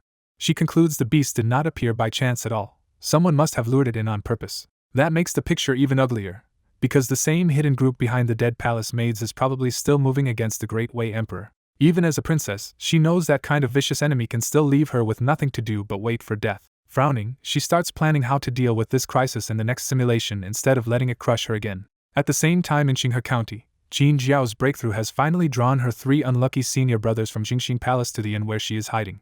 The 3 have been searching so long under the palace master's death order that they were starting to fear Qin Jiao had already slipped out of Qinghe County. Trying not to alert her, one brother guards the exit while Yun He and Yun Lian move through the inn scanning every corner. Then Yun Lian spots Qin Jiao, and the 2 finally freeze in disbelief. Qin Jiao is not hiding at all. She is just sitting there eating, and she greets them first with a big smile and a teasing guess that Yunxing must be outside blocking the door. The 2 men can only stare, because after all their frantic searching, their junior sister has apparently been comfortable enough to dine in plain sight. Yunhee finally gives a bitter smile and pleads with her to stop making things hard for them, because the palace master ordered them to bring her back no matter what. Yunlian backs him up at once, admitting that if they fail this mission, all 3 of them are going to be punished. Qin Jiao pouts that she only came out for a short trip, yet everyone keeps trying to drag her back. Then she wipes her mouth and abruptly changes tone, saying there is no point staying in Qinghe County now that Qin Qianxue has already gone back to the Spirit Sword sect. With one last smug jab that Qin Qianxue must be running from her, Qin Jiao agrees to return to Jingxing Palace, and her senior brothers finally breathe again. Bai checks the simulator and realizes Qin Jiao is moving farther and farther away from Qinghe County. He quickly figures out why. Qin Jiao came out to settle the score with Qin Qianxue, only to learn Qin Qianxue had already broken through and gone back to Spirit Sword sect. Since she is reckless but not stupid, Qin Jiao gives up on charging into another sect's headquarters alone and heads home instead. Bai Yi does not mind the distance at all, because once someone is chosen by the simulator, the connection stays intact no matter how far they go. The next morning, Bai Su arrives at Bai Yi's house as an official guest from the county yamen. Bai Su looks around the mortal-style residence and is shocked that a foundation establishment cultivator lives with ordinary water, ordinary tea, and no spirit-gathering array at all. The more Bai Su thinks about it, the more he convinces himself this simplicity must be a sign of Bai Yi's extraordinary state of mind. So Bai Su starts laying it on thick, praising Bai Yi as a humble cultivator who never forgot ordinary life and rose higher because of it. Bai Yi sees through the exaggerated compliments right away and silently files Bai Su in the same flattering category as Constable He. After the flattery, Bai Su presents a storage bag as thanks for Bai Yi helping the court wipe out the demon cultivators. Inside are healing pills, meridian-nourishing medicine, cultivation aids, and a pile of low-grade spirit stones, so Bai Yi checks the reward and accepts it without fuss. But Bai Yi immediately asks the real question, because someone like Bai Su would not make a personal visit just to deliver a thank you gift. Bai Su admits that cultivators from the prefectural capital are coming to investigate, and one of them may even be a major figure from the imperial city. His worry is simple. If those investigators learn demon cultivators nearly hollowed out Qinghe County from the inside, the whole yamen could be stripped of office. Bai Yi points out that he has no court connections, so if Bai Su wants help burying the matter, he is asking the wrong person. So Bai Su finally lays out his scheme, make Bai Yi an official guest minister after the fact, then claim the county office used him as bait to lure the demon cultivators into a trap. Bai Yi instantly understands that this would turn the county's near disaster into a planned operation and even hand Bai Su's side the credit. Bai Su's pitch is easy enough to follow, but Bai Yi flatly refuses to become a guest minister of the imperial court. For Bai Yi, joining any faction would be easy at his level, but he has no interest in power or the trouble that comes with it. Still, Bai Yi gives Bai Su a way out. If investigators ask him about the incident, he will back the county office's story that they baited the demon cultivators and planned to wipe them out in one move. That single promise nearly overwhelms Bai Su, who is so grateful he tries to offer Bai Yi another storage bag on the spot. Bai Yi refuses the extra reward and tells him the only thing that matters is not forgetting to protect the people. In Bai Yi's eyes, Bai Su's real worth is that when Qinghe County faced danger, he was one of the rare officials who truly dared to step forward. By noon, the simulator cooldown ends again, but neither Qin Jiao nor Qin Qianxue enters at once, as if both of them are tied up with other business. At Jingxing Palace, Qin Jiao finally faces the person she least wanted to explain herself to, her mother, the palace master. Her mother coldly mocks her runaway stunt and asks whether she should just buy Qin Jiao a house outside if she likes life away from the sect so much. Qin Jiao, suddenly obedient, lowers her head and admits she was wrong, but the palace master is not letting her off that easily, and bluntly asks whether Qin Jiao would have returned at all without her senior brothers dragging her back. Then the questioning turns serious when her mother senses something wrong and asks why Qin Jiao carries a demonic smell on top of a sudden foundation establishment breakthrough. Qin Jiao is rattled that her mother saw through the demonic technique immediately, because she absolutely cannot risk exposing the simulator behind it. So she quickly improvises a cover story, claiming she fought and killed the Sacred Heart Palace demon cultivator in Qinghe County and picked up a corpse control art from his body. She even tries to pass off her breakthrough with arrogant bravado, acting like reaching foundation establishment at 17 is only natural for the palace master's daughter. To make the lie harder to challenge, Qin Jiao summons the foundation establishment corpse puppet she has been keeping dressed and hidden. Seeing the corpse puppet, the palace master takes the Sacred Heart Palace explanation seriously enough to believe it for the moment. Even so, she warns Qin Jiao not to dabble carelessly in demon methods, because those techniques always hide fatal flaws that can kill their user in real combat. Then, for a brief moment, her mother finally shows satisfaction and acknowledges that reaching the first layer of foundation establishment at 17 is genuinely impressive. True to form, the palace master praises Qin Jiao by wrapping it inside her own pride, saying this level is only natural for her daughter. Qin Jiao can only stick out her tongue inwardly, knowing full well she would never have reached this point so early without the simulator. Qin Jiao only has to deal with her soft-hearted mother, but Qin Qianxue wakes up to a much worse problem when the Holy Sun she rejected yesterday shows up at her door again. This time the Holy Sun brings his real backing with him, Supreme Elder Yu, an old monster of the Spirit Sword sect and his own ancestor. Even with her mood ruined, Qin Qianxue still keeps the proper manners and greets Elder Yu as a junior. When Elder Yu senses that 19-year-old Qin Qianxue is already at Foundation Establishment Level 2, even he is shaken by how monstrous her talent is. Elder Yu praises her as a once-in-thousands-of-years genius, but Qin Qianxue hears the danger behind the flattery instead of feeling honored. She quickly realizes the Holy Sun's harassment was probably arranged from above, and Elder Yu likely wants to use marriage to pull the Holy Maiden under his faction's control. Elder Yu finally drops the act and starts talking about Dao partners, openly building up his descendant as the perfect match for her. Then he asks directly what she thinks of the Holy Sun, and the question lands more like an order than a proposal. Qin Qianxue hates the coercion, but she also knows she cannot throw off a supreme elder as easily as she threw off the Holy Sun. After taking a breath, she refuses anyway and says she only wants to focus on cultivation for now. Her answer catches both men off guard, because they never expected her to reject a supreme elder to his face. Elder Yu glares at her hard enough to kill, but even he cannot openly murder the sect's holy maiden without destroying his own standing. Unable to vent at her, Elder Yu turns on his own descendant instead and snaps at the embarrassed Holy Sun to leave. After the two men leave, Qin Qianxue is left with the ugly truth that her position in the Spirit Sword sect just became even more dangerous. She bitterly reflects that trouble keeps finding her because she is still too weak, and if she were nascent soul stage, people like this would not dare knock on her door. Since she cannot settle her mind in the real world, Qin Qianxue decides to enter the simulator again and start over as Great Way's Princess Changning. At age 12 in the new run, she soul transmigrates into Princess Changning once more and smoothly fools everyone around her with perfect acting. Far away in Qinghe County, Bai Yi senses both Qin Jiao and Qin Qianxue connect to the simulator almost at the same time. By age 14, Qin Qianxue's talent earns her entry into the Palace Treasure Pavilion, where she retrieves the same mysterious mask again. She tests every method she can think of, but the mask still refuses to reveal its secret just like last time. At 15, Qin Qianxue tells the Great Way Emperor that some lost memories have returned, using that opening to repeat the clues she learned in her previous simulation. When she exposes the people who had been secretly planning to poison her for years, her father's concern instantly turns into fury. Bai Yi immediately understands her style here.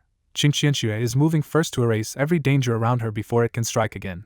Her plan works, because the Emperor secretly investigates, and really digs up the old poisoning plot that had been aimed at her since she was 12. The case explodes in court, and the Great Way Emperor stands before the entire hall with murderously cold anger after 5 officials have already been crippled and thrown into prison. He warns the court that a country rots from the top and declares the guilty officials will be executed at noon for plotting against his daughter. Under that pressure, even palace cultivators and veteran ministers are shaken pale, and some weak-old officials nearly collapse where they stand.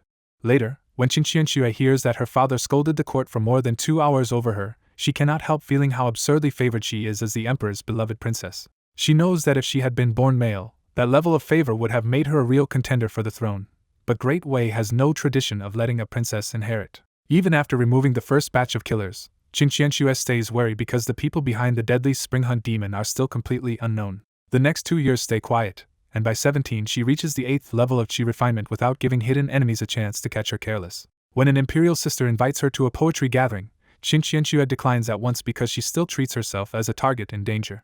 By age 20, her careful path pays off and she safely breaks through to Foundation establishment. Then news spreads that the Qin family, an immortal cultivation clan within Great Way, vanished overnight without a trace. At 22, she asks the emperor to take her to the hunting grounds in advance, hoping to find the hidden danger before it wakes up. She searches the hunting grounds personally, but frustratingly finds nothing wrong at all. A year later, several princes and princesses prepare to go on the spring hunt and invite her along, but she still has no proof strong enough to stop them. Then the disaster she feared finally arrives, as a 10th level Golden Core Great Demon erupts in the hunting grounds and kills several princes and princesses on the spot. The massacre shocks the entire Great Way dynasty, and the Great Way Emperor is thrown into furious grief once again. Word tears through the Great Way Imperial City that a demonic beast slaughtered several princes and princesses during the spring hunt before Imperial experts finally killed it. The leak spreads too neatly from officials to cultivators to commoners, making it obvious that someone is pushing the panic on purpose. Qin Qianxue listens to the news in silence, troubled because she avoided the spring hunt this time and lived while her Imperial siblings still died. She knows she could not have stopped them without revealing that she somehow knew the future, and that risk was too dangerous to touch. After thinking it through, Qin Qianxue realizes the hidden enemy is not targeting her alone but everyone around the Great Way Emperor. She grimly concludes that she only landed on that list because she is the Emperor's daughter. With no mastermind to strike back at yet, Qin Qianxue steels herself to survive one move at a time until the other side finally slips once. Her father, Qin Fengyin, quietly adds another layer of protection by giving her a golden core human puppet that can change shape and hide its aura. 2 quiet years pass without an attack, but Qin Qianxue notices her father's face growing visibly haggard, a bad sign for a 10th level nascent soul cultivator. By age 26, Qin Qianxue pushes her cultivation up to the 3rd level of Foundation establishment. A year later, her hardcore ruthless man talent triggers again and she suddenly develops a mental demon, leaving even the usually calm Qin Qianxue stunned and irritated. She knows better than to force it, so instead of recklessly cultivating, she goes straight to Qin Fengyin for help. Qin Fengyin brings her into the Great Way Patriarch's secret realm, where the dynasty's ancient power suppresses her mental demon before it can ruin her path. The Patriarch's help stabilizes her, and even that old expert is surprised by how solid Qin Qianxue's cultivation foundation is. By age 29, her cultivation hits a bottleneck, so she turns her attention back to the strange mask she still has not fully understood. The moment Manhwa puts the mask on, the mental demon she had suppressed surges back out again. Before that inner demon can seize her mind, the mask devours it outright, leaving Manhwa completely dumbfounded. She rips the mask off and stares at it, because she has never seen any record of a mental demon being solved like this. What unsettles her more is that the mask now feels subtly different, carrying a faint evil aura it did not seem to have before. Manhwa suspects the mask may have belonged to a demonic cultivator, but she still judges a spirit tool by its owner, not by whether it looks righteous. That night, finally free of the mental demon's pressure, Manhwa falls asleep for real. In her dream, she sees a lone figure standing above a river of stars, as if overlooking all living things and searching through the endless heavens. The instant she tries to look more closely, a terrifying backlash slams into her mind like burning needles. That supreme existence never even notices her, yet the mere attempt to observe it destroys Manhwa's spirit, shatters her meridians, ruins her dantian, and kills her on the spot. Time rewinds, and the focus shifts to Manhwa, who also refuses a new life because she still has not finished looting the world behind the giant bronze gate. After a day of calming herself down, Manhwa convinces herself that even one good spirit herb per day would become a ridiculous fortune over a few hundred years. That rough little calculation is enough to satisfy Manhwa, and her whole plan suddenly feels perfectly reasonable to her. In this run, Manhwa is born into a cultivation family, and by age 10 the old granny remnant soul she carries has already awakened.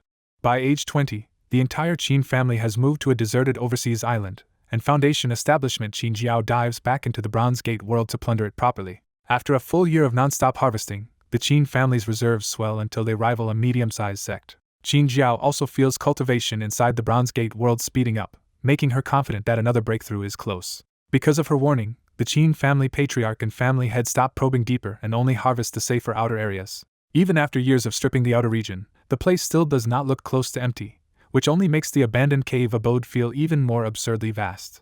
Unlike Manhwa's loot everything style, the Qin family elders even replant herb seeds after harvesting, making her seem even more aggressively practical by comparison. Far away on their barren island, Manhwa still hears that several royal children died in the Great Wei Imperial City, and can only sigh that high status does not mean safety. Still, Manhwa quickly goes back to work, and after staring at the huge bald patch she created, she half wonders if she has gone a little too far. She talks herself out of that guilt almost immediately, deciding that leaving an abandoned ancient cave abode full of treasure untouched would be the real waste. Because she is the best alchemist in the Qin family, Manhwa feels all these herbs are far more useful in her hands than rotting in the ground.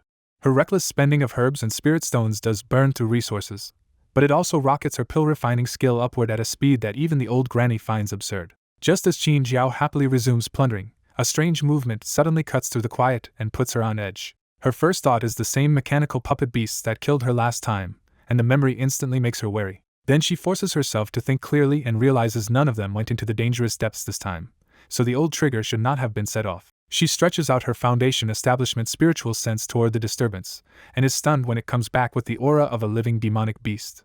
That discovery shocks her, because until now she thought only the 3 Qin family cultivators and the plants existed inside this Bronze Gate world. The beast she senses is only around the 5th or 6th level of Qi refinement, but that immediately makes Manhwa think of a much worse possibility deeper inside. If a weak demonic beast exists here, then stronger ones might also be hiding in this world, all the way up to monsters she cannot handle. Before she can think much longer, that Qi refinement demonic beast starts running straight toward her position. Manhwa instantly slips into hiding, letting the creature charge into the spot where she had just been standing. From hiding, Manhwa finally sees what charged at her, and the creature's true appearance catches her completely off guard. Inside the Bronze Gate, Manhwa finds a newborn demonic beast cub that already has Qi refinement strength, and the strange little thing notices her first. She hesitates for a beat, then chooses the sly middle path, bait it with a spirit herb and knock it out cleanly instead of killing or freeing it. Manhwa carries the cub out of the bronze door, but even the old granny remnant soul cannot tell what kind of beast she has picked up. Because the cub is so unusual, Manhwa decides to keep it and raise it herself. After feeding it piles of high-grade spirit herbs, she names the snow-white beast Whitey and slowly builds a real master-pet bond. Watching the simulation, Bai is half impressed and half speechless that Manhwa has somehow picked up beast taming on top of alchemy and formations. Back in the simulator, Manhwa walks with Whitey at her side and feels a little bitter when she realizes the beast cultivates even faster than she does. What really stings is how absurd Whitey's growth is. It was born at Qi refinement 5th level and reaches 7th level after only 1 year. She starts wondering if she accidentally stole the cub of some terrifying great demon, but the Bronze Gate stays quiet and no parent ever comes looking. Rubbing the little beast's head beside a pile of Qin family records, Qin Jiao admits that even after searching their ancient books, she still has no idea what species Whitey is. By age 26, Qin Jiao rockets up to Foundation Establishment 3rd level so fast that even she gets nervous and deliberately slows down to protect her foundation. At 27, the Qin family uses the Bronze Gate's resources to collect cultivation methods and spirit tools, and the whole clan starts dreaming of a rise to power. That excitement turns grim when a dispatched group of Qin disciples fails to return, and the next investigation brings back ugly news from the mainland. The Great Wei dynasty has plunged into internal chaos, and the missing Qin disciples were killed as collateral in a fight between 2 golden core cultivators. In an emergency clan meeting, the Qin family patriarch warns that righteous cultivators can be just as ruthless in a crisis and proposes sealing the island for 20 years. The clan agrees, and the Qin family locks down the entire island to survive the chaos outside. By age 30 and at Foundation Establishment 4th level, Qin Jiao finally pushes deeper into the Bronze Gate and triggers the same mechanical puppet beast that once killed her in an earlier run. This time she wins her revenge, but the fight leaves her badly injured. Grinning through the pain, Qin Jiao taunts the wrecked puppet like an old enemy and calls it payback for her previous death. Whitey hurries over and releases a burst of spiritual power that starts healing her injuries on the spot. Delighted, Qin Jiao roughs up Whitey's fur, jokes about finding it a mate someday, and immediately turns back to looting the Bronze Gate. Watching from outside the simulation, Bai realizes Qin Jiao and Qin Qianxue have started affecting each other from opposite sides of the same collapsing Great Wei dynasty. He pieces together the ugly chain reaction. After Qin Qianxue dies, Great Wei falls into deeper civil war, and that disaster eventually reaches Qin Jiao's remote island too. Back in the Bronze Gate, Whitey's danger sense guides Qin Jiao past one hidden threat after another as they keep pushing inward. Then Qin Jiao finally sees the treasure at the heart of it all and freezes in shock, a vast exposed spirit vein. The light of countless spirit stones reflects in her eyes, and she instantly understands why the Bronze Gate and the island outside are both overflowing with spiritual energy. When she follows the sound of water, the shock gets even worse. Spiritual energy has liquefied into a flowing stream, and even the nearby soil has turned into top-grade refining material. For one dizzy moment, Qin Jiao realizes this open-air spirit vein is basically a fortune that could sustain a cultivation force for ages, and it honestly scares her. Her first practical thought is perfectly Qin Jiao. Can she somehow cram the whole spirit vein into a storage bag and keep it for the simulator reward? After checking the space she has, she can only sigh and admit there is no chance of moving something this big. Unwilling to leave empty-handed, she at least fills several storage bags with the stream of spirit liquid before pulling back. Outside, Great Wei's civil war keeps spiraling, and powerful officials begin tearing themselves away from the imperial court to rule as kings. At age 31, that chaos crashes straight into the Qin family when a routed army fleeing by sea stumbles onto their spiritually rich island. Seeing a weak island clan sitting on such a valuable place, the intruders turn greedy and a massacre begins. The Qin family is hopelessly outmatched because the enemy commander is a golden core cultivator. The Qin family patriarch dies in the fighting, and the clan's last real pillar collapses with him. With no way to save the clan, Qin Jiao fights like mad to carve out a bloody escape route for Whitey. She orders Whitey to take everything from the Qin treasury and seal the Bronze Gate shut, refusing to leave those treasures to the invaders. After killing wave after wave of soldiers, Qin Jiao finally draws the Golden Core general's full attention. She burns through every trump card she has, but against the Golden Core cultivator it still is not enough. Qin Jiao is killed in battle at 31, and the simulator ends her life in a few brutally cold lines. She opens her eyes back in reality looking furious, because she had just started uncovering the Bronze Gate's real riches when this disaster cut everything short. Piecing it together, Qin Jiao realizes the absurd truth. The attackers were failed rebels from Great Wei who fled across the sea and just happened to slam into her island. The coincidence is so stupid it feels unreal, and Qin Jiao can only grit her teeth and curse in pure frustration. Back in Qinghe County, Bai starts checking the rewards from Qin Qianxue and Qin Jiao's finished simulations. Qin Qianxue's reward list shocks him right away with a first-layer golden core human puppet, a pile of spirit stones, a strange talent, and a divine escape talisman. To Bai, that puppet is the obvious choice because a golden core combat puppet is strong enough to serve as an elder in a major sect. He picks the human puppet, and a pitch-black metallic mannequin appears out of thin air in front of him. Up close, Bai sees the puppet's body is packed with tiny linked formations, all built into one complete combat mechanism. The puppet also has a recessed chest socket for spirit stones, and Bai quickly realizes this thing runs on expensive fuel. Low-grade spirit stones are useless here, so even moving the puppet means burning mid-grade stones like money in a furnace. Luckily, Bai is not poor anymore, because Qin Jiao's earlier storage bag reward left him with a stock of mid-grade stones. When he counts them, Bai finds 50 or 60 huge mid-grade spirit stone lumps, so large he would need to cut them down to fit the puppet. As for the extra divine escape talisman, he simply stores it away as a clean emergency lifeline. Then Qin Jiao's reward settlement appears, offering 4th level foundation establishment spiritual energy, an exquisite storage bag full of spirit liquid, a yang returning fruit, an extra array mastery. Bai Yi does not hesitate, and chooses the spiritual energy to push his own cultivation forward. That massive surge of power floods his body at once, and his innate spirit body carries him straight into the 4th level of foundation establishment. The breakthrough is loud enough to shake Qinghe County again, and nearby loose cultivators stare at the disturbance in disbelief. They can hardly believe the same place might be producing another foundation establishment breakthrough just days later. Curious or not, none of them dares investigate, because Qi refinement nobodies do not go poking at foundation establishment experts if they want to live. When the breakthrough settles, Bai opens his eyes and finds his courtyard wrecked all over again. With Qin Jiao's array knowledge now in his head, Bai decides his house needs reinforcing before a future golden core breakthrough destroys it completely. He plans to start with basic reinforcement formations, and knowledge that once looked impossible now feels simple in his hands. He also wants illusion arrays over the whole place, so the next breakthrough will look perfectly quiet from outside. To Bai Yi, the path of formation suddenly opens into a whole new world, and Qin Jiao's hard-earned experience is already more than enough to get him started. Elsewhere, Qin Qianxue receives her own simulator settlement, a golden core human puppet usable for 1 incense stick and 1,000 mid-grade spirit stones. Even with the time limit, Qin Qianxue knows that puppet is a serious trump card, and the spirit stones are nearly 10 months of her sect allowance. With that new backing, Qin Qianxue starts thinking about leaving the Spirit Sword sect for a while. She is tired of the Spirit Sword sect Holy Sun and the Supreme Elder surnamed Yu pressing her, and she suspects that offending a nascent soul elder could bring dirty retaliation. After everything she has seen in the simulator, Qin Qianxue no longer believes a righteous label means someone will not play dirty. So Qin Qianxue goes to the mission peak of the Spirit Sword sect and asks the elder in charge to show her the sect assignments. The elder is startled, but he still hands Qin Qianxue a jade slip of sect missions that only inner disciples can take. The elder warns that most of these sect missions are extremely dangerous, and tells her to withdraw if the risk becomes too great. As Qin Qianxue reads through the jade slip, she finds missions for dangerous herbs, vicious demon cultivators, and rare demonic beasts. One mission makes her pause, tracking the escaped remnants of a demon sect called Sacred Heart Palace. The name sounds too close to Jingxing Palace, so Qin Qianxue looks up and asks what Sacred Heart Palace is. The elder tells her Sacred Heart Palace is just a demon sect in the dynasty, unrelated to Jingxing Palace except for the similar name. That is enough for Qin Qianxue, and she immediately claims the Sacred Heart Palace mission. The elder tries to stop her by reminding her that Imperial experts already attacked that demon sect and some dangerous survivors still escaped.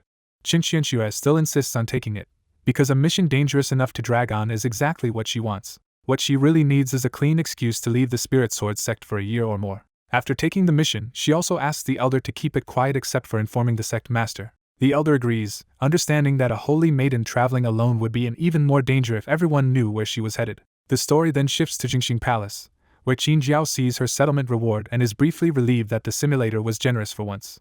This time the simulator gives Qin Jiao 5 spirit herbs, a spiritual pill refining furnace, and not much else. Then it hits her that the herbs came from the giant bronze gate, and the furnace was bought with her own resources during the simulation. Qin Jiao is stunned and furious when she realizes the simulator basically handed her back her own property as a reward. She curses the simulator as stingy and black-hearted, wishing it had at least given her enough pure spiritual energy to break through instead. For all her grumbling, Qin Jiao knows she would never give up the simulator now that she has tasted how much it can change her fate. What she really wants is to grow stronger and settle the score with Qin Qianxue herself. Back in Qinghe County, Bai finally tests the golden core human puppet he chose earlier. Once the spirit stone powers it up, Bai finds he can control the puppet directly with his consciousness. The feeling is strange but clean, like suddenly having an extra body he can move at will. Because the puppet has no mind of its own, Bai ends the chapter with a weird sense that he is controlling a game character in real life. Bai tests the golden core puppet and watches it switch between a man, a woman, an infant, and an old man in a few breaths. The trick is impressive, but Bai quickly realizes every shape change burns through spirit stone energy at a painful rate. Even so, the puppet gives Bai a new idea, because his 4th layer foundation establishment strength now lets him recruit a 3rd simulator candidate. He refuses to fill that slot with just anyone, but Qinghe County has nobody on Qin Qianxue and Qin Jiao's level. That means leaving Qinghe County, and Bai really does not trust his own current strength outside a small place like this. Remembering how brutally simulator lives end, Bai decides he has no interest in risking his real body. So he lands on a shameless but practical plan: send the golden core puppet out to find suitable candidates instead. His plan gets even more outrageous when he imagines knocking promising people out, stuffing them in sacks, and dropping them in Qinghe County to inspect first. He knows it sounds like human trafficking, but after a little self-justification, Bai decides a bit of psychological damage is still acceptable. Once he commits, Bai starts sculpting the puppet's face by hand until it looks properly human. After a full round of tweaking, he proudly reveals a handsome young man with sharp brows, bright eyes, and just enough fiendish edge to feel believable. Bai even praises his own work, joking that the puppet still falls short of his own looks. With the thought, Bai makes the puppet move on its own, and the fake cultivator steps outside under the daylight. Staring into the sky with a low hoarse voice, the puppet accepts the name Bai gave it, Li Feiyu. Far from Qinghe County, a wrecked flying ship lies in a desolate mountain range beside a shaken group of cultivators who barely escaped disaster. The middle-aged official grimly explains that a 10th-layer golden core demon beast attacked them in midair and ruined the flying ship. He admits the ship can be repaired, but not for at least a month, which leaves them stranded in dangerous territory. Facing the princess, the official apologizes nervously because if anything happened to her, everyone here would lose their heads. The princess stays calm and asks only how far Qinghe County is now that the flying ship is gone. When he says sword flight will take days and begs to retreat to the state capital, the princess immediately sees the flaw in that idea. She points out that the demon beast is behind them, so turning back would likely send them straight into its path. With only one 5th-layer golden core protector on their side, she decides their best chance is to keep moving forward and pray the beast has lost interest. So the 6 cultivators abandon the wreck and launch onto flying swords, with the black-robed elder taking the lead but holding back enough to stay close to the princess. By nightfall, the weakest member of the group is already running dry, and the middle-aged official begs them to stop before he drops from the sky. They finally descend into a deep hidden valley and seize the brief shelter to recover spiritual energy with pills and breathing exercises. Only the black-robed elder stays on full alert, sweeping the valley with his spiritual sense because protecting the princess is his only mission. The story finally spells it out here.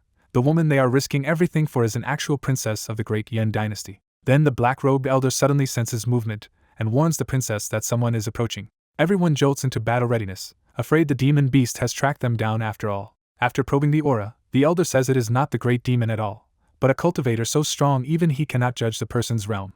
That warning chills the whole group, because if a 5th-layer golden core cannot read him, the stranger could be another golden core expert or worse. When the official weakly suggests it might just be an ordinary person, the elder answers him with nothing but a cold look. The princess cuts in calmly and reminds them that no ordinary person would wander this deep into such a mountain at night. Once she learns the stranger is coming straight toward them, she orders everyone not to show hostility first and risk making a new enemy. At the same time in Qinghe County, Bai looks through the puppet's senses and realizes the Hidden Valley group includes several Foundation establishment cultivators and one figure he cannot read, likely a golden core.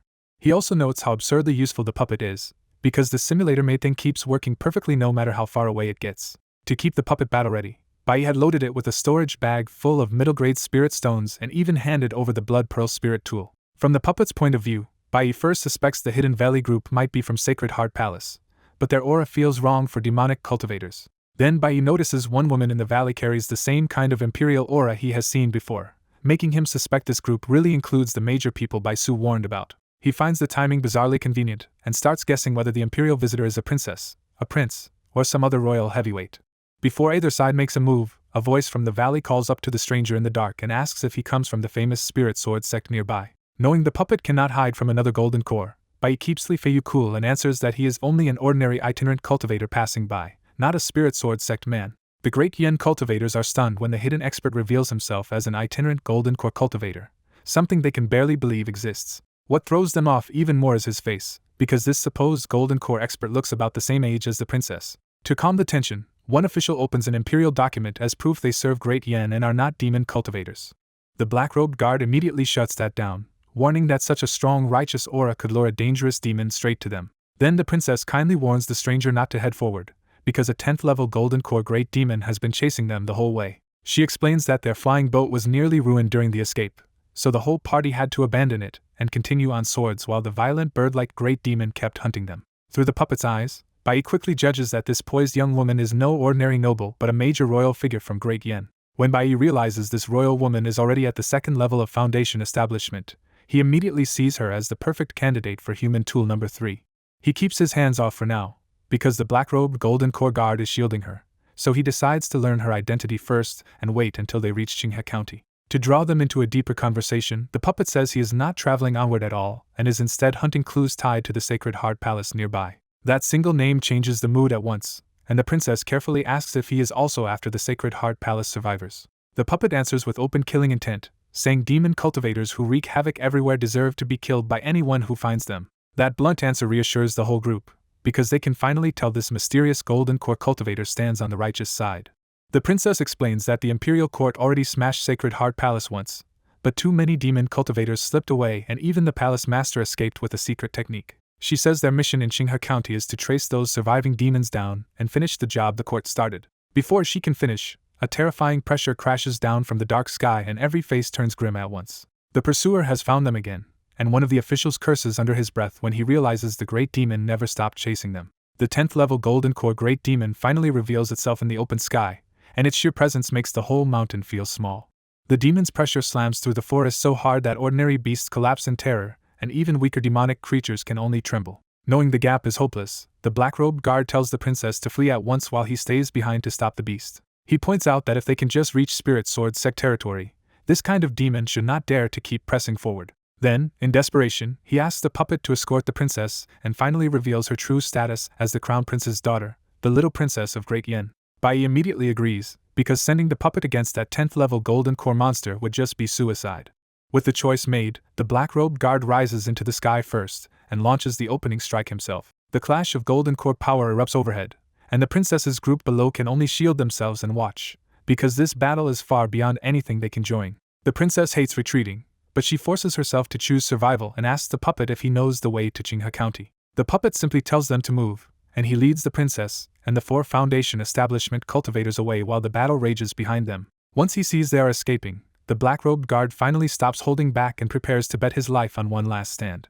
He shouts his name, Xiangtian, and calls on Great Yan's 10,000-year national fortune to help a 5th-level Golden Core cultivator fight a 10th-level monster. The secret technique swells his aura violently, twists the air around him, and drops a huge halberd into his hand like a weapon drawn from war itself. He swings that halberd straight for the demon's neck with everything he has, trying to force a kill despite the impossible gap. But the 10th-level Great Demon slips past the halberd strike with ease, spreads its vast wings, and keeps complete control of the fight. While leading the escape, Bai glances back and sees clearly that even with his boosted strength, Xiangtian is still fighting from a losing position.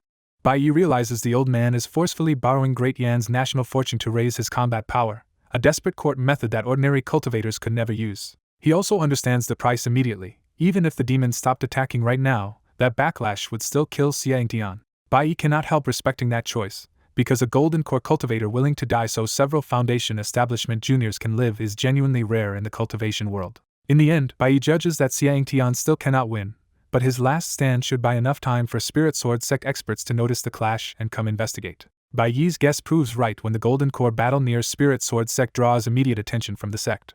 The moment the sect realizes one fighter is a Golden Core demonic beast, a nascent soul expert personally steps in. For a major sect, letting a Golden Core demon roam this close is impossible, because demonic beasts can grow stronger by devouring cultivators. The newcomer is one of Spirit Sword Sect's 3 nascent soul supreme elders, an old woman who looks gentle despite the crushing pressure around her. She looks gentle and apologetic as she faces the dying black-robed old man and quietly admits she came too late. The black-robed guard is too broken to speak, but he knows he held the line long enough for help to arrive.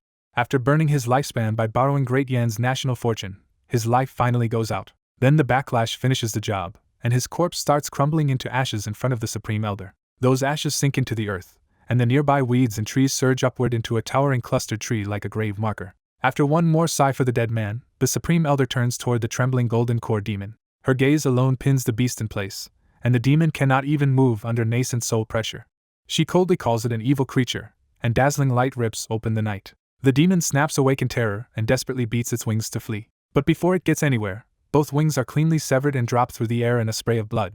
An instant later, the beast's head slips from its neck, and the Golden Core monster dies without any chance to resist. Far away, the people fleeing on flying swords notice the battle behind them stop, and they realize the result is already decided.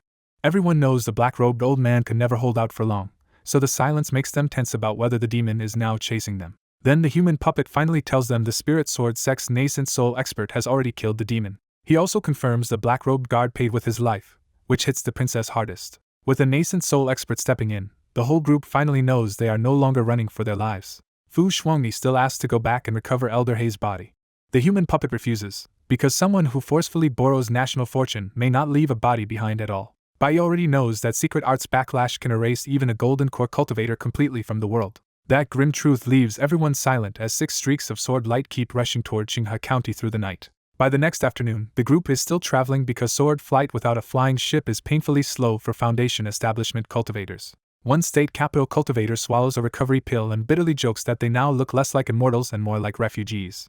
Another cultivator curses Sacred Heart Palace, blaming the demon cultivators for dragging everyone into this disaster. The state capital cultivators explained they were part of the imperial siege on Sacred Heart Palace, but some key demon cultivators still escaped. They admit the court destroyed Sacred Heart Palace's headquarters, but the palace master and other important survivors still slipped away. As he listens, Bai also pieces together who these people are: 2 state officials, 2 aristocratic family heirs, and a princess traveling with them. They had hoped this trip would earn them experience, court connections, and maybe even a chance with the princess, but the Golden Core demon smashed all of that instantly.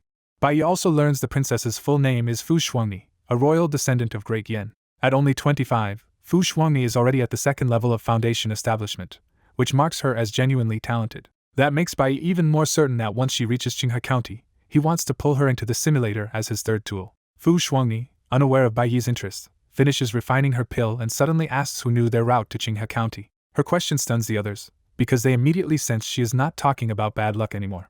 Fu Shuangni points out that the demon's location and timing were too perfect, as if someone knew exactly when they would be vulnerable. Her conclusion is chilling. Someone may have leaked their movements and set that golden core beast on them on purpose. The others quickly realize they are probably not the real target, which means the attack may have been aimed at the princess herself. That thought turns even uglier when they suspect the enemy could be someone inside the imperial family, and they immediately stop themselves from saying more. Fu Shuangni can tell this is now beyond what these men can safely touch, because getting involved could destroy their whole families. So she turns to the human puppet and directly asks him to keep protecting her for longer. She even offers all her belongings as payment, showing just how dangerous she thinks her situation has become. The human puppet first warns that her identity is too sensitive, and Fu Shuangni assumes that means a refusal. But instead of walking away from the trouble, he reveals his real answer with perfect mercenary calm: she just has to pay more. After the fight, the Golden Core puppet calmly took Fu Shuangni's storage bag and the other 4 state capital cultivators' bags too. He went further and made the other 4 state capital cultivators sign a blood oath too, each sealing it with a drop of blood. The contract was written as a full heavenly Tao oath, loaded with every taboo phrase that made breaking it feel like courting death. Fu Shuangni read the terms in disbelief and could not find a single loophole in the puppet's airtight debt trap. She could only wonder how this Golden Core senior had become so absurdly skilled at squeezing people dry. Just like that, the little princess of Great Yen ended up owing a debt to a man she could not afford to offend. The 2 aristocratic heirs took it a little better, thinking their families might still be able to cover the loss once they got home alive. The 2 court officials looked far worse, their hands shaking as they realized their salaries might never cover this disaster. All they could do was cling to one desperate hope that the princess might somehow help them repay it later. Elsewhere, after taking the sect mission, Qin Qianxue quietly left Spirit Sword's sect and stayed in an inn instead of rushing into danger. She had heard the huge battle the night before from far away and judged that only Golden Core cultivators could have caused that kind of commotion. As a mere 2nd-level foundation establishment cultivator, she knew getting curious and running over would just get her killed. Since the simulator cooldown had finally ended, Qin Qianxue dropped the Sacred Heart Palace investigation excuse and entered the simulator at once. In the new run, she was born into Great Wei again as Princess Chang Ning and woke at age 12 already recovered from the strange illness that had tormented her. At 13, she obtained the mysterious mask ahead of time because she still wanted to pry into the secret of the figure in the starry sky. By 15, her maneuvers helped her avoid another poisoning, and the furious Great Wei Emperor answered by executing several ministers. At 17, she learned in advance that a cultivation clan called the Qin family had vanished overnight inside Great Wei. At 20, she secretly ruined the royal hunting grounds and quietly sabotaged yet another scheme without anyone tracing it back to her. The other princes and princesses even comforted her and invited her to hunt again later, never realizing she had wrecked the plan herself. Qin Qianxue answered with a graceful smile, but she had already decided she would never join those hunts again. She knew an invisible hand inside the palace was constantly trying to undermine the royal family and seize power from the shadows. Her emperor father had fought that hidden force many times, but without proof he could not strike the few suspects powerful enough to pull this off. At 25, Qin Qianxue repeatedly forced her own breakthrough to fail on purpose, suffering backlash and even birthing a mental demon just to test the mask again. The moment she put on the mysterious mask, that fresh mental demon was devoured almost instantly. That same night she had the deadly dream again, but this time she refused to throw her life away just to stare deeper into it. When she woke up alive, she discovered the dream had still left behind a fragment of memory, half the name of a cultivation method. The only thing she could make out was Devil Technique, which was nowhere near enough to tell her what terrifying method it actually was. For a moment she wondered if the starry sky figure was linked to the ancient demon from Sky Holding Sect's demon sealing tower, then rejected the idea immediately. To her, the demon in the tower was only a tyrant within the cultivation world, while the being in the dream felt like something standing above the universe itself. She tried sleeping with the mysterious mask again the next night, but this time the dream gave her nothing new. Staring at the mask afterward, Qin Qianxue could only suspect that whatever it did, it probably needed more energy. A few seconds later, Qin Jiao entered her own simulator run and returned to the life where she was born into an immortal cultivation family. By age 10, the old granny remnant soul had awakened again, and by 20 Qin Jiao was already plundering treasures inside the world beyond the giant bronze gate. At 25, news of Great Way's turmoil made Qin Jiao realize this was the same chaos that had gotten her killed last time. She immediately linked the problem to the future of the Qin family too, because if Great Way did not collapse, she might be able to keep looting in peace. Out of ideas, Qin Jiao rubbed Whitey's head and casually asked the little beast what she should do. Whitey could only whine helplessly, because the little demonic beast cub had no answer to a problem like this. Qin Jiao knew that already and kept thinking on her own, first rejecting the idea that simply isolating the Qin family would save them. The last disaster had happened because the remnant army stumbled onto the island by chance, so reducing outside contact would not stop that collision at all. She also instantly dismissed any idea of sharing the giant bronze gate's resources, because trusting a stronger group not to betray them would be even more foolish. That line of thinking pushed her to the real source of the problem, not the remnant army itself, but the Great Way dynasty falling into chaos. The trouble was that she still had no idea why Great Way would collapse in the first place. So a dangerous new plan took over her mind: leave the island, investigate Great Way in person, and even if she died outside, use that information in the next run. The idea fit her perfectly, because staying on this deserted island for years had only been tolerable thanks to the treasure cave beyond the gate. Once she made up her mind, Qin Jiao smacked Whitey on the head and declared that they were going out to see the world. Her target was specific too. If she wanted real answers, the best place to dig for them was the imperial city of Great Way. She did not hide the plan from her father, but the Qin family head was stunned the moment he heard she wanted to go straight to the imperial capital. He warned her that the imperial city was full of hidden dragons and crouching tigers, where even random people might be Foundation establishment cultivators. But with Qin Jiao's temperament and status, her father could only try to persuade her, and had no real power to stop her. A few days later, Qin Jiao packed up, ignored the last of her father's objections, and left the island with Whitey. By age 26, she broke through to the third level of Foundation establishment, while preparing for the trip ahead. To reach the capital, she slipped into a caravan bound for the imperial city and traveled with a group founded by cultivators. Watching even cultivators haul trade goods for spirit stones, Qin Jiao could only think that immortals still had to work hard to get by. Great Way was so vast that the journey alone took a full year before they finally reached the outside of the imperial city. When Qin Jiao looked up at the towering wall for the first time, even she was stunned by the scale of Great Way's imperial city. All she could say was that this city wall was even taller than the main peak of Jingxin Palace. Qin Jiao finally reaches Great Way's imperial city riding Whitey, and even her oversized beast mount barely stands out in a place this full of cultivators. One glance tells Qin Jiao this city is dangerous, because just the cultivators she can see already number in the thousands at Qi refinement. The old granny warns her not to make trouble here, because 4 golden core cultivators are guarding the wall alone, including one at the 5th level. That warning hits hard, and Qin Jiao realizes Great Way's foundation is far beyond an ordinary sex, so one wrong move here could get her killed. Outside the simulator, Bai watches Qin Jiao head straight toward the same imperial city where Qingqianxue already is, and he can only wonder if his 2 human tools are somehow drawn together. Bai keeps multitasking, monitoring both simulator runs while his golden core puppet continues escorting Great Yan's little princess, and he quietly starts thinking about who his 3rd human tool should be. After settling in, Qin Jiao buys a house in the imperial city with its own spirit gathering array, a luxury that shows just how absurdly rich this place is. Spending spirit stones as an outsider quickly draws trouble, but the people who target her badly underestimate Qin Jiao and get dealt with no real suspense. Then an old memory from a previous simulation bothers her. The imperial princes and princesses were supposed to start dying, but this time nothing has happened. At first Qin Jiao suspects she changed the future herself, but even she can feel that explanation does not quite add up.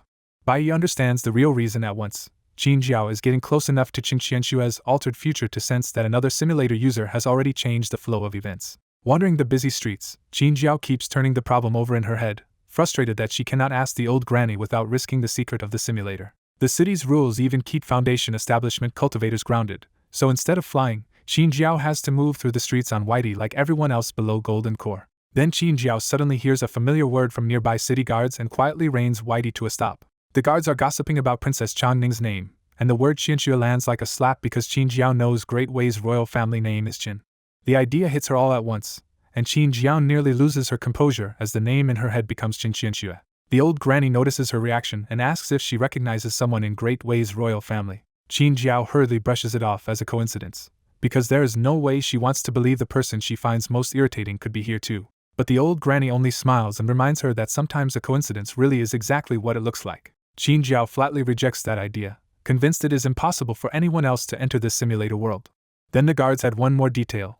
Princess Changning was seriously ill at 12, recovered 15 years ago, and is now 27. That number freezes Qin Jiao again, because Princess Changning is exactly the same age as Qin Qianxue and exactly the same age as her. Inside the Imperial Palace, the woman at the center of that mystery knows nothing about Qin Jiao and is busy studying the strange mask that once swallowed her mental demon. That mask already gave Qin Qianxue a new memory and half a cultivation method, so she is sure it hides a major opportunity if she can learn how to feed it again. She refuses to grow another mental demon just to test it, so she starts looking for something similar that might also count as demonic fuel. Her conclusion is simple and dangerous. If anything resembles a mental demon, it will probably be found on actual demons. So that afternoon, Qin Qianxue goes to her father and asks for permission to visit the heavenly prison where powerful demons are locked up. Qin Fengyin is immediately against it, warning that the heavenly prison is eerie, full of terrifying beings, and especially unsafe with the imperial city already unsettled lately. To push past that refusal, Qin Qianxue shamelessly falls back on childish pleading, even though acting spoiled embarrasses her deeply. It works, and her father finally gives in with a helpless laugh, though he cannot resist teasing that she is still acting like a naughty child at her age. He agrees to let her go, but only on the condition that someone follows behind to protect her. By the next day, Qin Qianxue is fully prepared, because leaving the palace is never something she does lightly. This is only the second time she has stepped out since taking over Princess Channing's body, because unlike the other royal children, Qin Qianxue prefers the safety of the palace. Even now she is not being reckless, and she stuffs multiple storage bags full of pills, talismans, spirit tools, and extra backups onto herself before leaving. Just as she is ready to move, an elderly palace woman appears behind Qin Qianxue and says the emperor sent her to guard the princess personally. Qin Qianxue cannot read the old woman's cultivation at all, which tells her this unnamed bodyguard is at least frighteningly strong. With that hidden expert following behind her, Qin Qianxue finally walks out of the imperial palace and heads for the heavenly prison. Qin Qianxue flies over Great Way's imperial city toward the heavenly prison, ignoring the no-flying rule because a favored princess can get away with what ordinary cultivators cannot. While guarding the sky route, the old woman suddenly notices something below and gives a quiet, startled reaction. She tells Qin Qianxue it is not danger, but something strange that should not even exist in this world.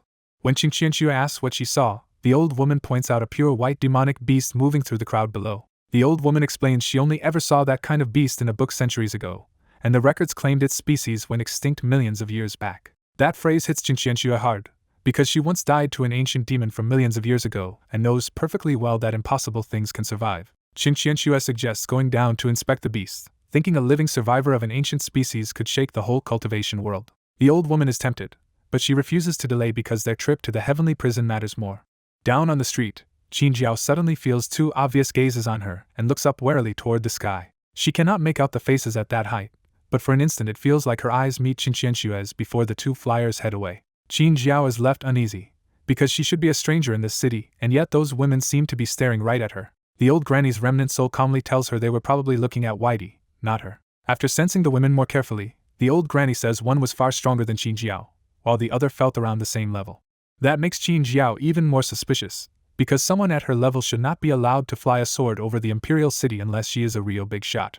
Her mood sinks fast as she wonders if the simulator has already lined up another impossible disaster for her the moment her life started going smoothly. What bothers Qin Jiao most is the feeling that she somehow recognizes that gaze already, and she instinctively hates it. At the heavenly prison, Qin Qianxue finally gets a breakthrough when the mysterious mask on her reacts as soon as she comes near the imprisoned demons. The reaction makes Qin Qianxue's eyes light up, because she finally feels close to uncovering the mask's real secret. The first prisoner she studies is Wu Faxian, a former 7th-level Golden Core demon cultivator sealed inside a brutal cell with talismans, black iron, and chains driven through his body. Reading the prison booklet outside Wu Faxian's cell, Qin Qianxue learns he massacred a city, destroyed 9 sects, and is only being kept alive until Great Way squeezes out the immortal Slayer Holy Land secrets. That single page is enough to make her realize the heavenly prison may hold more than 100 monsters, and Great Way's peaceful capital is hiding a far messier reality than it looks. Before getting closer, Qin Qianxue confirms with the old woman that the prison arrays and spirit tool chains have left Wu Faxian completely unable to resist. Once she hears even an ordinary person could kill the prisoner now, Qin Qianxue immediately orders the cell door open so she can examine him up close. The old woman hesitates, but the emperor's order leaves no room to refuse the princess. The prison guards obey the imperial decree at once and unlock Wu Faxian's cell for her. Qin Qianxue steps into the cell herself, walking straight toward a demon most people would not dare face even in chains. Wu Faxian opens his eyes after years of confinement, and his murderous stare alone is enough to make the room feel lethal. Even so, Qin Qianxue stays steady, because after facing an ancient demon before, this mad golden core criminal is no longer enough to shake her. Wu Faxian snarls that the aura on her makes him sick at once, instantly recognizing her as Great Wei royalty he could hate for another 1,000 years. He keeps mocking her, saying if Great Wei finally plans to kill him, they had better use a sharper blade or she will be the one frightened first. In the heavenly prison, Qin Qianxue calmly tells a restrained demon that she only wants to borrow him for a small test. Before the demon understands her intent, Qin Qianxue steps in and presses the bronze mysterious mask hard onto his face. The demon first explodes in anger, thinking she is just humiliating him before killing him. Then the mask's real power hits, and the demon panics as a terrifying devouring force starts eating him alive. His head twists like muddy flesh and gets swallowed first, turning the whole scene grotesque in an instant. The devouring does not stop at the head, and the demon's entire body is twisted into rotten flesh and swallowed until his screaming cuts off. When the devouring ends, the bronze mask drops to the stone floor, looking almost unchanged but far more sinister. Even the old granny remnant soul is shaken stiff, staring at the mask like she has just seen a ghost. Qin Qianxue steadies herself and concludes that the mysterious mask specifically feeds on mental demons and demonic cultivators. The old granny wants to warn her not to hold such a dangerous spirit tool, but she hesitates and says nothing. Over the next half-day, Qin Qianxue keeps testing the mask on more than 10 demon prisoners, including Foundation Establishment and Golden Core demons. She finally stops only because she fears that if the mask swallows too many demons, even she may lose control of it. That night back in the Imperial Palace, Qin Qianxue goes to sleep early and deliberately wears the mysterious mask on her face. In her dream, the old white-clothed vision is replaced by a vast divine dynasty in the starry sky that is casually erased by a single palm. Then she sees the white-clothed figure again, now carrying a sky-shaking demonic aura that feels impossibly contradictory. When that supreme existence looks straight at her, the pressure alone shatters her spiritual sea, meridians, and dantian. At the edge of death, a foreign memory floods into her mind and finally reveals the full name, Heaven-Devouring Demon Technique. The dream kills her again, and Qin Qianxue jolts awake drenched in cold sweat but not especially surprised. She treats the sudden death as expected because probing the mysterious mask's deeper secret was always going to kill her. What matters to her is the gain. This time she not only learned the technique's full name, but also retained part of its contents and plans to test it in her next simulation. She realizes the simulator's reward system is what will let her actually use this fragment later, and that is enough to make her eager for the next run. The perspective shifts to Bai Yi as the simulator settles Qin Qianxue's run and offers him 3 rewards, including the incomplete Heaven-Devouring Demon Technique. Bai Yi can only sigh that even a cautious person like Qin Qianxue could not resist digging into the mysterious mask's secret and dying for it again. Since her talent did not trigger this time, there are no extra bonuses, so Bai Yi decisively picks the cultivation technique itself. A huge flood of information crashes into Bai Yi's mind, and he has to close his eyes and spend time digesting it. Once he sorts through it, Bai Yi realizes this technique truly devours the origin of all things to strengthen its user, just like the terrifying method he remembered. To test it, he casually pulls over a spirit herb with an invisible force and starts draining it. The spirit herb withers in just a few breaths, its life and spiritual essence sucked clean until it becomes dry roadside weeds. Bai Yi exhales in surprise at the refreshing boost, then quickly judges the method as shockingly overbearing even in this incomplete form. He also notices the flaw right away. The fragment cannot refine everything it devours, so most of the origin energy still leaks away. Even so, he is fully satisfied, then turns his attention back to the simulator and checks on Qin Jiao's side. In Qin Jiao's simulation, the Great Wei Imperial City has been sealed by the army, and even cultivators are forbidden to leave. Qin Jiao even sees a first-level Golden Core cultivator try to force his way out, only to be killed on the spot by a stronger Imperial expert. That brutal warning forces Qin Jiao to stay put and abandon her idea of slipping out of the city to avoid trouble. A few days later, she finally learns the cause of the lockdown. Princess Chan Ning has died suddenly, and the furious emperor has sealed the whole capital to hunt the killer. Qin Jiao instantly senses that this princess's death is probably tied to the Great Wei War that will erupt in the coming years. Because of that hunch, she decides to stay in the Imperial City longer and dig until the real truth surfaces. Then the old granny warns her bluntly that the capital's waters are turning too muddy, and staying here will very likely get her killed.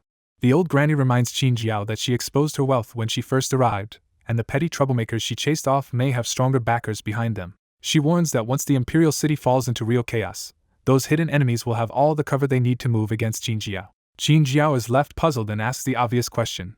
With the emperor raging and the city under a murder purge, who would still dare make a move? When Qin Jiao worries that the city is too dangerous, the old granny guesses the strangers are Imperial investigators hunting the killer. That explanation clicks immediately, and Qin Jiao admits she cannot just walk out because Great Wei's city guards and the Golden Core experts on the wall would stop her. The old granny tells her to stop staying exposed in one place and hide somewhere more remote until the storm passes. Qin Jiao follows that advice and holds up in a remote inn inside the Imperial City, planning to lie low for several days. A year later, Qin Jiao hears a grimly familiar rumor that several Great Way princes and princesses were killed by demonic beasts during the spring hunt. Back in her room, she paces in alarm because the story makes no sense on the surface. She picks the rumor apart. Royal heirs should have strong guards, so if demonic beasts still killed them, someone must have deliberately led a powerful beast into the hunting ground. That makes her wonder if the earlier death of Princess Changning was tied to the same hidden hand. When Qin Jiao asks Elder Qin for an opinion, the old granny repeats the same warning she gave a year ago: leave the Imperial City before the water gets even muddier. The old granny also finally asks why Qin Jiao stayed in the city even after the seal was lifted half a year ago. Qin Jiao hides her real reason and gives the same vague excuse again, saying only that there is something she needs to find in the Imperial City. The old granny sees right through the perfunctory answer and warns that this is already a struggle over imperial power, far beyond a foundation establishment cultivator. She makes the gap brutally clear: unless Qin Jiao were nascent soul level, even the aftershocks of this fight could crush her. Qin Jiao is startled into the obvious conclusion that someone is trying to drag down the Great Way Emperor and seize the throne. Once she sees it that way, the repeated deaths of Great Way's royal children suddenly make ugly sense. She reasons that the mastermind probably could not strike the emperor directly, so they kept targeting the family he cared about most to break him first. But that insight leads to a colder fear. If this is part of Great Way's future collapse, then the mastermind may already be winning.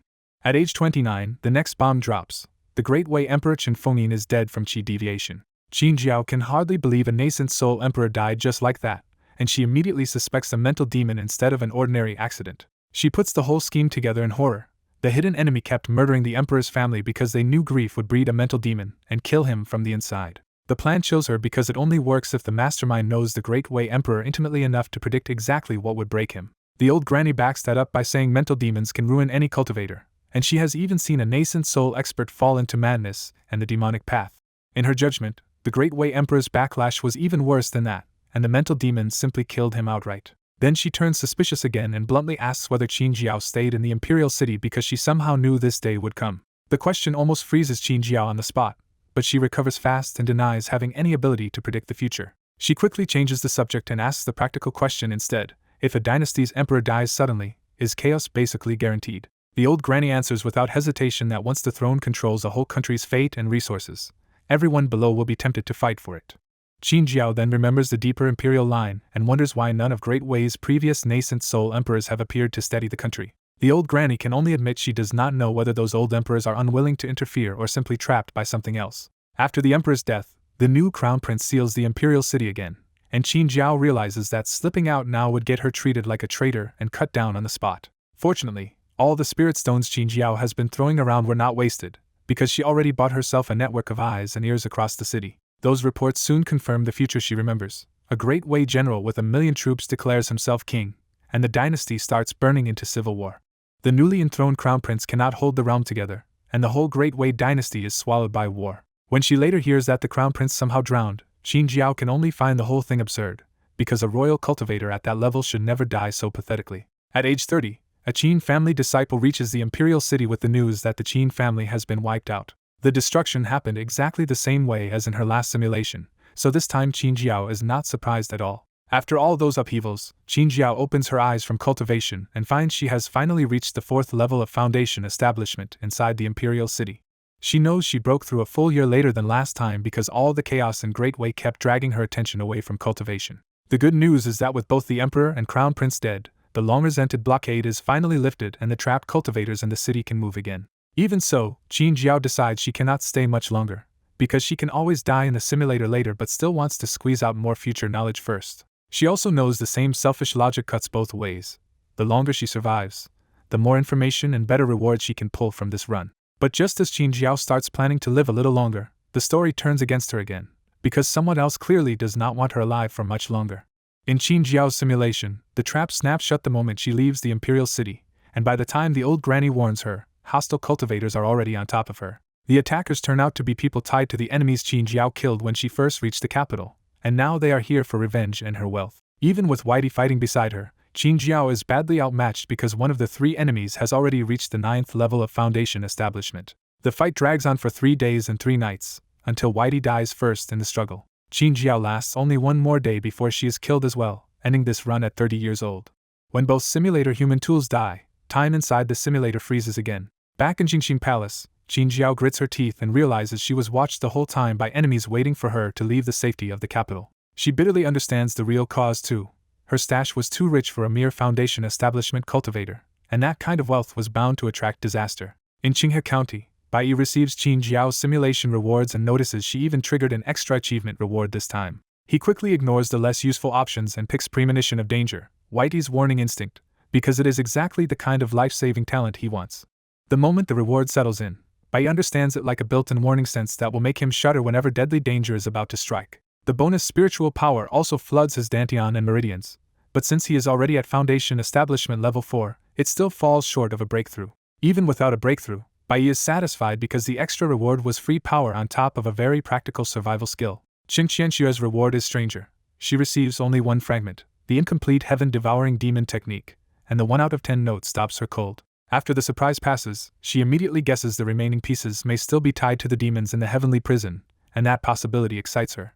She quietly admits to herself that if this domineering technique can be used in real life, it would be terrifyingly useful. Back at Jingxing Palace, Qin Jiao looks at her own payout and is startled that the simulator actually gives her a low-level version of Whitey's danger sense. She mocks the simulator for suddenly being generous, but she is obviously thrilled because a talent like this would make her much harder to catch off guard. She even starts thinking ahead to beating Qing Qianxue next time, now that she has a way to sense danger before it lands. The extra spirit energy pleases her too, because a few more rewards like this could push her into Foundation Establishment Level 2.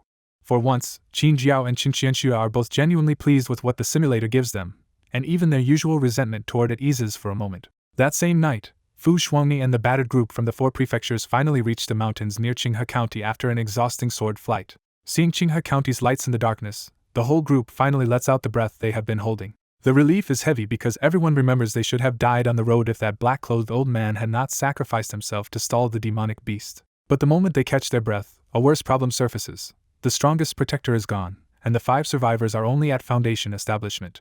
One cultivator voices the fear directly. If the Sacred Heart Palace fugitive in Qinghe County is at Golden Core, they have no way to handle it. Fu Shuangni refuses to back down, and coldly argues that if they stop just because the enemy may be stronger, the demon cultivators will keep slaughtering civilians and loose cultivators unchecked. She explains that she has already sent word to the state capital for another Golden Core expert, so their job now is to find the demon cultivators before they can prepare more evil. Her conclusion is ruthless and clear. Once they find them, they should move fast and wipe them out without leaving a single one alive. To steady the group's nerves, Fu Shuangni points to Li Feiyu as their remaining trump card and makes it plain that his strength can still carry them for a while. She is also trying to keep him cooperative, because after traveling with him long enough, she knows this so-called Sir Li Feiyu only warms up when money is involved. Li Feiyu cuts through the discussion with a simple question: are they resting here, or entering Qinghe County right now? Fu Shuangni answers immediately that resting is pointless, and she orders the group to enter Qinghe County tonight. After less than half an incense stick of rest, the group launches back onto their swords and rushes toward the county. Inside Qinghe County's yamen, the county magistrate is still buried in the mess left by the Sacred Heart Palace incident, and has to work deep into the night. He grumbles that he should be home resting with his concubine instead of wrecking his old back over demon cultivators who chose his county to cause trouble. His mood sours further because Bai Su has already alerted the state capital, and if higher officials arrive before he fixes this mess, he could be in serious trouble. Then a bailiff suddenly rushes into the office so fast that the magistrate snaps at him for forgetting basic decorum. The bailiff catches his breath and blurts out that more than one immortal cultivator has just entered Qinghe County. At first the magistrate waves it off, since wandering cultivators are common in Qinghe County, and the only thing he cares about is whether they are Sacred Heart Palace demons. The bailiff adds the one detail that changes everything: these cultivators are not ordinary drifters, because they flew into Qinghe County on swords. That single detail finally jolts the magistrate wide awake, because even a mortal official like him knows what flying swords mean. When a constable reports several people flying into Qinghe County on swords, Magistrate Wu Qili blurts out that this makes no sense because sword flight means Foundation Establishment experts, far beyond what a small county normally sees. The moment Wu Qili connects those arriving cultivators to the long-awaited people from the provincial capital, his panic changes from disbelief to urgent self-preservation. He immediately demands where the visitors are staying, because if people from the provincial capital, and even the imperial city have arrived, a tiny magistrate like him cannot afford to offend them. When the constable can only say he does not know, Wu Qili is furious because he wanted to greet them first, leave a good impression, and maybe soften whatever punishment might be waiting for him. Before he can plan anything else, sharp whistling cuts through the air outside, and both men rush out to see the visitors arriving in person. Several sword-riding cultivators land directly in the county office courtyard, and Wu Qili spots 2 men in high-ranking official robes from the prefecture capital. Caught completely unprepared, Wu Qili drops into a deep bow and loudly introduces himself, trying to show instant obedience before these terrifying superiors. One prefecture official looks him over in surprise and asks how a county magistrate can be an ordinary mortal with no cultivation at all. Wu Qili can only admit that he became an official after missing his best chance to cultivate, which makes his low status feel even more exposed in front of them. Then an official unfolds a formal document, and a majestic righteous aura erupts upward, making the whole county office shake with the weight of official authority. The official announces the governor's order to investigate the Sacred Heart Palace demon cultivators, and from this moment every official in Qinghe County must obey their command. Wu Qili swallows his fear and agrees at once, realizing that from now on he is no longer in charge of his own county office. A clear young woman's voice finally cuts in, and Fu Shuangyi calmly orders Qinghe County to hand over every record from its clashes with the Sacred Heart Palace.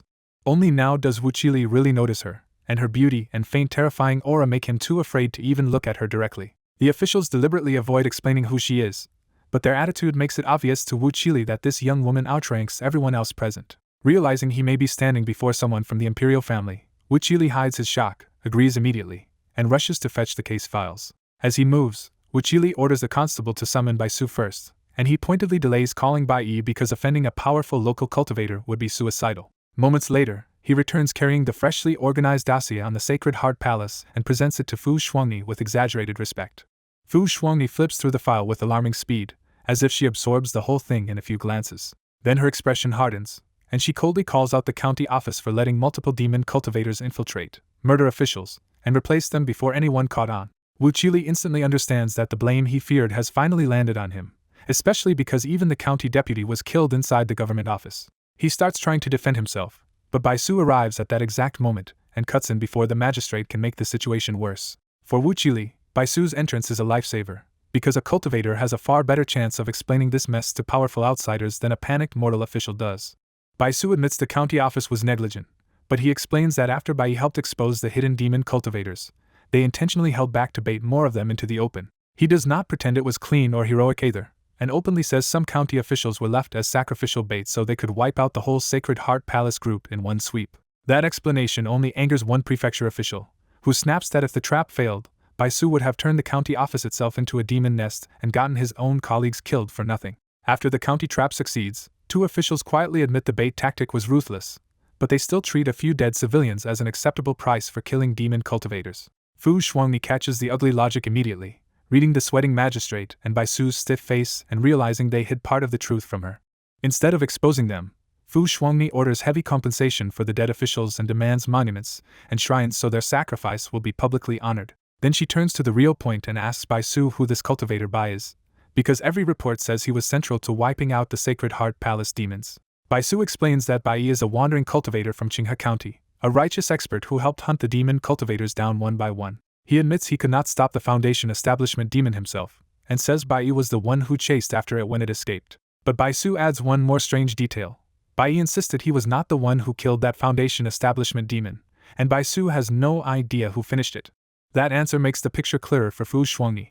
Qinghe County's own cultivators were too weak for this massacre, so a powerful outside helper must have carried the fight. Hearing that Bai is another wandering cultivator, Fu Shuangyi cannot help thinking of the silent Li Feiyu nearby and wondering why the loose cultivators around Qinghe are all this strong. She asks for the wandering cultivator's name, and Bai Su finally gives it, Bai. Fu Shuangyi silently memorizes the name, then decides her group will stay in Qinghe County for at least 3 months to investigate what the Sacred Heart Palace was really doing here. She follows that with another order that makes the magistrate wilt on the spot. From tomorrow on, every outsider entering Qinghe County must have their basic information recorded. The magistrate can only swallow his misery and agree, silently cursing the demons for dumping this nightmare workload on him. Late that night, Fu Shuangyi sits alone in a plain county office guest room and meditates, trying to recover from the strain of the day's events. The room is far beneath a princess's station, but after surviving nights in the wilderness while hunted by golden core demons, she genuinely does not mind having even this much shelter. After meditating for a while, she gives up with a helpless sigh because the local spiritual energy is too thin and messy for proper focus. What really keeps her restless is the unanswered threat hanging over her. Who was capable of sending a golden core demon to kill a princess of great Yen? She knows she is still in danger, and the only reason she dares rest at all is that Li Feiyu is staying next door. Thinking about how much she owes Li Feiyu makes her smile despite herself, because hiring a golden core protector is a debt she can only settle after returning to the imperial city. Then her drifting thoughts snap short when strange glowing lines of text suddenly appear in the dark room, and she first thinks exhaustion is making her hallucinate. The next instant she realizes it is no illusion at all, and her whole body goes rigid with alarm. Fu Shuangni immediately erupts with Foundation establishment power and demands to know who is behind this. But before her aura can even spread, everything around her freezes her in place. Her spiritual energy is completely blocked, and the proud princess suddenly becomes less than an ordinary person because she cannot move a single inch. That helplessness terrifies her, because in this state anyone could kill her, and she never even sensed the danger coming. Worse, Li Feiyu next door does not react at all, which tells her the attacker is hiding the disturbance so thoroughly that even a golden cord protector cannot notice it. That only makes it worse for her, because if even Li Feiyu cannot sense this attack, the hidden expert behind it may be stronger than the golden core enemy who already hunted her once. A few breaths pass, and when no killing blow comes, Fu Shuangni forces herself to study the floating words instead of panicking. The message asks if she wants to understand the true meaning of immortal cultivation and truly live, offering only two obvious choices, yes or no. Fu Shuangni distrusts the whole setup at once, because if someone truly wanted an answer, there would be no need to paralyze her and force her into it. While inspecting the prompt carefully, she notices a tiny X in the upper corner that almost looks hidden on purpose. She immediately suspects both normal choices lead to the same bad end, and decides that the tiny X is probably the real way out. Using only her thoughts, she selects the X and sees it actually respond, which makes her think she cracked the trap. Instead, the X flips over and turns right into a giant yes, and Fu Shuangni realizes she has been played. Before she can recover, her thoughts go fuzzy, the text vanishes, and her vision drops into complete blackness. The story finally cuts to Bai Yi, who reveals with amused contempt that Fu Shuangni was clever enough to choose the X, but he had already predicted that move. He also reveals that he expected her to try making noise so the puppet next door would save her, except Li Feiyu was his puppet all along. Bai Yi explains that after reaching Foundation Establishment 4th layer, the simulator gave him more authority, including the ability to briefly block the invited person's perception without waiting for consent. But that trick comes with hard limits. It lasts less than 10 breaths and only works on people weaker than he is. Since Bai Yi is stronger than Fu Shuangni, he admits that from the moment he noticed the Great Yen Princess, he had already chosen her as his third simulator target. When Fu Shuangni regains awareness, she finds herself no longer in the county office but trapped in a strange empty space with no spiritual energy, and no access to her divine sense. That powerlessness makes her deeply uneasy, but she still forces herself to stay calm and think about how to escape. Then the floating text returns and formally welcomes her to the Immortal Cultivation Simulator, explaining that she will begin a new simulated life where longer and more dramatic survival earns better rewards. The message adds that dying inside the simulator will not affect her real body, then pushes her toward the next step by telling her to choose 3 out of 10 newborn innate talents. Fu Shuangni understands every word separately, and still cannot make sense of the whole thing, left staring in complete confusion as the simulator starts generating her 10 talents.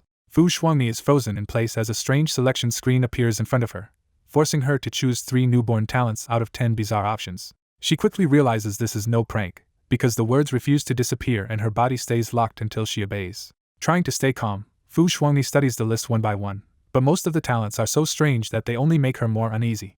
She immediately rejects natural furnace, because she understands exactly what a furnace means and wants nothing to do with it. The talent in human chills her even more, because its explanation openly says she will not reincarnate as a human. She cannot tell whether choosing that talent means certain death or the only possible way to live, and that uncertainty makes it feel like a trap. Demon Core catches her attention next, because at least that one sounds like a real treasure from a Jindan demonic beast. Rebound shocks her too, since the description promises a 50% chance to throw back an enemy's attack and a guaranteed hit after that.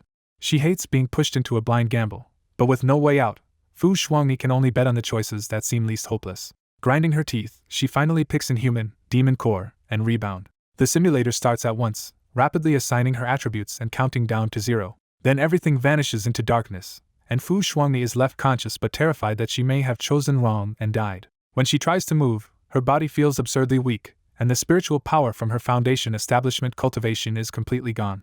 She soon realizes she is trapped inside a cramped curved shell full of sticky fluid, like a tiny sealed chamber. With no idea where she is, Fu Shuangni decides the only answer is to break out. She hurls herself again and again at the barrier until a tiny crack finally appears. That tiny crack becomes her lifeline, and she throws herself at it with everything she has left. At last she forces her way out, and gulps fresh air like someone clawing back from suffocation.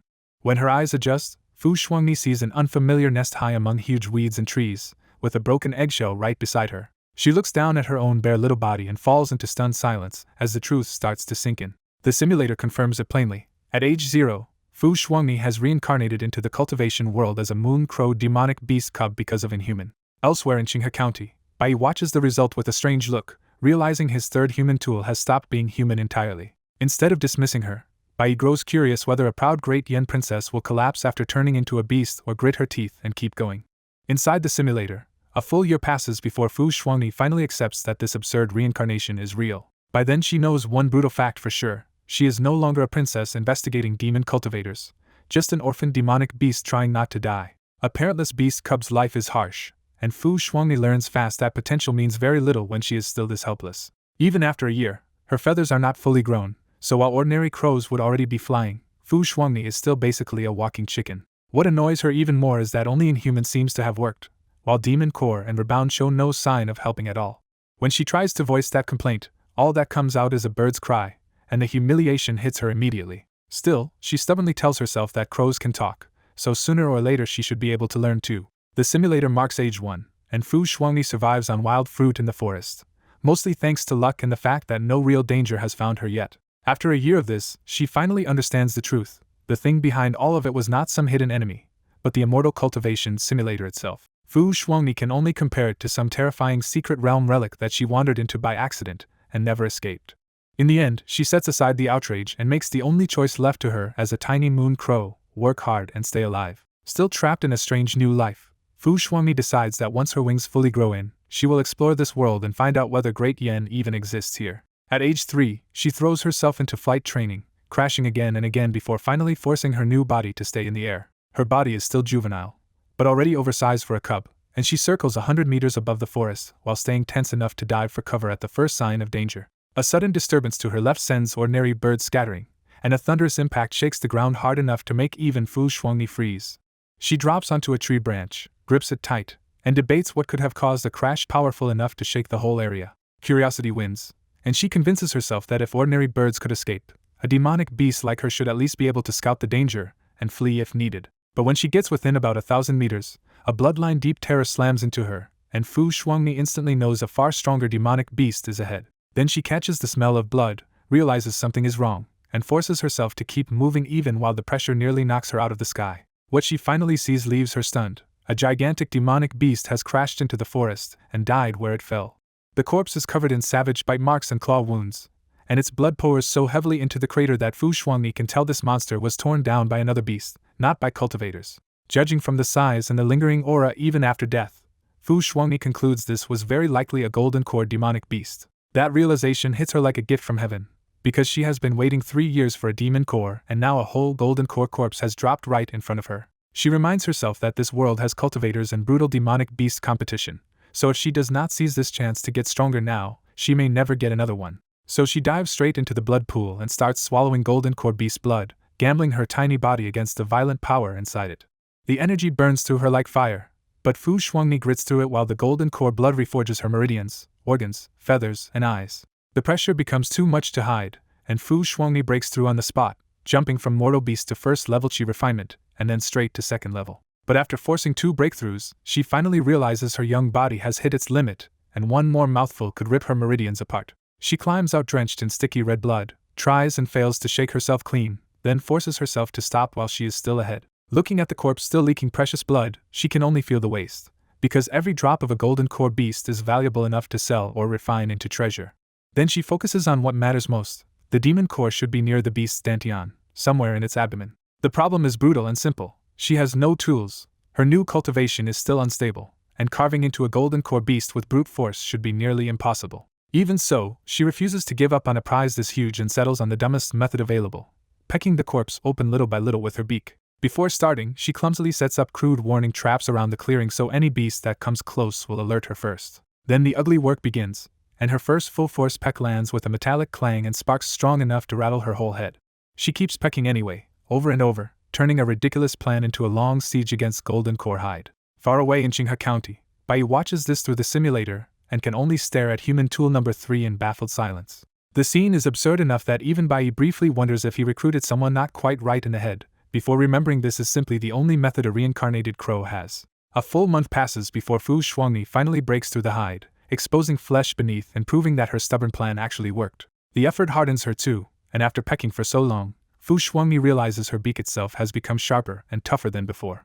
Half a year later, the corpse's suppressing aura has faded enough that wild beasts and weak demonic beasts finally dare creep toward the clearing. One second-level Chi Refinement demonic beast finally makes a move to snatch the remains, forcing Fu Shuangni to defend the treasure she has been guarding for months. Fu Shuangni wins the fight, and the challenger ends up as just another corpse in her territory and her next meal. By age 4, after eating the weaker beast and even some flesh from the golden core corpse, Fu Shuangni pushes her cultivation higher again. Inside the simulator, Fu Shuangni spends 2 brutal years pecking into the dead golden core beast's belly until she finally reaches the demon core.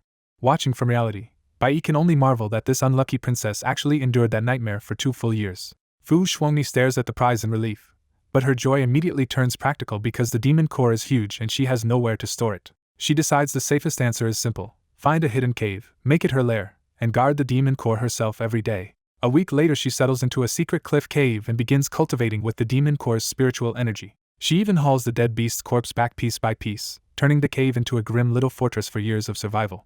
By age 8 her wingspan has grown past 5 meters, and she can feel herself nearing the 4th layer of Chi refinement. Even so, Fu Shuangni senses the power she borrowed from the demon core is unstable, so she forces herself to delay the breakthrough for years. At age 12 she finally takes the step and breaks through to the 4th layer of Chi refinement. Soon after, a second voice starts whispering inside her head, and Fu Shuangni instantly knows this is not the simulator, and not a normal inner demon. She quickly concludes the problem is probably the demon core and stops cultivating to test her suspicion. After a full month of observation, she confirms the demon core really is corrupting her cultivation somehow, even if she still cannot tell how. Then bad luck strikes again at age 13 when a level 5 bull demon wanders by and decides she looks like prey. Its killing blow should have ended her, but her innate talent rebound throws the attack back and badly injures the stronger beast instead. Fu Shuangni seizes that one opening and finishes the bull demon before it can recover. But when the fight ends, she cannot bring herself to eat the corpse because this bull demon looks far too much like a person. She limps back to the cave, badly wounded, and tries to patch herself up with the spirit herbs she saved. The herbs barely help, and facing the risk of dying from her injuries, she makes a desperate choice to use the demon core again. The gamble works at first, and within 3 days the demon core restores her body completely. Then the strange voice returns in her sleep, clearer than ever, and this time she realizes too late that something is invading her dreams. Inside the dream, she comes face to face with the remnant soul of the very golden core beast whose demon core she stole. She tries to break free, but the remnant soul traps her there and starts devouring her soul bit by bit for an entire week. When the remnant soul reaches her memories, Fu Shuangni's soul finally collapses and her simulator life ends at just 13 and a half. The taste of death hits her like an explosion, and for a shaken moment she cannot understand why she is still able to think. Then she hears her own human voice again for the first time in more than 10 years, and the shock is even worse. Fu Shuangni opens her eyes and realizes she is back in the familiar county office guest room, with her human body and foundation establishment cultivation fully restored. She remembers the simulator's promise that death inside it would not harm reality, and now that impossible rule has proved completely true. For a second she wonders if the whole thing was just a dream, but she immediately rejects that because the pain, the years, and even becoming a crow were all far too real. What truly rattles her is that the guest room has not changed at all, which means the simulator either froze real time or sped its own flow beyond reason. That thought makes the simulator feel terrifyingly divine, so powerful that even a princess of Great Yen seems tiny in front of it. Once she calms down, she remembers the simulator also promised rewards after death, based on how long she survived and what she went through. But before any reward can comfort her, she bitterly pieces together the real trap. The demon core had carried the golden core beast's remnant soul from the start. The beast had likely planned to wait inside its own core, lure some greedy finder into using it, and steal that victim's body. And with a bitter laugh, Fu Shuangni realizes that in this story, she was exactly that unlucky fool. After dying early in the simulator, Fu Shuangni bluntly blames herself for being careless enough to get tricked by a golden core demonic beast. At the same time, Bai gets Fu Shuangni's first simulation settlement, and the interface lists moon crow feathers, a minotaur corpse, her rebound talent, plus an extra vision reward. Bai barely looks at the feathers or the bull demon corpse and immediately decides the only reward worth taking is rebound. What sells him is how absurd the talent sounds, a 50% chance to deflect an enemy's attack, and then his next strike cannot miss. The reward sinks in so quietly that Bai feels almost nothing, which leaves him joking to himself that testing it would mean punching himself like an idiot. He is much happier about the bonus reward improving his eyesight, and he quietly notes that Fu Shuangni's very short run paid out far better than expected. Elsewhere, Fu Shuangni also receives her own settlement and sees that the simulator turned her chosen talent into a weaker real-world version called low-grade rebound.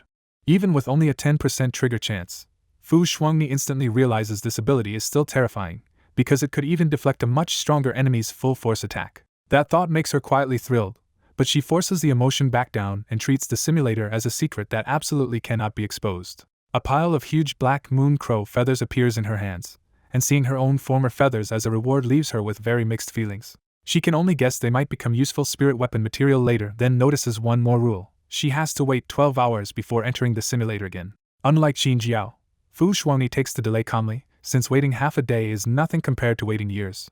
By the next day, Fu Shuangni has not slept at all, but the simulator left her spirit strangely refreshed instead of exhausted. Qinghe County's office is suddenly buzzing because officials from the prefectural capital have arrived, and every lazy clerk and bailiff is scrambling to look useful. Fu Shuangni sees through their obvious careerism, but she is fine with it as long as the county yamen finally starts moving. She also knows these ordinary men are useless against Sacred Heart Palace demon cultivators, so she only uses them for basic jobs instead of sending them to die. Her first order is simple and strict. Half the bailiffs are sent to guard Qinghe County's entrance and register everyone coming in or out.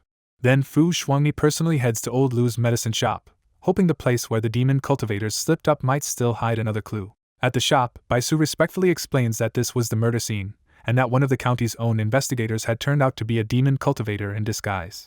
Baisu admits they missed the imposter completely because his aura-concealing methods were too good. When Baisu hesitates over what happened next, Fu Shuangni immediately guesses he is about to bring up the mysterious cultivator Bai who saved Qinghe County. Forced to be honest, Baisu tells her Bai was invited to the scene, got ambushed by demon cultivators on the way back, and killed them all instead. He goes on to admit that Bai was the one who really shattered the demon cultivators' plan and saved the county office from being hollowed out. That is enough for Fu Shuangni to decide she needs to meet Bai herself, because he clearly knows more about Sacred Heart Palace than the county does. So that same morning, Fu Shuangni heads for Bai's residence under the escort of county bailiffs. When she arrives, the house is far plainer than expected, and Fu Shuangni is visibly surprised that the man who stopped Sacred Heart Palace lives somewhere this ordinary. Baisu explains that Bai is nothing like other cultivators and simply does not care about luxury or fame. Hearing that, Fu Shuangni pictures an old wandering expert with white hair, simple robes, and the calm air of a hidden master. Then the door opens, and the real Bai instantly shatters that image the moment Fu Shuangni sees him. When Fu Shuangni finally meets Cultivator Bai, she is caught off guard that he is a young man her own age, not the old wandering expert she expected. What unsettles her even more is that she cannot read Bai's cultivation at all, and that instantly tells her this small county is hiding stronger people than it should. Fu Shuangni quickly composes herself, bows, and formally explains that she came from Great Yan's capital to investigate demon cultivators in Qinghe County.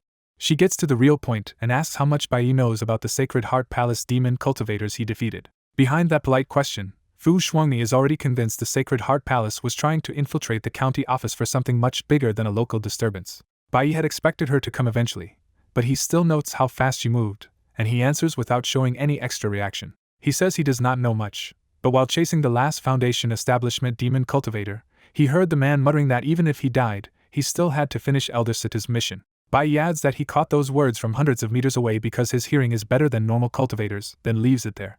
The words Elder Situ and mission hit everyone at once, and Fu Shuangni realizes the county is almost certainly a crucial piece in the demon's plan. She quickly reasons that if the nearly broken Sacred Heart Palace still sent multiple demon cultivators and even a Foundation establishment expert here, then Qinghe County must matter a lot. Even so, she still cannot see the full shape of the conspiracy, so she can only thank Bai and ask him to notify the court if he learns anything else. She even promises him a generous reward, which makes Bai inwardly react in a very different way because he already knows she has basically been cleaned out. Bai remembers that her storage bags were already taken and sent over to him, so he knows exactly how empty that promise is, but he still plays along.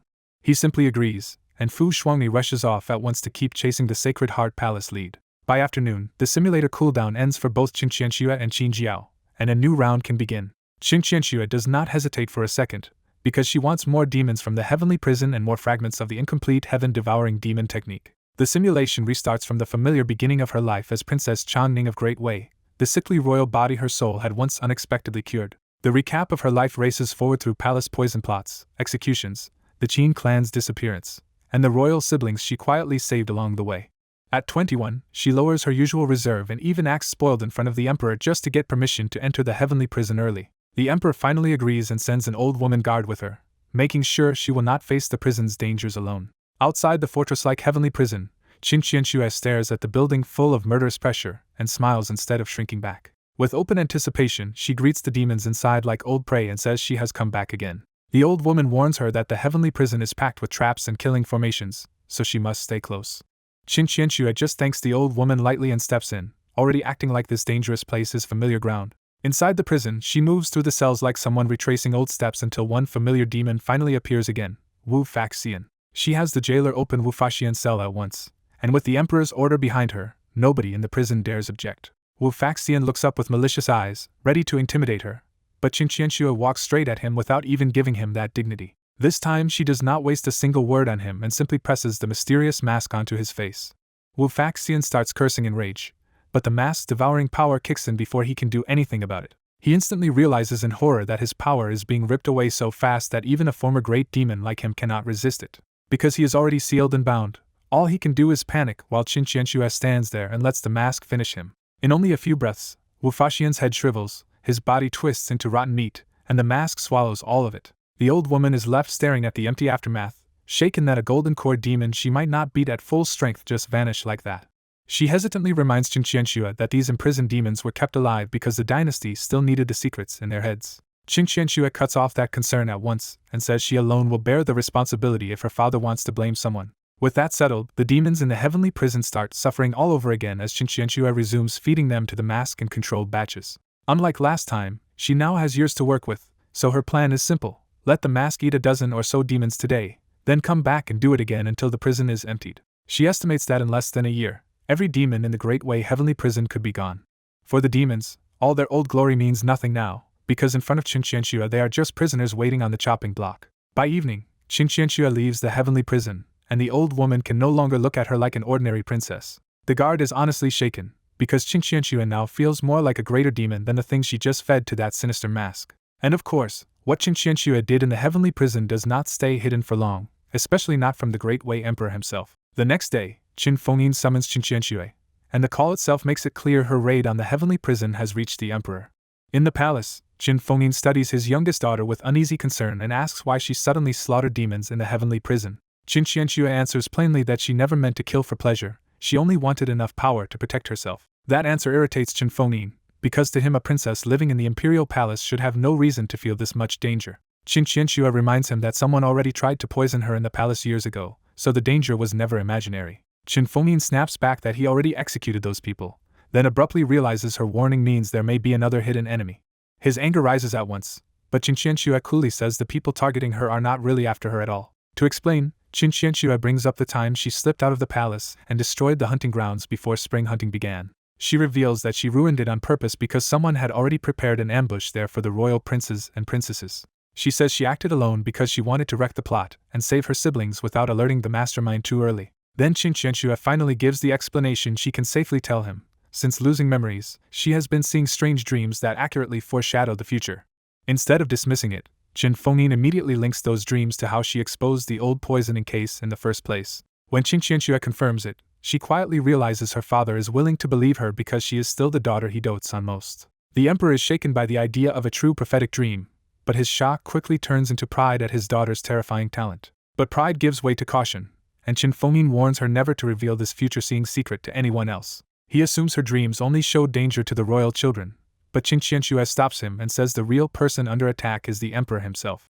The hall falls quiet, and Qin Fengyin's face changes several times before he asks how she reached that conclusion. Qin Qianxue lays out the logic bluntly.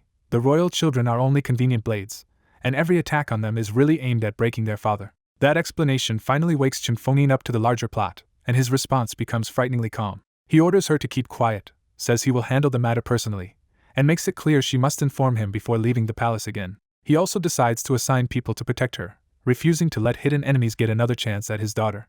Only after settling that does he circle back to the original mystery and ask what the heavenly prison killings have to do with her self-protection. This time Qin Qianxue does not hide it, and she tells him about the terrifying bronze mysterious mask and the power tied to it. When she shows him the mask, even a 10th-level nascent soul emperor feels his scalp go numb, as if he is staring into an abyss that can devour the whole cultivation world. For a moment Qin Fengyin wants to seal the thing away forever, but he swallows that impulse and gives his daughter a grave warning instead. After hearing her half-true explanation, Qin Fengyin chooses to believe her and launches a secret investigation across the entire imperial city.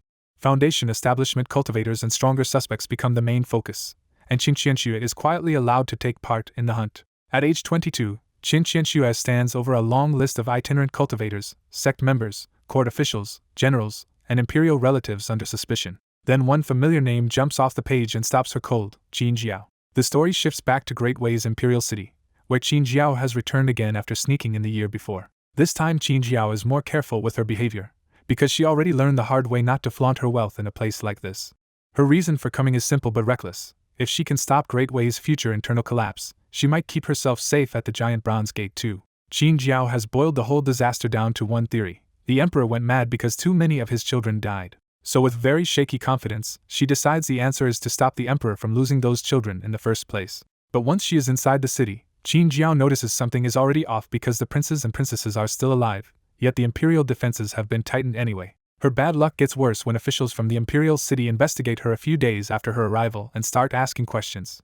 Even so, Qin Jiao stays calm because she is not part of the conspiracy, and as long as no one learns about the Bronze Gate, she thinks she is safe. So Qin Jiao gives the investigators her real name without realizing that it will be delivered straight onto Qin Qianshue's desk. When Qin Qianshue sees the name Qin Jiao on the list, it feels oddly familiar, but she cannot remember why. She tries to sort it out, and wonders whether she saw that name in the simulator or in real life. Then she remembers a real-world cross-sect competition where the top young cultivators of many sects gathered.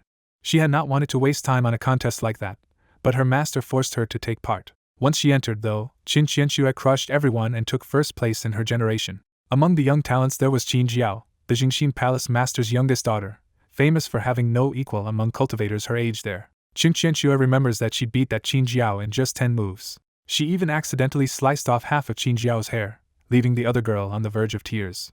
That memory makes Qin Qianshue pause, because the girl on the simulator list has the exact same name. At first she tells herself it is probably a coincidence, since the simulator should have nothing to do with the Qin Jiao she met in real life. Then a more unsettling thought hits her. The simulator never actually said she was the only person who could enter it. Once that suspicion takes root, Qin Qianshue cannot shake it, and the thought keeps pressing her toward one answer. In the end, Qin Qianshue decides she has to go see Qin Jiao for herself. She still stays cautious, because if the name is bait from some hidden mastermind, meeting this person could be dangerous. Fortunately, the Great Wei Emperor had already assigned extra protection to Qin Qianshue, including the old woman who often accompanied her. Qin Qianshue calmly tells the hidden guard she is leaving the palace to meet someone and wants them to follow. The old woman checks the list and asks whether Qin Jiao is really their target. Qin Qianshue says she is not sure yet and only wants to take a look first. That answer makes the old woman uneasy, because leaving the palace to approach an unknown person on the list sounds far too risky. But Qin Qianshue firmly says she has to see Qin Jiao in person and confirm a few things, leaving the old woman no choice but to agree. Part of the reason is simple fear, because the old woman has seen what Qin Qianshue does to demon cultivators in the heavenly prison. To those imprisoned demons, Princess Chan Ning had become a nightmare who walked in and casually decided who died that day. So Qin Qianshue leaves the palace with the old woman at her side, while more guards stay hidden in the dark. Because the list also records Qin Jiao's current residence, Qin Qianshue knows exactly where to go as long as Qin Jiao has not moved. Meanwhile, Qin Jiao has no idea Qin Qianshue is coming, because she is busy worrying about how to stop the Great Wei Emperor from going mad. From what she learned in the simulator, Qin Jiao believes the emperor breaks down after his son and daughter die. The problem is that she has no clue how to keep those royal children alive long enough to stop that disaster. After being stuck on the problem for days, she finally turns to Granny Qin for advice. Qin Jiao carefully frames it as a hypothetical and asks how to save royal descendants if someone is planning to kill them. The old granny immediately pushes back and asks how Qin Jiao could possibly know something like that. Qin Jiao keeps the simulator secret and only repeats that she is talking about a possibility that could throw the imperial city into chaos. The old granny falls silent, because Qin Jiao has always said suspiciously strange things and seemed to know too much for her age. For a moment, the old granny even recalls wondering whether some ancient monster had possessed this child.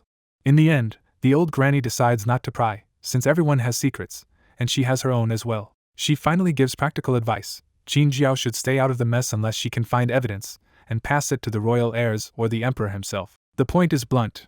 Only stronger people have the power to stir up the imperial city storm. Qin Jiao immediately groans that finding evidence is hard enough, and meeting the emperor sounds even worse. The old granny dryly says that meeting the emperor is actually easy if Qin Jiao is willing to sacrifice her body and exploit his lust. Qin Jiao instantly cuts that nonsense off and says she has no interest in old men who have lived for hundreds of years. Right in the middle of that bickering, Whitey suddenly lifts its head and nudges Qin Jiao's leg. Qin Jiao looks down at Whitey, puzzled, and asks what is wrong. Then the old granny's voice turns grave as she warns that uninvited guests are coming. The warning gets worse fast. 3 Golden Core cultivators and 1 Foundation establishment cultivator are heading straight for her. Qin Jiao is stunned, because she has been keeping a low profile in the imperial city and cannot understand why so many cultivators would come for her anyway. After hearing the old granny and Whitey agree on the danger, Qin Jiao finally accepts that this is the worst crisis of her simulated life. She quickly realizes the ugly truth. If the enemy lineup is really that strong, she has no power to resist it at all. That drives home the lesson the granny already warned her about.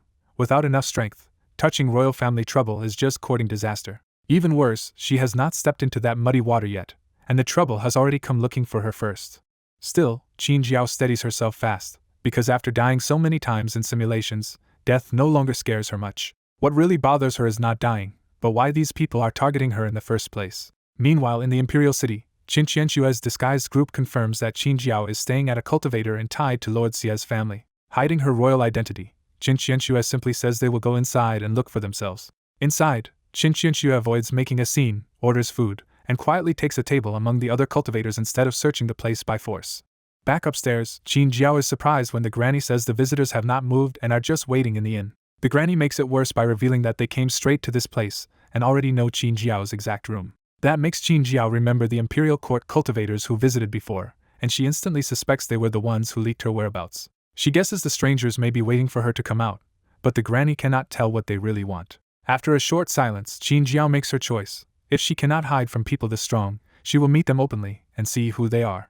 The old granny can only sigh, because Qin Jiao is still the boldest and strangest person she has ever seen, almost unnaturally unafraid of death. With Whitey beside her, Qin Jiao leaves the room and walks down into the noisy and full of drinking and shouting cultivators. Following the granny's quiet warning, Qin Jiao turns toward two tables on her left and finally spots the targets, an old woman and a young female cultivator. The granny warns that two more guards are hidden in the dark, and that the young woman must have royal blood because her aura is too upright and dignified to mistake. That shocks Qin Jiao, because she has been thinking about how to approach Great Way's royal family, and now someone from it has walked straight up to her first.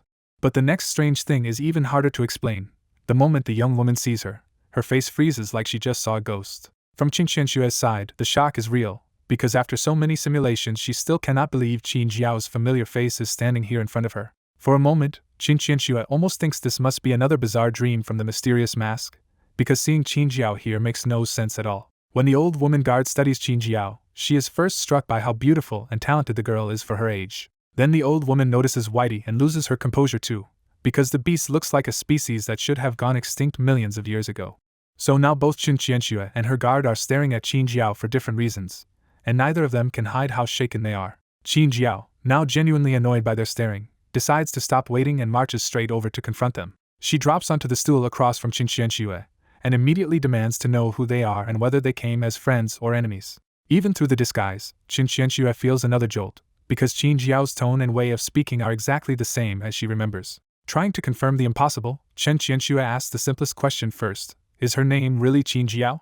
Qin Jiao answers without hesitation and openly confirms her name. Qin Qianshua presses further and asks where Qin Jiao is from, clearly fishing for something more than an ordinary hometown. Qin Jiao keeps her Rio background hidden and casually gives Maple City as the answer instead. That still is not what Qin Qianshua wants, so she asks the next pointed question: why did Qin Jiao come to Great Way's Imperial City? Qin Jiao is about to make something up again, but then she catches herself, because this strange woman may be exactly the royal connection she has been trying to find. In the Imperial City, Qin Jiao finally sees a way to stop Great Way's future collapse, because the key is keeping the Emperor's royal descendants from dying early. She remembers the disaster clearly. The Great Way Emperor went berserk after several royal family members died unnatural deaths, so this stranger in front of her might be the breakthrough she needed. Instead of probing carefully, Qin Jiao decides to lay everything on the table and win the other woman's trust in one shot. With a straight face, Qin Jiao says her purpose is to save the Great Wei dynasty. Then Qin Jiao tightens the claim and bluntly tells her she is really here to save Qin Qianshua's life. When Qin Jiao says this royal woman will die in a few years, the old woman guard immediately steps in and lashes out at her insolence. Qin Jiao refuses to back down and hints that she knows exactly who this royal woman is by saying only that her surname is Jen. Qin Qianshua lightly stops her guard and asks for proof, still smiling in a way that makes Qin Jiao feel weirdly pressured instead of in control. Trying to seize momentum again, Qin Jiao declares that Qin Qianshua will die at the hands of people plotting to overthrow Great Wei and seize imperial power. That claim hits the old guard differently, because she knows the emperor and princess really are secretly investigating rebels, and Qin Jiao should not know that. Qin Qianshua presses her again for evidence, now openly interested in how Qin Jiao could know something so specific. Qin Jiao suddenly uses a bigger reveal and names Princess Changning outright as Qin Qianshua, proving she knows a secret identity. She goes further and says Princess Changning will die at 27, becoming the first royal descendant to fall before the rest are wiped out one batch after another. Since she has no hard proof, Qin Jiao stakes everything on time itself and says 5 years will verify whether her warning is true. Qin Qianxue calmly confirms that Changning is 22 this year, then laughs as Qin Jiao's prediction lines up exactly with age 27. Qin Jiao snaps back with a firm yes, but the moment undercuts her a little when she instinctively compares herself to Qin Qianxue and drops any idea of puffing out her chest. Then the whole mood flips when Qin Qianxue simply says she believes her. Qin Jiao is so surprised she nearly talks past herself, because she was ready for doubt and gets trust instead. Qin Qianxue says eyes do not lie, and as far as she can tell, Qin Jiao truly believes every word she is saying. Relieved and energized, Qin Jiao proudly promises that since she is not bluffing, she will definitely keep Qin Qianxue safe. Behind that calm smile, Qin Qianxue has already figured out exactly who Qin Jiao is, the Jingxin Palace Master's daughter and another person invited into the Immortal Cultivation Simulator. She also realizes Qin Jiao only knows a rough future, because Qin Jiao assumes rebels killed her when the truth is that Qin Qianxue died to the mysterious mask's backlash. From that mistake alone, Qin Qianxue deduces that Qin Jiao did not outlive her by much in the simulator, so her information is limited and easy to map. In barely a short exchange, Qin Qianxue feels like she has stripped Qin Jiao clean of secrets, while Qin Jiao still stands there pleased with herself like an exposed little rabbit. Seeing how naive Qin Jiao still is, Qin Qianxue decides to put that innocence to work instead of exposing her. So Qin Qianxue offers Qin Jiao an olive branch and asks if she wants to enter the Imperial Palace with her to actually save Great Wei from the inside. Qin Jiao freezes at the sudden invitation, because this trust feels far too easy for a stranger who just heard something unbelievable. Inside Qin Jiao's mind, Granny Qin warns that Qin Qianxue may be hiding her real face and likely has other motives, so this sudden kindness is dangerous. Qin Jiao admits Granny Qin is right, but with the enemy stronger and already taking the initiative, refusing the offer could end even worse. Granny Qin can only agree that they have no real choice and must deal with whatever comes one step at a time. Privately, Qin Jiao is much less worried than she looks, because if this turns into a trap, she can always die in the simulator and start over later for revenge. With that ruthless fallback in mind, Qin Jiao accepts and says she will go to the palace, but only if Qin Qianxue believes everything she says from now on. Qin Qianxue answers with perfect sincerity that she will believe her, because unlike anyone else, she knows exactly why Qin Jiao's impossible words might be true. The old woman guard can only stand there full of doubts, unable to understand why the princess is trusting this bizarre girl and her impossible white beast. Back in Qinghe County, Bai watches the whole thing and realizes Qin Jiao has just walked straight into becoming Qin Qianxue's worker without noticing it. He sees the real gap immediately. Qin Jiao wrongly thought she was the only simulator user, while Qin Qianxue hid her identity first and used that advantage to strip away Qin Jiao's secrets. By the end, Bai can only sum it up one way: Qin Jiao lost badly, and she probably still does not realize how completely Qin Qianxue outplayed her. Inside the Great Wei Imperial Palace, Qin Jiao finally has a safe room and a fake identity. But once the fear of immediate death fades, she starts replaying her first meeting with Qin Qianxue and realizes the whole thing feels wrong. The more Qin Jiao thinks about it, the less she can accept that someone heard her absurd story about the future and simply believed it. That impossible answer gives her a worse idea. Maybe Qin Qianxue already knew the future before Qin Jiao ever opened her mouth. Qin Jiao immediately rejects the thought as ridiculous, because even top cultivators should not be able to see the future, and she herself can only do it through the Immortal Cultivation Simulator. Then another possibility slams into her so hard that her expression changes several times in a row and even she feels her scalp go numb. Granny Qin notices her spiraling thoughts and gently asks what is wrong, but Qin Jiao can only force herself to say it is nothing. Still unable to let it go, Qin Jiao secretly investigates the royal disciple who brought her into the palace. The answer shocks her again. She is staying in Princess Changning's residence, which means the person she met was Qin Qianxue, the exact name she hates most from her simulator life. A full week passes with Qin Jiao's thoughts in complete chaos, until she finally decides to stop guessing and ask Qin Qianxue face to face. Qin Qianxue agrees to meet her, and Qin Jiao is brought to an Imperial Garden Pavilion for the second encounter. Under the old guard's sharp stare, Qin Jiao walks straight up to Qin Qianxue with all her messy suspicions still unresolved. The moment Qin Jiao gets a clear look at Qin Qianxue's real face, she is struck like lightning, because she instantly recognizes the woman she has been obsessed with defeating. Princess Changning and the Qin Qianxue from Qin Jiao's old grudges finally become the same person in her mind, and the realization rattles her to the core. Qin Jiao has countless things she wants to say, but the shock leaves her almost speechless, and all she can blurt out is a bitter, confused question about why Qin Qianxue is here. Qin Qianxue does not answer right away and instead takes a slow sip of spirit tea, making Qin Jiao wait under that icy calm. When Qin Qianxue finally answers, she coolly says that after recognizing Qin Jiao, one of her strongest impulses was to kill her twice. That brutal line is all the confirmation Qin Jiao needs, and she finally understands that Qin Qianxue is another simulator participant just like her. Instead of feeling relieved, Qin Jiao takes the truth badly, because she had always believed she was the special one and that the simulator was her path to surpass Qin Qianxue. What stings even more is that the other chosen person is the exact rival she wanted revenge on, and she had already been played by her a few days earlier. Too embarrassed to hide it, Qin Jiao drops into a seat and snaps back that Qin Qianxue only has the advantage inside the Imperial Palace, not on Qin Jiao's own turf. Qin Qianxue ignores the provocation and points out the obvious. Since either of them can easily kill the other, they should sit down and talk. Qin Jiao demands to know what there is to talk about, because she still cannot swallow everything Qin Qianxue has done to her in the real world. Qin Qianxue calmly lays out what she has pieced together. A huge Imperial Palace disaster is coming. It will throw all of Great Wei into chaos, and Qin Jiao is trapped in it too. Qin Jiao refuses to admit it out loud, but her silence gives her away, and inside she is startled that Qin Qianxue could infer so much from scraps. Acting rude on purpose, Qin Jiao ignores the old guard's gaze, grabs the teapot, and gulps down a cup of spirit tea while glaring at Qin Qianxue. Qin Qianxue finally states her real proposal. Since both of them hold secrets the other lacks, they should exchange information and cooperate. Qin Jiao's first instinct is to refuse on the spot, but before she can say it, Granny Qin cuts in and bluntly says working with the Great Wei Princess sounds like a win-win. That practical advice lands harder than Qin Jiao wants, because she has to admit this simulator life gives Qin Qianxue a much stronger background than her own.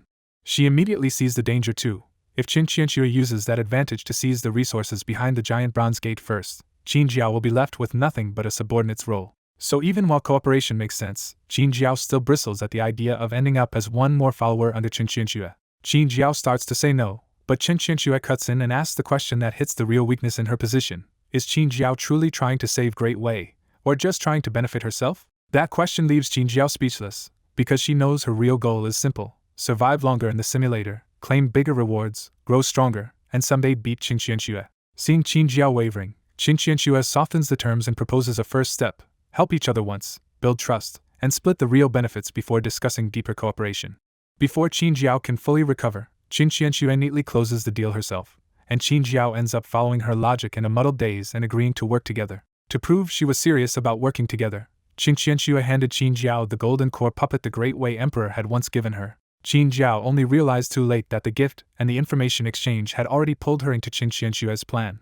A year passed in the Great Wei Imperial City, and Qin Jiao's tie to Qin Qianxue let her enjoy palace resources powerful enough to push her cultivation higher. After the breakthrough, Qin Jiao's old urge to get revenge on Qin Qianxue flared up again. Before that rivalry could go anywhere, a grim shock hit the palace and froze everyone in place. Qin Qianxue told Qin Jiao the news, and Qin Jiao blurted out in disbelief that the fifth prince had drowned to death. Qin Jiao knew even the weakest prince had cultivation, so a simple drowning made no sense to her at all. That impossibility told Qin Jiao the hidden enemies in the capital had made their move again, just with a different victim this time. She bluntly told Qin Qianxue she had expected Qin Qianxue to die first, and mocked her for still not finding the mastermind after all this time. Qin Qianxue stayed perfectly calm, because by now she had already figured out that Qin Jiao's hostility came from an almost childish grudge. Instead of arguing, Qin Qianxue said the hidden players would surface sooner or later, and this time her father would not go mad over it again. Qin Jiao immediately pressed her on the key point, and asked if that strange mask could really do something like that. Qin Qianxue answered with a small smile and invited Qin Jiao to go with her to the heavenly prison. Qin Jiao was visibly taken aback, but by now the two of them had already traded enough secrets to understand each other's value. Qin Jiao had already told Qin Qianxue how the Great Wei Emperor died in another future, and Qin Qianxue had shown her the terrifying mask behind her confidence. Even Granny Qin had been shaken by the mask, sensing in it a depth of terror like staring into an abyss.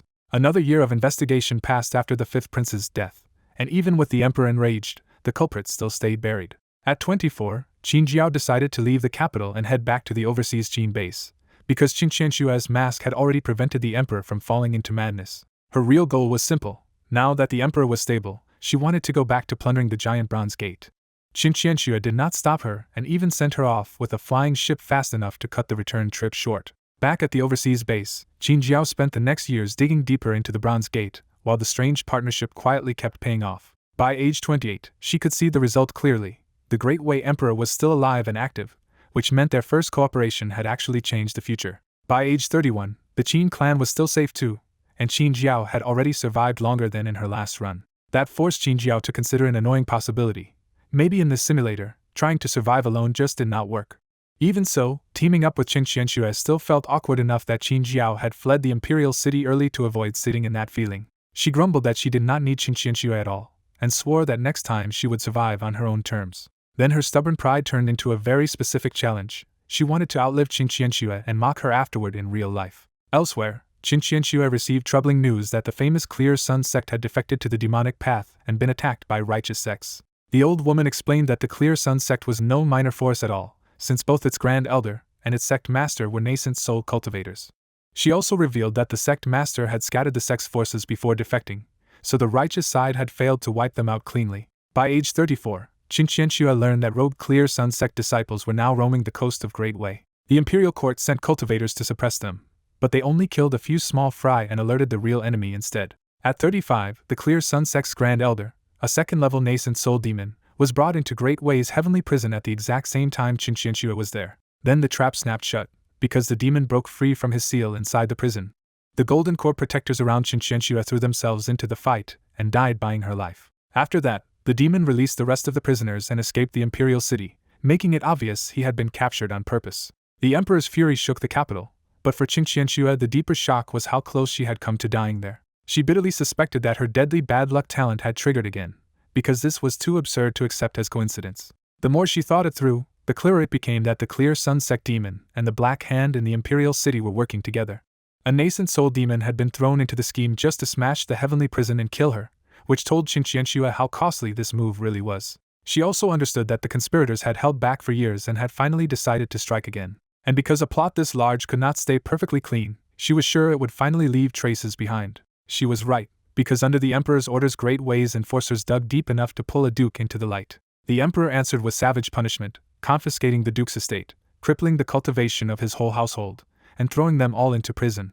But while the court lashed out, the capital itself slid into chaos because too many demons had already escaped the heavenly prison. At 36, Qianxue heard that the escaped Clear Sun sect Grand Elder was now roaming Great Wei's coast, which led her deduce the sect had rebuilt a base at sea. Even after catching the duke, the court still could not pry the rest of the accomplices out of him. At 37, Qianxue quietly broke through to the 5th level of Foundation establishment. The mysterious mask kept showing her vast, strange dreams, hinting at something far beyond normal cultivation.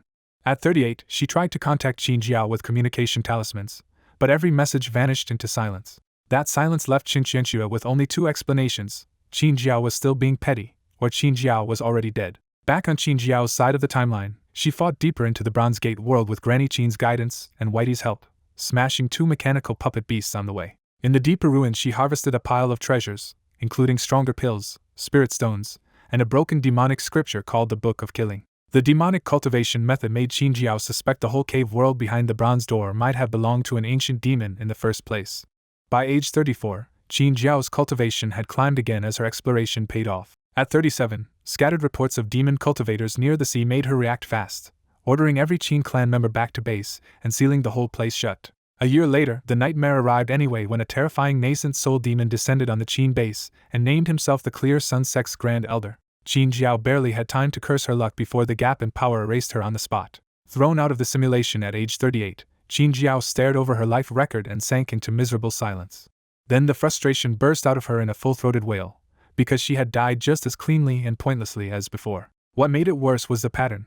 Last time stray survivors from Great Wei had blundered into the Qin base and killed her, and this time a wandering demon had done almost the exact same thing. And once she remembered her boast, a fresh panic hit her. What if she had still died before Qianxue after all? Back in reality, Qin Jiao bitterly compares herself to Qianxue and realizes she has lost to her again. What stings most is that Qianxue had the advantage of being a Great Wei princess with the emperor behind her, and Qin Jiao feels thoroughly outclassed. She had bragged to herself that she could outlast Qianxue without cooperating, so dying first feels like she slapped her own face. At least Qin Jiao can cling to one small comfort: she never told anyone about that boast. In Qinghe County, Bai is not surprised by Qin Jiao's death and calmly thinks the smarter path would have been for his two human tools to work together. He quickly pieces together how strong that alliance could have been, starting with Qin Jiao sharing the old granny's guidance and the treasure world beyond the giant bronze gate. In Bai Yi's eyes, Qianxue's ability would have made plundering that hidden world far more efficient and much safer for Qin Jiao's side. He also knows Qianxue's status as Great Wei's favorite princess could have protected the Qin clan so well that they would not even need to hide from the Clear Sun sect. On the other side, the old granny's experience as a former nascent soul expert might even have given Qianxue a crucial breakthrough of her own. The conclusion is obvious to him. Both girls had exactly what the other needed, but Qin Jiao's pride kept the partnership from ever truly happening. Bai Yi even thinks cooperation would have been easy if Fu Shuangni had been paired with either of them, but Qianxue and Qin Jiao are simply natural rivals. The simulator settles Qin Jiao's run at 38 years and offers Bai Yi 3 rewards plus an extra reward from her fellow Taoist title.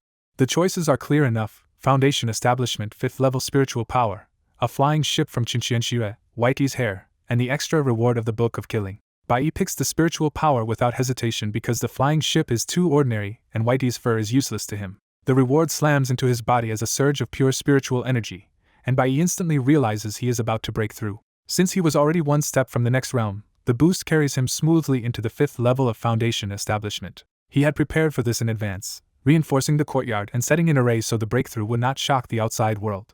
Once the breakthrough settles, Bai Yi turns to the extra scripture in his hand and realizes it is the Book of Killing Qin Jiao found inside the Bronze Gate. He remembers Qin Jiao's version was incomplete, so he is startled when the simulator seems to hand him a completed technique instead. The moment he opens it, white light shoots into his mind and the whole cultivation method is imprinted there at once. After digesting it, Bai Yi sees the truth of the Book of Killing. It is an ancient, brutally extreme demonic technique that grows by slaughter and killing intent. He also figures out that its creator was an ancient soul formation demon, which likely means the owner of the giant bronze gate left this technique behind. Even so, Bai Yi is pleased with the bonus and accepts it without caring whether a useful technique is orthodox or demonic. Meanwhile, Qin Jiao is still grinding her teeth over Qinxianxue when her own simulator rewards suddenly appear in front of her. This time the simulator offers her a breakthrough reward too: all the spiritual power of Foundation Establishment 2nd level and the incomplete Book of Killing. Qin Jiao can hardly believe it, because compared with her past simulator rewards this round feels almost absurdly generous. As the spiritual power pours in, Qin Jiao senses a breakthrough coming so fast that she immediately throws away every distracting thought. Her half-innate spirit body means there are no real shackles below Golden Core, but Qin Jiao still braces herself nervously and tries to handle the breakthrough properly. Unlike Bai Yi, she was not prepared, and her breakthrough erupts with enough force to shake more than half of Jingxin Palace. An elder notices the commotion first and is shocked that the source seems to be Qin Jiao's place, because that should mean she just reached Foundation Establishment 2nd level. Other disciples react just as hard, because Qin Jiao had only returned to the sect at Foundation Establishment 1st level not long ago. To them, this pace makes no sense, and the gossip quickly spirals into wild guesses that the palace master must have fed Qin Jiao some impossible miracle pill. The rumors spread so fast because Jingxin Palace has few disciples, and any big event inside the sect reaches everyone almost immediately. Even Qin Jiao's mother, the palace master herself, is unsettled because her daughter's growth is starting to look less impressive and more suspicious. She remembers Qin Jiao already came back from outside with an absurd jump to Foundation Establishment 1st level, so this second leap makes her fear that something strange has attached itself to her daughter. That thought immediately turns sharp and dangerous, and the palace master silently decides that if anyone has tampered with Qin Jiao, Jingxin Palace will answer them. Qin Jiao herself knows none of this, and once the breakthrough finishes, the gloom from losing to Qinxianxue is washed away by pure delight. Now at the same Foundation Establishment level as Qinxianxue in the real world, Qin Jiao smugly decides this is her way of pulling even. She tells herself that even if Qinxianxue lasted longer in the simulator, faster real-world cultivation means Qin Jiao still has a way to win. Her mood lifts even more when she remembers she also gained a new cultivation method on top of the breakthrough. The incomplete Book of Killing appears directly in Qin Jiao's memory, not as a physical book, and she quickly realizes it is an ancient demonic technique. Even damaged, the technique feels strong enough to rival Jingxin Palace's own guarding art, which makes Qin Jiao openly pleased with the reward. Before she can enjoy that smug moment any longer, Qin Jiao suddenly senses movement nearby. Then a cold, familiar voice cuts in and orders her to come out, and Qin Jiao instantly knows her mother has arrived. Qin Jiao shivers on the spot, hurriedly composes herself, and switches from cocky winner to obedient daughter before answering her mother. With forced innocence, Qin Jiao calls out to her mother and asks why she is here, even though she clearly knows this visit is trouble. Inside the simulator, Qinxianxue senses that Qin Jiao has probably already died, so she drops the idea of contacting her and focuses on surviving alone for as long as possible. At age 40, a massive river running across Great Way suddenly bursts its banks, and the flood is so huge that even cultivators are shaken by the sight. The flood kills countless people, weaker cultivators die with them, and even hundreds of sects are forced to abandon their mountain gates. The Great Way Court sends officials to handle the disaster, but Qinxianxue starts suspecting this catastrophe was never natural in the first place. 3 years later, even the imperial grain meant for disaster relief vanishes on the road, and starving children turn the people's suffering into open resentment. That finally confirms Qinxianxue's suspicion that someone is deliberately creating chaos, and the cruelty of it leaves her genuinely angry.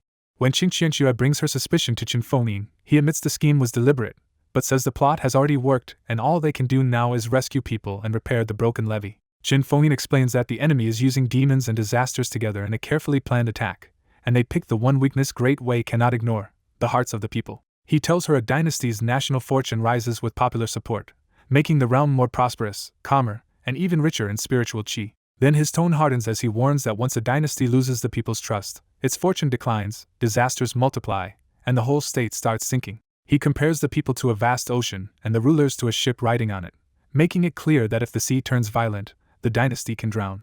Qin Qianxue immediately links that logic to the fall of the dynasty before Great Wei, and Qin Fengyin confirms Great Wei itself rose by overthrowing an unpopular tyrant. By that point, Qin Fengyin is openly furious and declares that anyone trying to ruin Great Wei this way is a sinner of the world who deserves execution. Even after officials are executed and investigations continue, the people's anger does not fade, Great Wei's morale keeps weakening, and natural disasters start hitting one after another. When rebellions begin breaking out too, Qin Qianxue gets an ugly feeling that she may be heading toward the same kind of doomed ending Qin Jiao already met. Even with the chaos constantly disrupting her, Qin Qianxue still reaches the 6th level of foundation establishment by age 45 through talent and experience alone. Around the same time, shocking news reaches the palace that an ancient demon has broken its seal in a neighboring dynasty and returned to the cultivation world. The moment she hears the demon destroyed the sky-holding sect, Qin Qianxue realizes this is the same disaster she once lived through before, and the old memory hits hard. She can only let out a tired breath, because even if she wants to interfere, the neighboring dynasty is so far away that she would need half a year just to get there. Her thoughts drift to Hoengyun, and Qin Qianxue wonders whether that junior sister ever transferred to sky-holding sect without her help, though she quickly thinks that is unlikely. She figures Hoengyun probably followed the Immortal Ascension sect into the demonic path instead, and in a grim twist, that might actually have spared her from dying to the ancient demon. Meanwhile, the ancient demon tears through the cultivation world so brutally that even a demon-exterminating alliance led by Golden Core and nascent soul experts gets massacred. The slaughter only gets worse when the demon wipes out several cities and uses the lives of millions to forge a demonic weapon. That horror finally pushes Great Wei to launch a full state-level crusade, with 1 million troops and even its secluded soul formation patriarch joining the war. After a year of bloody fighting, Great Wei pays an unbearable price just to leave the ancient demon seriously wounded. The real shock is that Great Wei's soul formation patriarch dies in battle, along with multiple nascent soul elders, hundreds of golden core cultivators, thousands of foundation establishment cultivators, and most of the million-man army. Back in Great Wei, Qin Fengyin hears from a surviving general that the army's key killing formation fell into chaos at the crucial moment, letting the ancient demon turn the battle. The general blames himself for the disaster, but Qin Fengyin cuts him off and realizes the real problem was sabotage from enemies willing to stoop lower than he expected. Qin Fengyin's rage spills over as he curses the hidden schemers as gutter insects who deserve death, and his killing intent turns the entire palace silent. But behind that anger is real fear, because the demon survived, Great Wei's strength has been gutted, and Qin Fengyin can feel the dynasty's national fortune collapsing faster and faster. 5 years later, the ancient demon resurfaces inside Great Wei and immediately resumes slaughter, wiping out more cities and sects as if the first war changed nothing. Even demon cultivators rush to worship the ancient demon, only to be casually killed too when the monster decides they are beneath him. By age 52, Qin Qianxue feels a bad premonition settle over her, and this time it comes true almost immediately. The ancient demon descends on the Great Wei imperial city itself, turning the capital into a blood-soaked battlefield. In the final struggle, the Emperor of Great Wei burns the power of the nation's fate in a desperate life-and-death fight against the demon. It still is not enough, and the Emperor dies in battle while Great Wei loses the last pillar holding the dynasty together. Qin Qianxue dies in the same catastrophe, bringing this simulator life to an end at 52 years, 5 months, and 6 days. Less than an hour has passed in reality when Qin Qianxue opens her eyes again, calm and unsurprised by the death she just lived through. As she reflects on the run, Qin Qianxue realizes that many separate threads and old disasters all collided in one stretch of time and tangled together into a single deadly ending. Looking back on her failed run, Qin Qianxue knows she handled the court crisis as carefully as she could, but the sudden arrival of an ancient demon was the one disaster she simply could not dodge. She had used the mysterious mask's strange properties to keep the Great Wei Emperor from collapsing in rage and grief, while also blocking the hidden plotters from snatching power too early. What she still cannot figure out is why that ancient demon picked Great Wei at all, as if something inside the dynasty had drawn it there on purpose. Once the demon started slaughtering millions across Great Wei, the imperial palace had no choice but to respond, and that chaos opened the door for the hidden conspirators to strike again. Qin Qianxue is disgusted by the whole thing, because those rats in the dark were wrecking the dynasty without any clear way to survive the ancient demon themselves. In the end, the mighty Great Wei dynasty was dragged down by gutter-level schemers, and even Qin Qianxue can only think the result feels absurd. Then the simulator settles Qin Qianxue's run for Bai Yi, confirming she survived 52 years and unlocked both fellow Taoist and Demon's Nightmare. The reward list is stacked: a Royal Jade Token, Foundation Establishment 6th level Spiritual Power, 52 years of sword experience, part of the heaven-devouring demon technique, and a boost to comprehension. Bai quickly realizes why the bonus is so rich. Qin Qianxue earned fellow Taoists by recognizing Qin Jiao in the simulator, and Demon's Nightmare by tearing through 108 demons in Great Way's heavenly prison. He dismisses the weak Jade token right away, and since he already has plenty of Qin Qianxue's sword insight, he chooses the 6th level foundation establishment spiritual power instead. The moment he accepts it, spiritual energy floods his dantian and meridians, and his innate spiritual body turns what should be hard cultivation into an effortless leap. In less than a day, Bai jumps from foundation establishment 4th level to 5th, and then straight to 6th without even needing to stabilize his realm. That leaves him especially pleased with the extra rewards, because with Qin Qianxue's fragment added to his own, he has already collected 3/10 of the heaven-devouring demon technique. The comprehension bonus also feels solid, and for once Bai starts wondering if he now counts as the same kind of genius as Qin Qianxue and Qin Jiao. That thought immediately pushes him toward another gamble, as he wonders whether his next simulation might finally stop killing him within a month. On Qin Qianxue's side, her own rewards arrive next, a direct breakthrough to Foundation Establishment 3rd level, the final 9 fragments of the heaven-devouring demon technique, and half of Qin Jiao's innate spirit body talent. The strangest part is seeing Qin Jiao's so-called low-grade innate talent show up as her reward, and Qin Qianxue can only guess it happened because they cooperated inside the simulator. She barely has time to process it before her cultivation surges on its own and forces a breakthrough she can no longer hold back. Just like that, Qin Qianxue breaks from Foundation Establishment 2nd level to 3rd in less than half a month, and the ease of it leaves her feelings badly tangled. She cannot help comparing it to reality, where every past step of cultivation had cost her exhausting years of discipline, sleeplessness, and sheer stubborn effort. For a while, the simulator's rewards make all those years feel meaningless, as if a few days of simulation have casually crushed more than a decade of real struggle. But after thinking it through for an hour, she catches the flaw in that despair and realizes those few real-world days actually contain decades or centuries of effort inside the simulator. That realization snaps her mind back into balance, and she exhales in relief after recognizing how close she came to breeding a real mental demon over this mistake. With that danger past, she turns her focus back to the 2 rewards that matter most now, the incomplete heaven-devouring demon technique and Qin Jiao's half-innate spirit body. The technique enters her mind as a huge flood of profound information, and Qin Qianxue is stunned to learn that all her devouring in the simulator only earned her 1/10 of the full art. She can only conclude that the heaven-devouring demon technique is far more special and terrifying than normal methods, especially after everything the mysterious mask already showed her. To test it, Qin Qianxue takes out a spirit pill and focuses on it. The result is immediate and brutal, as the pill's spiritual light and essence are drained away in moments until nothing but ordinary matter remains. Then even that lifeless shell collapses into fine ash, and Qin Qianxue is left openly shocked by how overbearing this demonic technique really is. When she checks the half-innate spirit body next, the simulator explains its real value. Below golden core, it strips away cultivation shackles almost entirely. That makes her reassess Qin Jiao on the spot, because the silly girl she knows is apparently carrying an absurdly valuable natural talent. Before she can think any further, furious voices erupt outside, shouting that a demon from the Sacred Heart Palace has entered the city and warning everyone below to hide. The next shouts are even harsher, with Imperial guest cultivators cursing the intruder and charging after the Sacred Heart Palace demon as the whole city drops into panic. When people on the street hear that a Sacred Heart Palace demon is nearby, the whole area panics and hides indoors. Even some cultivators keep their heads down, and Qin Qianxue is one of them because she refuses to rush into a fight that could be a trap. She coldly imagines the worst case, a fake weak demon luring righteous cultivators in before slaughtering them all. So Qin Qianxue decides the safest choice is simple: stay out of it and stay alive. But the fight outside keeps getting louder and closer until it is suddenly right on top of her. A body smashes straight through the in-wall and crashes into Qin Qianxue's room, ruining her plan to avoid trouble. The intruder is in terrible shape, but his ferocious eyes make it obvious he is the Sacred Heart Palace demon everyone was chasing. He spots Qin Qianxue, assumes she is another Imperial Court hound waiting in ambush, and lashes out in fury. Before he can do anything, Qin Qianxue's flying sword kills him in a single clean strike through the head. Qin Qianxue can only call herself unlucky, because she never wanted contact with Sacred Heart Palace in the first place. She reminds herself that she only struck because the demon came to her door and showed clear killing intent first. For someone at Foundation Establishment, killing a chi refinement demon like this barely stirs her at all. Just as she is about to deal with the corpse, 2 Imperial Court cultivators rush into the room and bring a new kind of trouble with them. The pair are stunned to find the demon already dead and realize the beautiful young woman in front of them killed him instantly.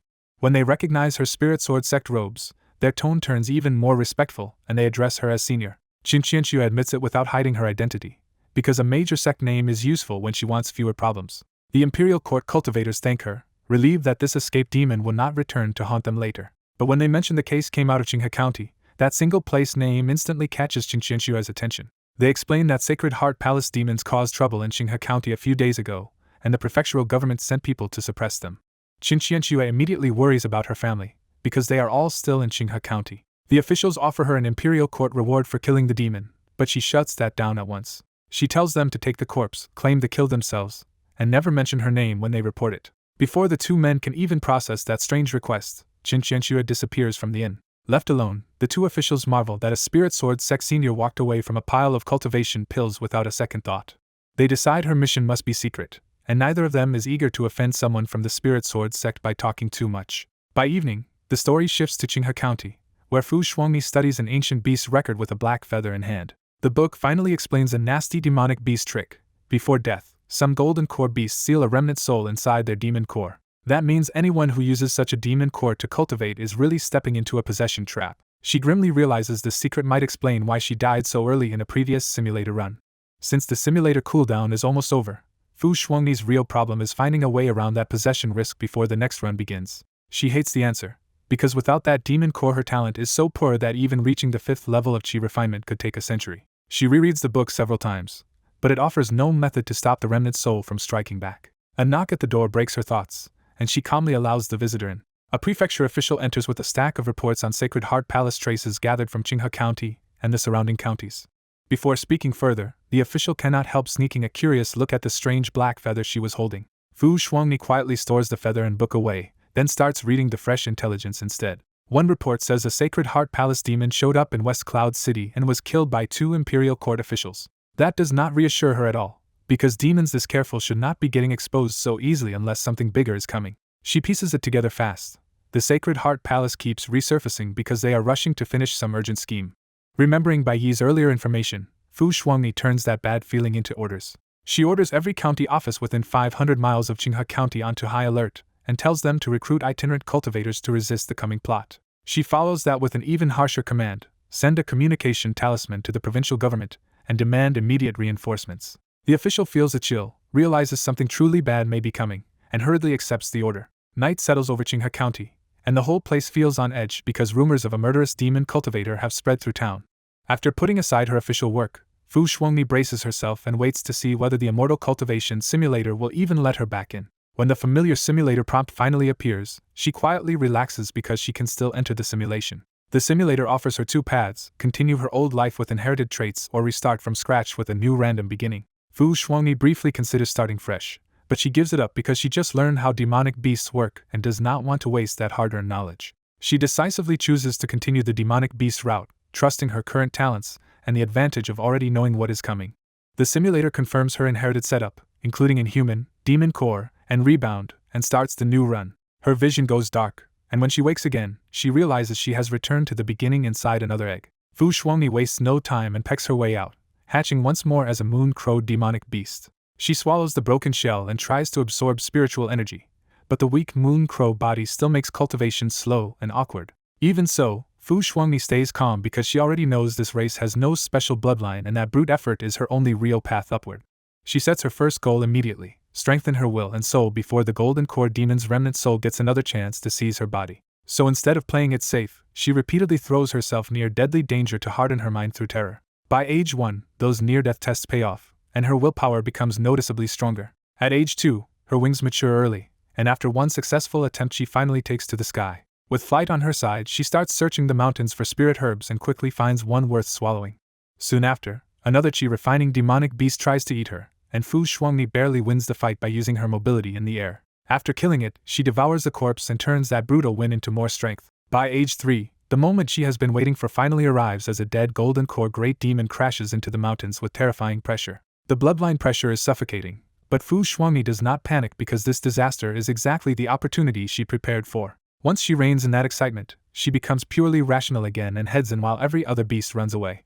Up close, the great demon's body is like a mountain of flesh and blood, and Fu Shuangni dives straight into the blood pool without hesitation. The moment she soaks in the golden core demon blood, violent energy floods her body and her cultivation surges upward in one explosive leap. She finally has to stop when her body hits its limit, and she climbs out stronger but frustrated that she still has no way to store the remaining blood. That old problem hits again because as a demonic beast she has no way to get a storage bag, and she has barely even seen any humans in this world to steal one from. Still, she quickly notices this run has gone better than last time, likely because her stronger state of mind and earlier gains let her absorb more safely.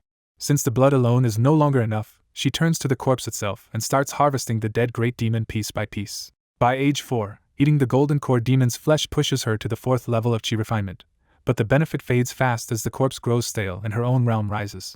So she pulls out the golden core demon core a full year earlier than before and changes strategy to deal with the remnant soul inside it. Every day she leaves the demon core under the blazing sun, hoping the sunlight will slowly wear down the remnant soul before it can possess her. The sunlight method is working, and the proof shows up in her sleep when the furious remnant demon starts appearing in her dreams to curse at her. By age 7, her body has grown large enough that she rules the stretch of mountain like a local overlord and casually feeds on weaker beasts that pass through. At age 12, she reaches the 5th level of chi refinement through the demon core, but the remnant soul still keeps appearing in dreams and refuses to let go. Instead of slaughtering every beast nearby, Fu Shuangni turns practical and forces the weaker demonic beasts in her territory to bring her one spirit herb each month. That choice turns her mountain into a small criminal racket, with beaten down beasts either fleeing far away or staying to pay protection money. Deep in her cave, one especially ugly beast crawls in with the spirit herb on its back, terrified it might die if it moves too slowly. It drops the herb beside the growing pile and immediately scrambles out, desperate to leave this dangerous place alive. Only after the tribute beast flees does Fu Shuangni step out from deeper inside the cave, her claws carving deep marks into solid stone. Amused, she admits the local beasts learn their lesson fast, and after a few beatings they now hand over tribute without daring to resist. She even has to admit demonic beasts are straightforward in their own way, because unlike humans they really do pay every month without tricks. Staring at the dozen or so herbs now stacked before her, Fu Shuangni gets greedy in the most sensible way possible, and starts thinking about expanding the racket. Fu Shuangni realizes she cannot keep relying on the demon core, because the golden core beast's remnant soul will only grow harder to suppress. So she settles for a cruder path to power, eating spirit herbs and searching for herbs that can steady her soul. But as her territory keeps expanding, Fu Shuangni knows a real problem is coming. Sooner or later she will collide with stronger demonic beasts. At only the 5th level of chi refinement, she admits she cannot win every fight alone. Then she smiles, because unlike ordinary lone beasts, she already has a gang of subordinates she beat into submission herself. After years of testing them, she is sure of one thing: these beasts may be dumb, but their loyalty is solid. At age 13, after a year of preparation, Fu Shuangni finally decides to attack the Eastern Wolf Demon. The target is stronger than her, a wolf demon at the 6th level of chi refinement, so the whole plan depends on numbers and dirty teamwork. More than a dozen demonic beasts thunder east through the mountains, smashing trees and sending wild animals fleeing in panic. Most of the gang is weak, and even the strongest among them is only a 3rd level turtle demon, but the swarm itself is the weapon. Fu Shuangni has already sold them on the reward to kill the wolf demon, and they get to recruit its smaller beasts as their own underlings. Once they understand that subordinates mean they will not have to dig up spirit herbs themselves, the whole gang gets fired up instantly. Flying overhead, Fu Shuangni still doubts whether this pack of simple-minded beasts can really bring down a stronger enemy. Still, she trusts the math. She is only one small round lower than the wolf demon, and a gang fight can erase that gap. She also reminds herself that these beasts were never going to be clever from birth, and her own intelligence only exists because her soul used to be human. Fu Shuangni provokes the wolf demon first, dragging it into a furious brawl against her whole gang. When the fight turns chaotic enough, Fu Shuangni strikes at the perfect moment and pecks out both of the wolf demon's eyes. One of her underlings follows up by tearing off the wolf demon's nose, and the beast finally starts to collapse under the gang's filthy tactics. The wolf demon dies, 5 of Fu Shuangni's subordinates die with it, and Fu Shuangni herself walks away completely unharmed. She is pleased with the result, because the surviving beasts prove they really will charge to the death the moment she orders it.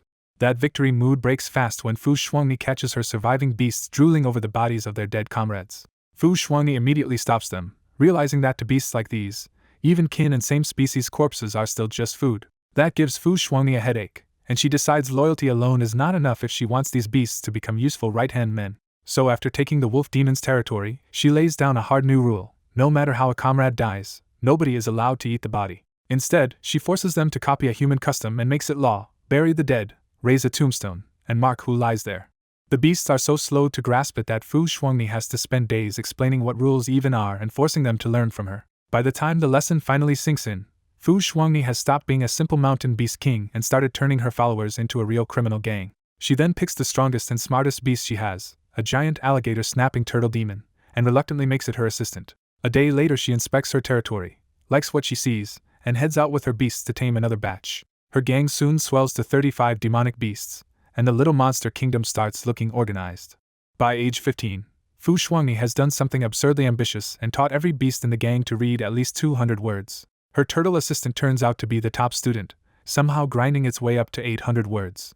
At 16, Fu Shuangni finally pushes her cultivation one step higher and breaks through to the 6th level of qi refinement. Far away in Qinghe County, Bai watches her simulated life and admits she adapted to the second run much faster than the first. Even Bai looks a little strange when he sees Fu Shuangni fully accept being a demonic beast and start ruling other beasts like a queen.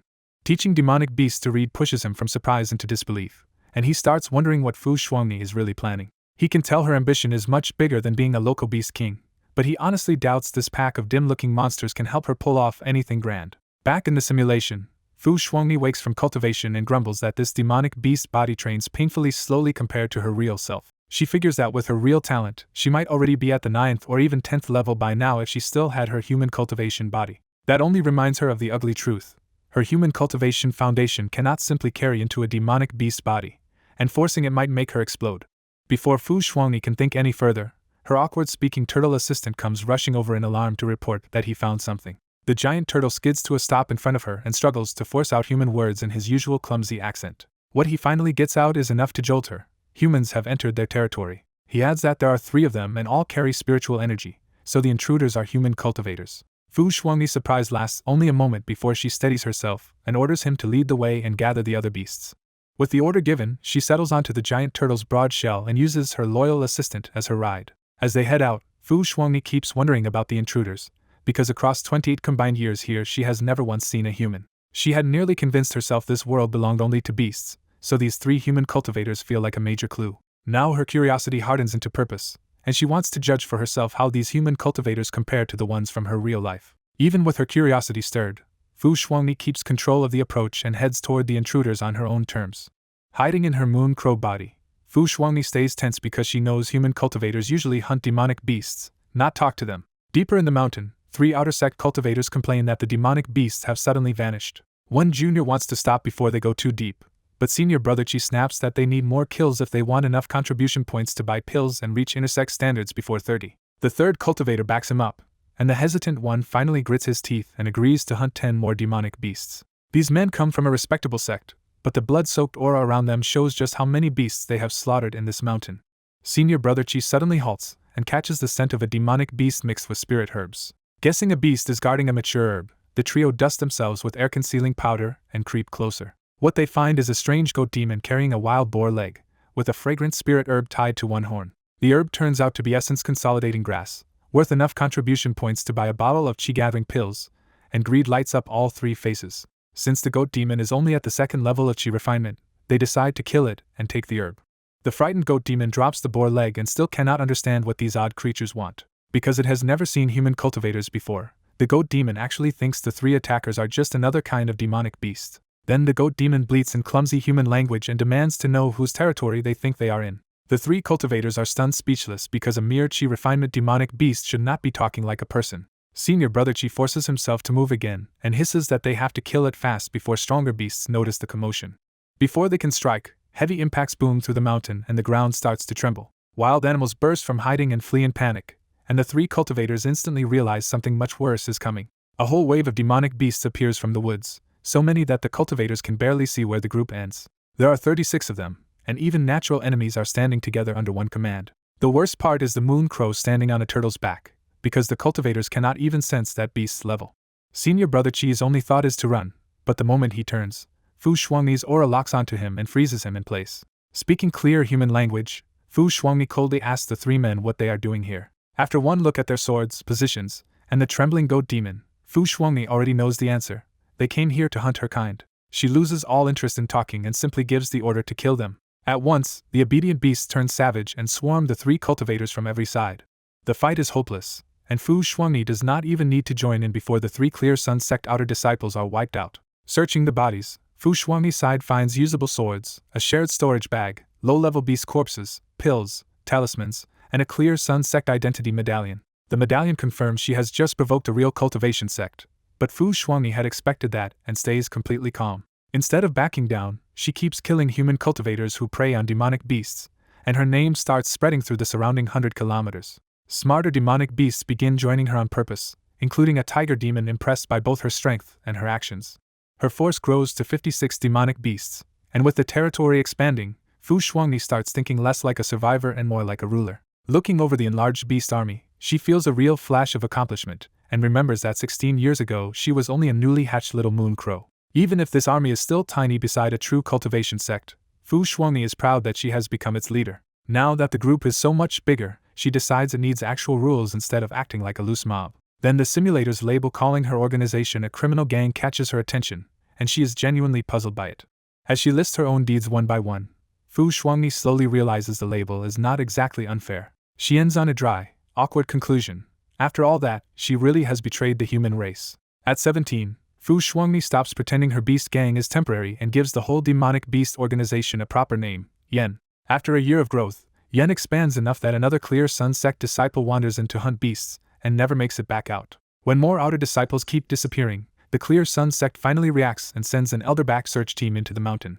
By age 18, Fu Shuangni fully crushes the remnant soul inside the golden core demonic beast core, and can finally use it freely to help her cultivate. Her subordinates soon bring back word that more Clear Sun sect cultivators are moving through the mountain and clearly searching for something. Fu Shuangni stays calm because she always knew this day would come once the mountain's resources ran thin. To keep Yen alive, she had already started looking for new income and realized sect cultivators were walking treasure chests. So she turned Yen into a bandit force, teaching dumb mountain beasts to sneak attack, poison, extort, and gang up on human cultivators. That dirty success comes with an obvious price, because every victim belongs to a sect with stronger people behind them. Her assistant, the alligator snapping turtle, reports that the human cultivators have come in force and are probably here for them. Fu Shuangni only narrows her eyes and says this is fine, because if the sect wants trouble, she might as well make it big. She sends every beast under her command to lay trap after trap and uses a stolen Clear Sun Sect array manual to build formations of her own. She also sends beasts to nearby territories to preach one simple idea: unite first, survive the humans later. To her own surprise, the pitch works, and hundreds of demonic beasts answer the call. Fu Shuangni is briefly stunned that she actually pulled this off, because almost no beast group would ever organize like this on its own. After a little shameless brainwashing, the simple-minded beasts become furious at the Clear Sun sect and act like the humans are already marching in to wipe them out. She feels one quick stab of guilt for tricking mountain beasts this hard, but it vanishes almost immediately. Even if the alliance is messy, she knows hundreds of beasts together are enough to become a real beast tide.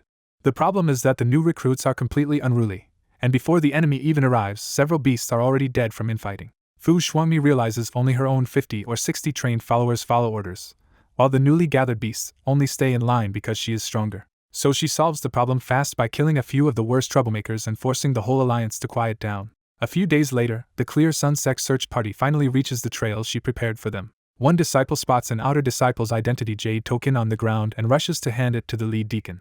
The deacon studies the token, sees obvious beast bite marks on it, and concludes the missing disciples were killed by a strong demonic beast nearby. The second deacon adds that if they kill that beast and go back, their mission is done. With two 10th level Chi refinement deacons leading 13 outer disciples, the whole group keeps pushing deeper into the mountain. As the clues keep appearing in the same direction, even one deacon starts to wonder if this looks too much like a setup. But he dismisses the idea, because none of them can believe mountain beasts this weak would be smart enough to plan an ambush. That mistake costs them everything when the whole party walks straight into Fu Shuangni's illusion formation. By the time they realize something is wrong, demonic beasts are already pouring out around them from every side. Several outer disciples panic and trigger the hidden traps first, leaving them dead or badly injured before the real melee even begins. Then the full beast tide crashes in, and even the two deacons go pale at the sight of hundreds of charging demonic beasts. The ambush turns into a bloody slaughter, with sect cultivators and demonic beasts tearing each other apart across the trap zone.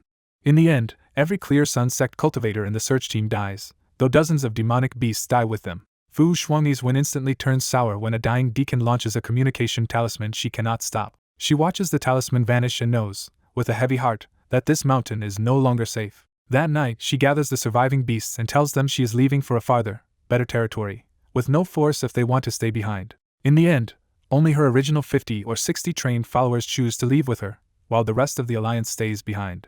Her early escape proves crucial, because at 19 a golden core cultivator from the Clear Sun sect arrives and slaughters every beast left on the mountain. Fu Shuangni escapes that disaster, but the Clear Sun sect still identifies her as the real culprit, and keeps hunting her down.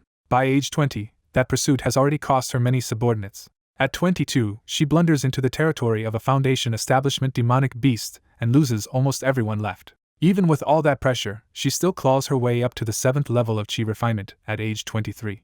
But when the Clear Sun sect's golden core cultivator catches up again, Her remaining loyal beasts all die, buying time she still cannot use to win. In the end, the Golden Core cultivator kills Fu Shuangni outright, ending her run at just 23 years old. Back outside the simulator, Bai watches her die, sighs that his third human tool is gone, and complains that every promising run gets shoved into a deadly crisis. Fu Shuangni's latest run ends, and Bai immediately gets her settlement screen with a bonus achievement reward. He is not surprised she unlocked an achievement, because Fu Shuangni was the first of his 3 tools to build a force entirely by her own strength. Bai quickly dismisses the first 2 rewards, since a demonic beast corpse is useless to him and turning into a beast is even less appealing. In the end he picks suppression, the only reward he thinks might actually be useful. The extra reward appears as a golden core demonic beast core, but the dangerous remnant soul inside has already been wiped clean by the simulator. That decent extra reward makes Bai Yi the simulator again, especially now that his foundation establishment realm lets him send in 3 other people besides himself. Meanwhile in Qinghe County, Fu Shuangni opens her eyes in her temporary room and immediately realizes just how badly she underestimated her enemies. She blames her defeat on 2 harsh surprises. A mere outer deacon carried a communication talisman, and the Clear Sun sect answered by sending a golden core cultivator. At only 7th level chi refinement, she can only admit she never had a real chance against that kind of opponent. After a brief complaint about her bad luck, Fu Shuangni forces herself to stop dwelling on a run that is already over. She turns her attention to the only thing that still matters now, the settlement reward for this failed life. The screen tells her she unlocked the awkwardly named Grassroots Criminal Gang achievement, and gained suppression plus a Foundation Establishment Demon Core.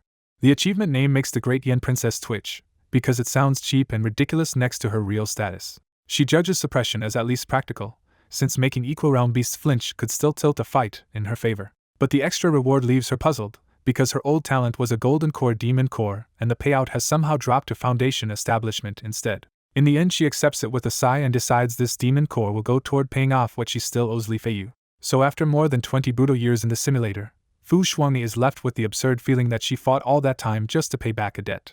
Back on Bai Yi's side, temptation keeps building, but so does the memory of dying more than 30 times in a row. He reminds himself that back then he was not even a cultivator, and surviving that much trauma without going mad already says a lot. That is why he usually lets other people take the risk for him. But after a long pause, Bai Yi finally hardens his resolve and starts his own 37th simulation. The simulator welcomes him to his 37th life and warns that a fresh start means new talents, new stats, and everything reset from 0. Then 10 wildly uneven newborn talents appear in front of him, ranging from useful shortcuts to choices so bad Bai Yi barely wants to look at them. He throws out the pistol and succubus options immediately, convinced one is pointless in a cultivation world and the other could turn his life into a disaster. Big senior brother catches his eye instead, because even a weak sect would still have to admit someone with enough talent to become its top disciple. He discards the big family option too, worrying that 10 children in the wrong household could mean getting sold off before cultivation even starts. Kill your partner to achieve the Tao sounds powerful, but Bai suspects the wording hides a catch and refuses to gamble on it blindly. Righteous also feels risky, because if he were reborn into the wrong side, a massive boost to orthodox favor and a penalty with demonic cultivators could become instant suicide. Foundation Establishment Pill is too tempting to ignore, while Tentacles is shoved aside as another obvious path toward becoming some unknown monster. Then Thief Chow makes him pause for a very different reason, because even Bai has to catch himself being tempted by such a shameless perk. Rebellious Father looks like a trap, so after taking his time, Bai locks in Big Senior Brother, Foundation Establishment Pill, and Thief Chow. The simulator confirms his choices, randomizes his attributes, and starts the countdown to a brand new life. Darkness swallows him again, but this time he keeps his nerve, because after more than 30 failed lives he is at least used to the plunge. As his consciousness returns, a stream of memory images races through his mind and sketches out the life he has just entered. In those memories, he was born into a wealthy family, lived as a pampered young master, and later proved talented enough to enter an immortal sect. From there his path kept climbing, first to inner disciple and then to true disciple once he came of age. Then disaster struck when demon cultivators attacked his sect for a full month, turning the whole place into a battlefield. The sect won at a terrifying cost. The demons were wiped out, but the sect itself was shattered and its master died in battle. The life review ends with the young cultivator collapsing from exhaustion after the slaughter, and everything after that is still blank. When Bai finally wakes inside the simulation, the first thing he hears is a disciple mourning the sect's victory as almost no victory at all. In the battered immortal spirit sect, a few young outer disciples whisper that the sect may be finished and some of them should run while they still can. Others quickly hush them, reminding everyone that the sect master's wife and their master's wife are still holding the place together. Hearing the name Immortal Spirit Sect jolts Bai awake, because he suddenly realizes this is a sect he knows from the simulator world. He looks down and finds he is not a newborn this time but a grown man, which tells him he has soul transmigrated into another person's body. The simulator's information makes it even stranger. He has possessed a dying inner disciple of the same sect, and that disciple is also named Bai and even has his exact face. The noise of him waking spreads outside, and the surviving outer disciples rush into the room as if their last hope just came back to life. Their reaction makes the sect's condition painfully clear, because they call Bai the last true disciple left in the entire immortal spirit sect. Bai studies them and sees that these survivors are all very young and weak, with the strongest among them only at the 3rd level of chi refinement. One outer disciple respectfully hands him a spirit-nurturing pill and explains that the master's wife ordered them to give it to him the moment he woke up. Bai swallows the pill at once, but even after refining it, the medicine only barely drags this battered body back from death. Once he checks himself properly, he finds this body is only at the 8th level of chi refinement, which is weak by major sect standards but enough to make him important here. He immediately takes comfort in one crucial advantage. He still has a foundation establishment pill that can push this run forward fast. As he settles in, Bai pieces together the full disaster. The demon sect attacks shattered immortal spirit sect, and what remains is barely more than a ruined small sect. After half a month of recovery, Bai finally decides the body is stable enough and swallows the foundation establishment pill. The breakthrough hits hard, and Bai jumps straight from the 8th level of chi refinement to the 1st level of foundation establishment. That breakthrough fully restores him, and over the same half-month he also learns that only a few dozen disciples remain in the whole sect. Most of the outer sect disciples either died in the battle, fled in fear, or decided the broken sect had no future left for them. The few who stayed behind did it for harsher reasons or simple loyalty, because some had nowhere safe to go, and some refused to abandon the sect that once helped them.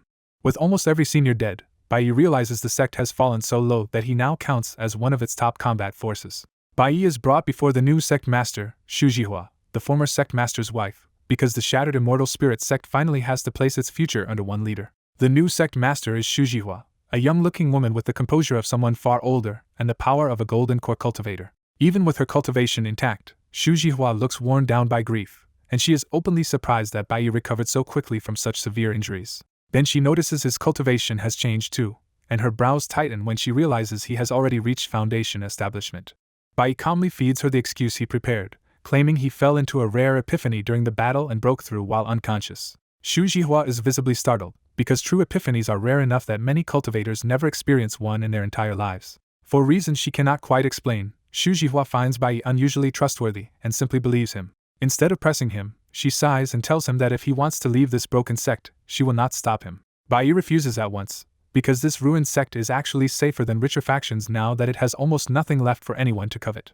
His answer clearly lifts Shujihua's mood, and for the first time her strained smile becomes natural. She immediately promotes Bai to eldest senior brother, and accepts him as her successor disciple, placing the future of the sect squarely on him. Her first order is blunt and practical. He is to take charge of rebuilding the sect well enough that it can function again. Bai accepts the task without hesitation and leaves to shoulder the work of keeping Immortal Spirit sect alive. After he walks out, Shujihua catches herself staring after him, unsettled by how hard it is to look away.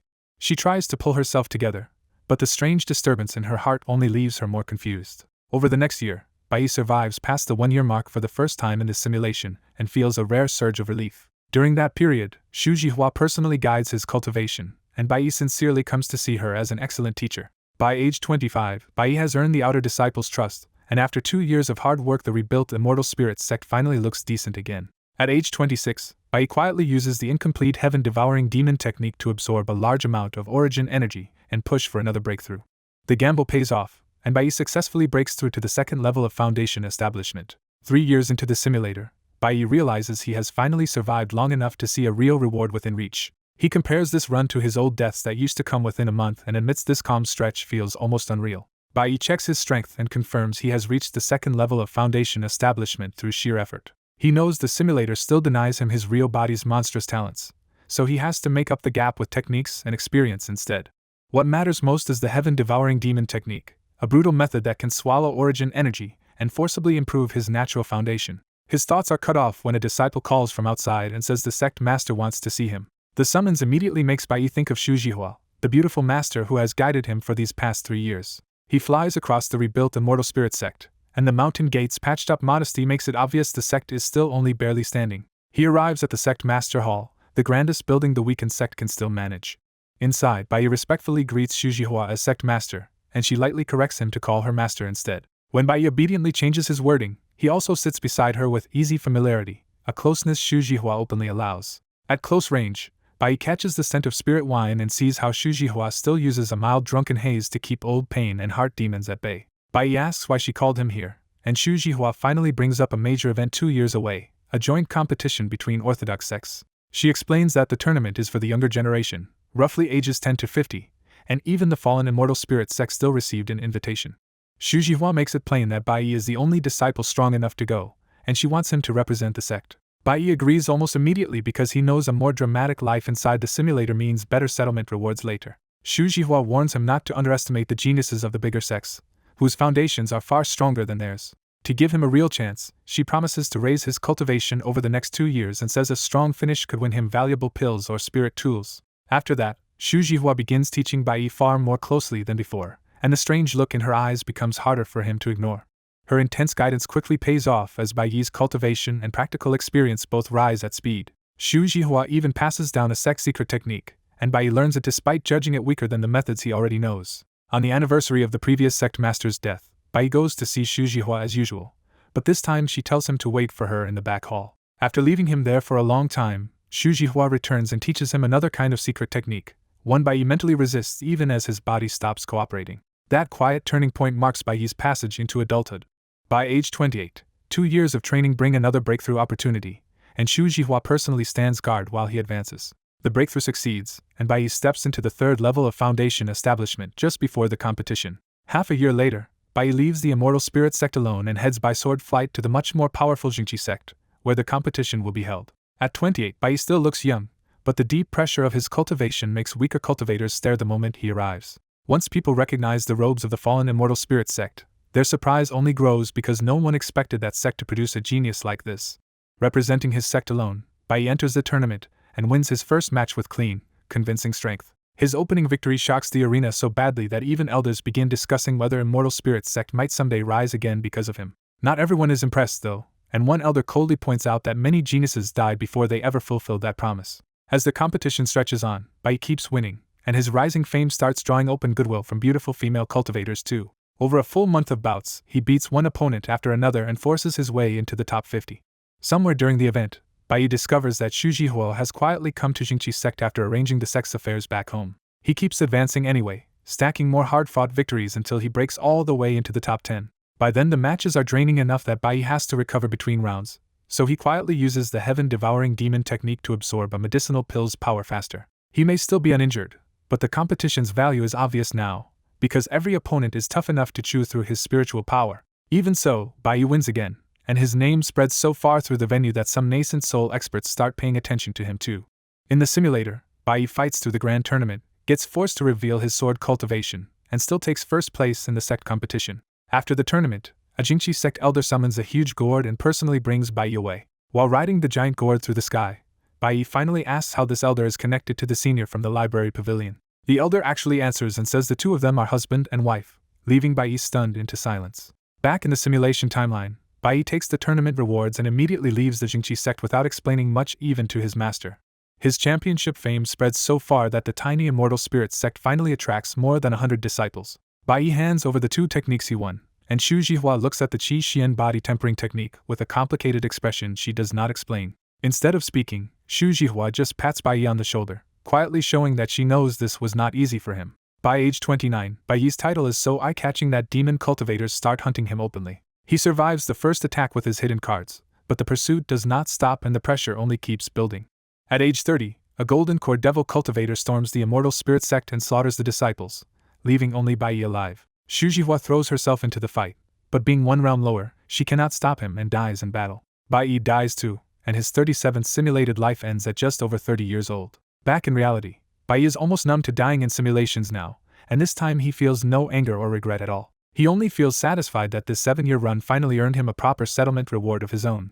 The simulator confirms the rewards, and one extra achievement reward suddenly appears with a bizarre line, Xu Jihua herself. That extra reward rattles him, because bringing a real person out of the simulator raises all kinds of dangerous questions. He forces himself to trust that the simulator must have a way to handle the problem, because there is no reason to leave the rewards unclaimed. Bai chooses reward 1 and accepts the Great Sun Flaming Palm instead of the stranger options. The killing technique's training memories flood into his mind, but for once he has no interest in immediately testing it.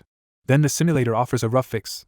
Before Xu Jihua arrives, Bai gets one chance to alter her memories. He quickly realizes that rewriting the world around her would be impossible, so the only practical choice is to edit just the memories that would expose the truth. Once he accepts, his consciousness drops into Shu Jihua's vast sea of memories stretching across more than 300 years. He glimpses the shape of her whole life, from childhood and cultivation to marriage, founding the immortal spirit sect, and the messy memories he really did not need to see. Bai discovers he can erase and redraw every memory he sees, which makes the whole thing feel disturbingly real.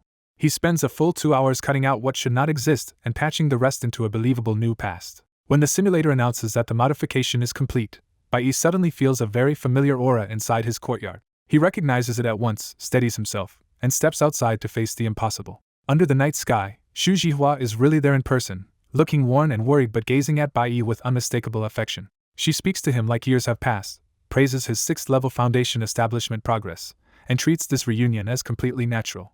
Then her voice turns desolate as she explains that after wave of demon attacks, the immortal spirit sect is gone, and only the 2 of them remain. After years of wandering with nowhere to go, Shu Jihua asks with a bitter little smile if Bai can spare her a guest room. Bai can only stare at her in disbelief, because this proves the simulator world was never just a game at all. Bai quickly realizes his memory tampering worked, because Shu Jihua now truly believes their old world was destroyed by a demonic purge. In her new memories, more than 100 righteous sects were wiped out, and only she and Bai survived the catastrophe.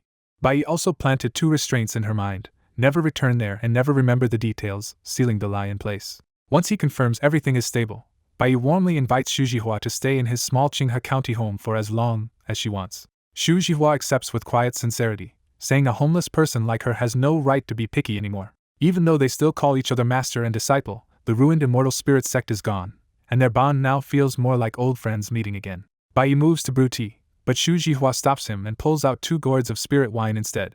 As the rich scent of spirit wine fills the room, Bai notices the storage bag at her waist and suspects it carries the last remains of their destroyed sect. Shu Jihua pushes 1 gourd into his arms and tells him that tonight is for drinking, not for dragging out painful old stories. Bai remembers how badly their first drinking session ended, but this time he simply smiles and agrees to leave the past for later. The next morning, Bai wakes up refreshed instead of hungover and finds that Shu Jihua's spirit wine even boosted the spiritual power in his body. Seeing the wrinkled quilt beside him, Bai confirms the reunion was real and not some strange dream reward.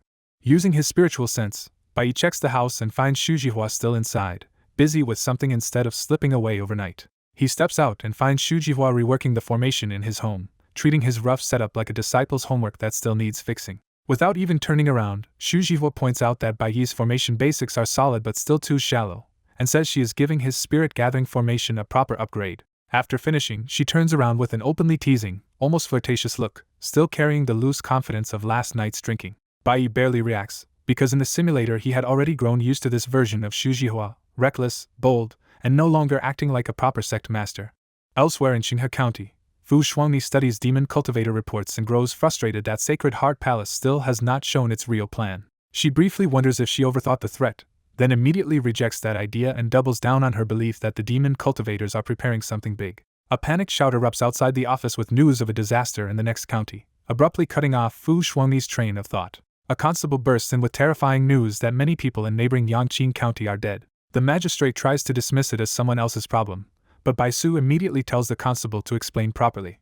The constable says he reached Yangqing County, found no guards on the wall, and entered the city only to discover corpses everywhere. Men, women, old, young, everyone was lying still on the ground, and somehow not a drop of blood was left in any of them. The sheer fear in the constable's voice tells Fu Shuangni this is no rumor, and her expression changes on the spot. She steps straight up to him and asks if every word is true, her tone so severe that he can barely meet her eyes. When the constable swears he is not lying, Fu Shuangni becomes almost certain Sacred Heart Palace just carried out a massacre right beside Qinghe County.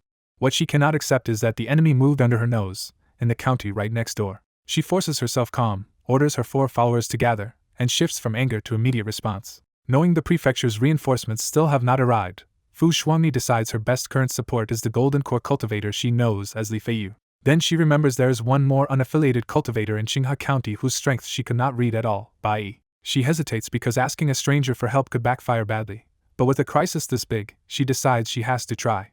Fu Shuangni first goes to Li Feiyu, tells him about the Yangqing County massacre, and directly asks for his help. After a brief hesitation, Li Feiyu agrees, giving Fu Shuangni the first piece of support she needs. Fu Shuangni immediately rides her sword to Baiyi's residence, following the route from her last visit. She lands outside Baiyi's home, steadies herself, and prepares to knock as politely as she can despite the emergency. Before Fu Shuangni can knock, A lazy woman's voice behind her casually sees through her shocking cultivation and even her age at a glance, making her freeze.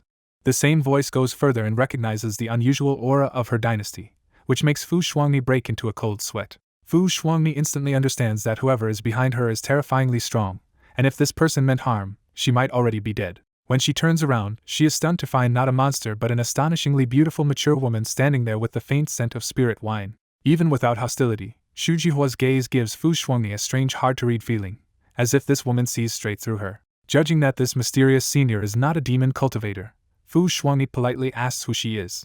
Xu Jihua answers with bitter self-mockery, calling herself just a weak woman who could not even protect her own sect and can only struggle on alone. Facing the mysterious Xu Jihua, Fu Shuangni quickly realizes this woman is far stronger and far stranger than she first looked. Just from a few words, Fu Shuangni pieces together a chilling possibility. Xu Jihua might be linked to a destroyed sect, maybe even the fallen Sacred Heart Palace. Before Fu Shuangni can probe further, Xu Jihua asks the real reason she came and correctly guesses she is here for Bai. Fu Shuangni admits it, but Xu Jihua casually says Bai was exhausted last night and should not be disturbed, making their close relationship impossible to miss.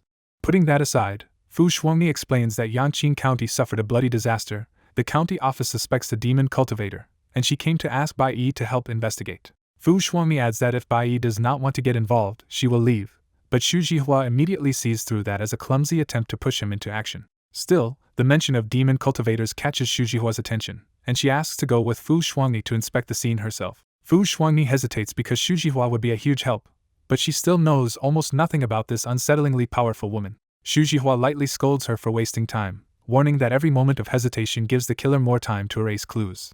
The blunt warning lands, and Fu Shuangni steadies herself, realizing decisiveness matters more than suspicion right now. She agrees to accept the help and finally asks the mysterious senior for her name. The woman introduces herself as Xu Jihua, but the name means nothing to Fu Shuangni, which only reminds her how vast the cultivation world really is. With the decision made, Fu Shuangni immediately takes off on her flying sword toward Yangqing County, and Xu Jihua follows at her own unhurried pace with a wine gourd in hand. Back in the courtyard, Bai watches them leave and quietly notes that Fu Shuangni is carrying too much pressure in both cultivation and real life. It becomes clear this was Bai Yi's arrangement all along. He approved the Golden Core puppet's involvement, and had Xu Jihua meet Fu Shuangni to help solve the county crisis faster. Bai only wants Xu Jihua's help to stay subtle, but he remembers her enthusiastically patting his shoulder and promising to handle it after clearly misunderstanding him. Left alone, Bai wryly reflects that he now has several people and tools working for him, and he is starting to look suspiciously like the mastermind behind the curtain. Some time later, cultivators from Qinghe County hurry to Yangqing County and find that the Great Yin Princess has already arrived first. The newcomers are even more startled by the beautiful, dangerous-looking woman beside the princess, because Xu Jihua's presence is stronger than the princess herself. Fu Shuangni steps forward and respectfully greets Senior Li, the Golden Core puppet operating under the name Li Feiyu. Xu Jihua's attention skips past the others and fixes on the puppet at once, because she can tell his cultivation is almost on her level. Now that she sees the puppet in person, Xu Jihua fully believes Bai Yi really can control a Golden Core human puppet. Realizing Bai Yi is effectively speaking through this body, Xu Jihua sends the puppet a sly little look, and he can only answer with helpless silence. After that brief private mischief, the group finally focuses on Yangqing County itself, and the silence ahead feels deeply wrong. Yangqing County should have been lively, so when Fu Shuangni sees a town of this size sitting utterly still, her expression hardens at once. Since there is no way to judge the disaster from outside, Fu Shuangni decisively orders everyone to go in. The moment they enter the county, the full horror appears. People are sprawled everywhere across the ground in dense, unnatural silence. Worse, the victims do not look like they died in pain at all. Their eyes are shut, their faces are calm, and their bodies show no wounds or blood. Even seasoned cultivators are rattled by the sight, but no one panics. They immediately start observing the scene for clues. When Fu Shuangni kneels to inspect one of the fallen residents, she discovers the person is still barely breathing. That changes the whole picture. The people of Yangqing County are not dead, they have all been forced into some kind of mass unconscious state. Among the fallen, Fu Shuangni even spots a qi refining cultivator, proving this strange attack can drop ordinary people and immortal cultivators alike. Fu Shuangni understands how close this came to being missed entirely, and the thought hits hard. If they had discovered Yangqing County any later, it might already have been too late. While everyone is still confused by Yangqing County's silent disaster, Xu Jihua lazily steps in and says the missing human souls were taken by a very unusual secret technique. Xu Jihua points out that no one would steal these souls for nothing, so whoever did this is clearly trying to gain something huge from the countywide attack. Then Xu Jihua drops the real horror. This may be a demonic ritual meant to force a breakthrough from Golden Core to nascent soul. That guess hits everyone hard, because it means the demon behind this could already be a half-step nascent soul monster using a whole county as sacrifice. Fu Shuangni suddenly connects it to the Sacred Heart Palace infiltrators and realizes Qinghe County may have been the original target before Yangqing County was chosen as a replacement. She lays out the worst case plainly. The demon cultivators may have wanted to use the county office to activate a formation that would turn all of Qinghe County into fodder.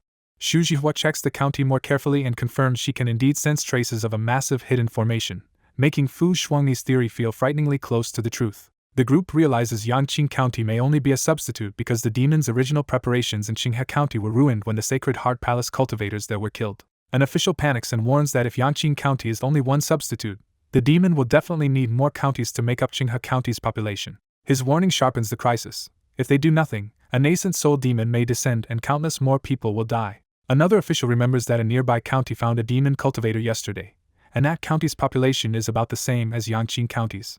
Since one county was already attacked and another almost was, they realize that nearby county may be the demon's next replacement target. Fu Shuangni immediately gives the order to move out, choosing to chase the bigger threat instead of staying frozen in Yangqing County. When someone hesitates over the unconscious people here, Fu Shuangni coldly answers that if they miss the demon's next step, they will fail both counties at once. Her ruthless clarity silences the provincial cultivators, and even Xu Jihua is impressed by how decisively this young princess takes command. Elsewhere, Qin Qianxue has already delayed leaving Yuanying County for a full day because a stubborn bad premonition keeps warning her not to move carelessly.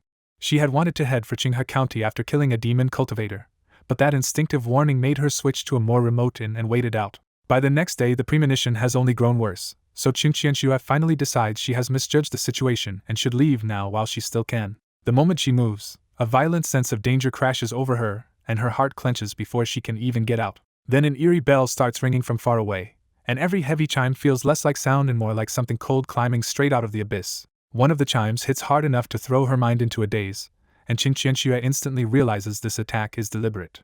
She quickly seals her hearing with a spell, but the bell still reaches her, proving the real target is not the ears but the soul itself. Forced to adapt fast, Qin Qianxue recites a mind-guarding scripture and finally pushes the soul-piercing bell down to a level she can endure. Even after stabilizing herself, she can only think bitterly that she tried to avoid trouble again, and somehow trouble found her anyway. Then Qin Qianxue notices something even worse. Outside the inn, the whole county has gone unnaturally silent. As a foundation establishment cultivator, she barely held on herself, so she immediately realizes ordinary people and weak cultivators would have been hit far harder. She spreads her spiritual sense across the area, and the picture that comes back leaves her stunned. Qin Qianxue throws open the window and confirms it with her own eyes. The streets below are covered with collapsed people lying motionless like corpses. She confirms the bell was never aimed at her alone at all, but at every living person in Yuanying County. The victims are not dead yet, but Qin Qianxue knows that if no one can wake them, they will simply starve and die where they fell. When her spiritual sense finds no conscious survivors anywhere within range, Qin Qianxue is left staring at a county where everyone around her has already fallen. After piecing the clues together, Qin Qianxue suspects the Sacred Heart Palace is behind the bizarre spirit tool, and she knows charging in alone would just get her killed. She chooses the only useful move she can make right now and pulls out a communication talisman to warn her master and the Spirit Sword sect. The talisman flashes away at extreme speed, carrying her distress message toward the Orthodox sect most likely to intervene. About 10 miles away, Fu Shuangni spots that flashing talisman in midair and instantly recognizes what it is. Her first instinct is to shoot it down, but it is already gone before she can react. Then the direction hits her, and Fu Shuangni's stomach drops as she realizes the message likely came from Yuanying County. She had hoped their fears were wrong, but now she is almost sure Sacred Heart Palace demon cultivators have already started harvesting souls there. Fu Shuangni immediately warns Senior Li and Senior Shu that Yuanying County may already be under a soul-stealing attack. The Golden Core puppet answers by surging ahead in a streak of light, with Xu Jihua chasing after it at once. Fu Shuangni and the Foundation establishment cultivators can only grit their teeth and chase after them, nowhere near Golden Core speed. Soon, Xu Jihua and the Golden Core puppet reach the sky above Yuanying County and see the same nightmare as Yangqing County below them. Xu Jihua grimly admits they still arrived one step too late. Both of them catch the same strange bell sound, and the Golden Core puppet confirms spiritual energy is woven into it from the county center.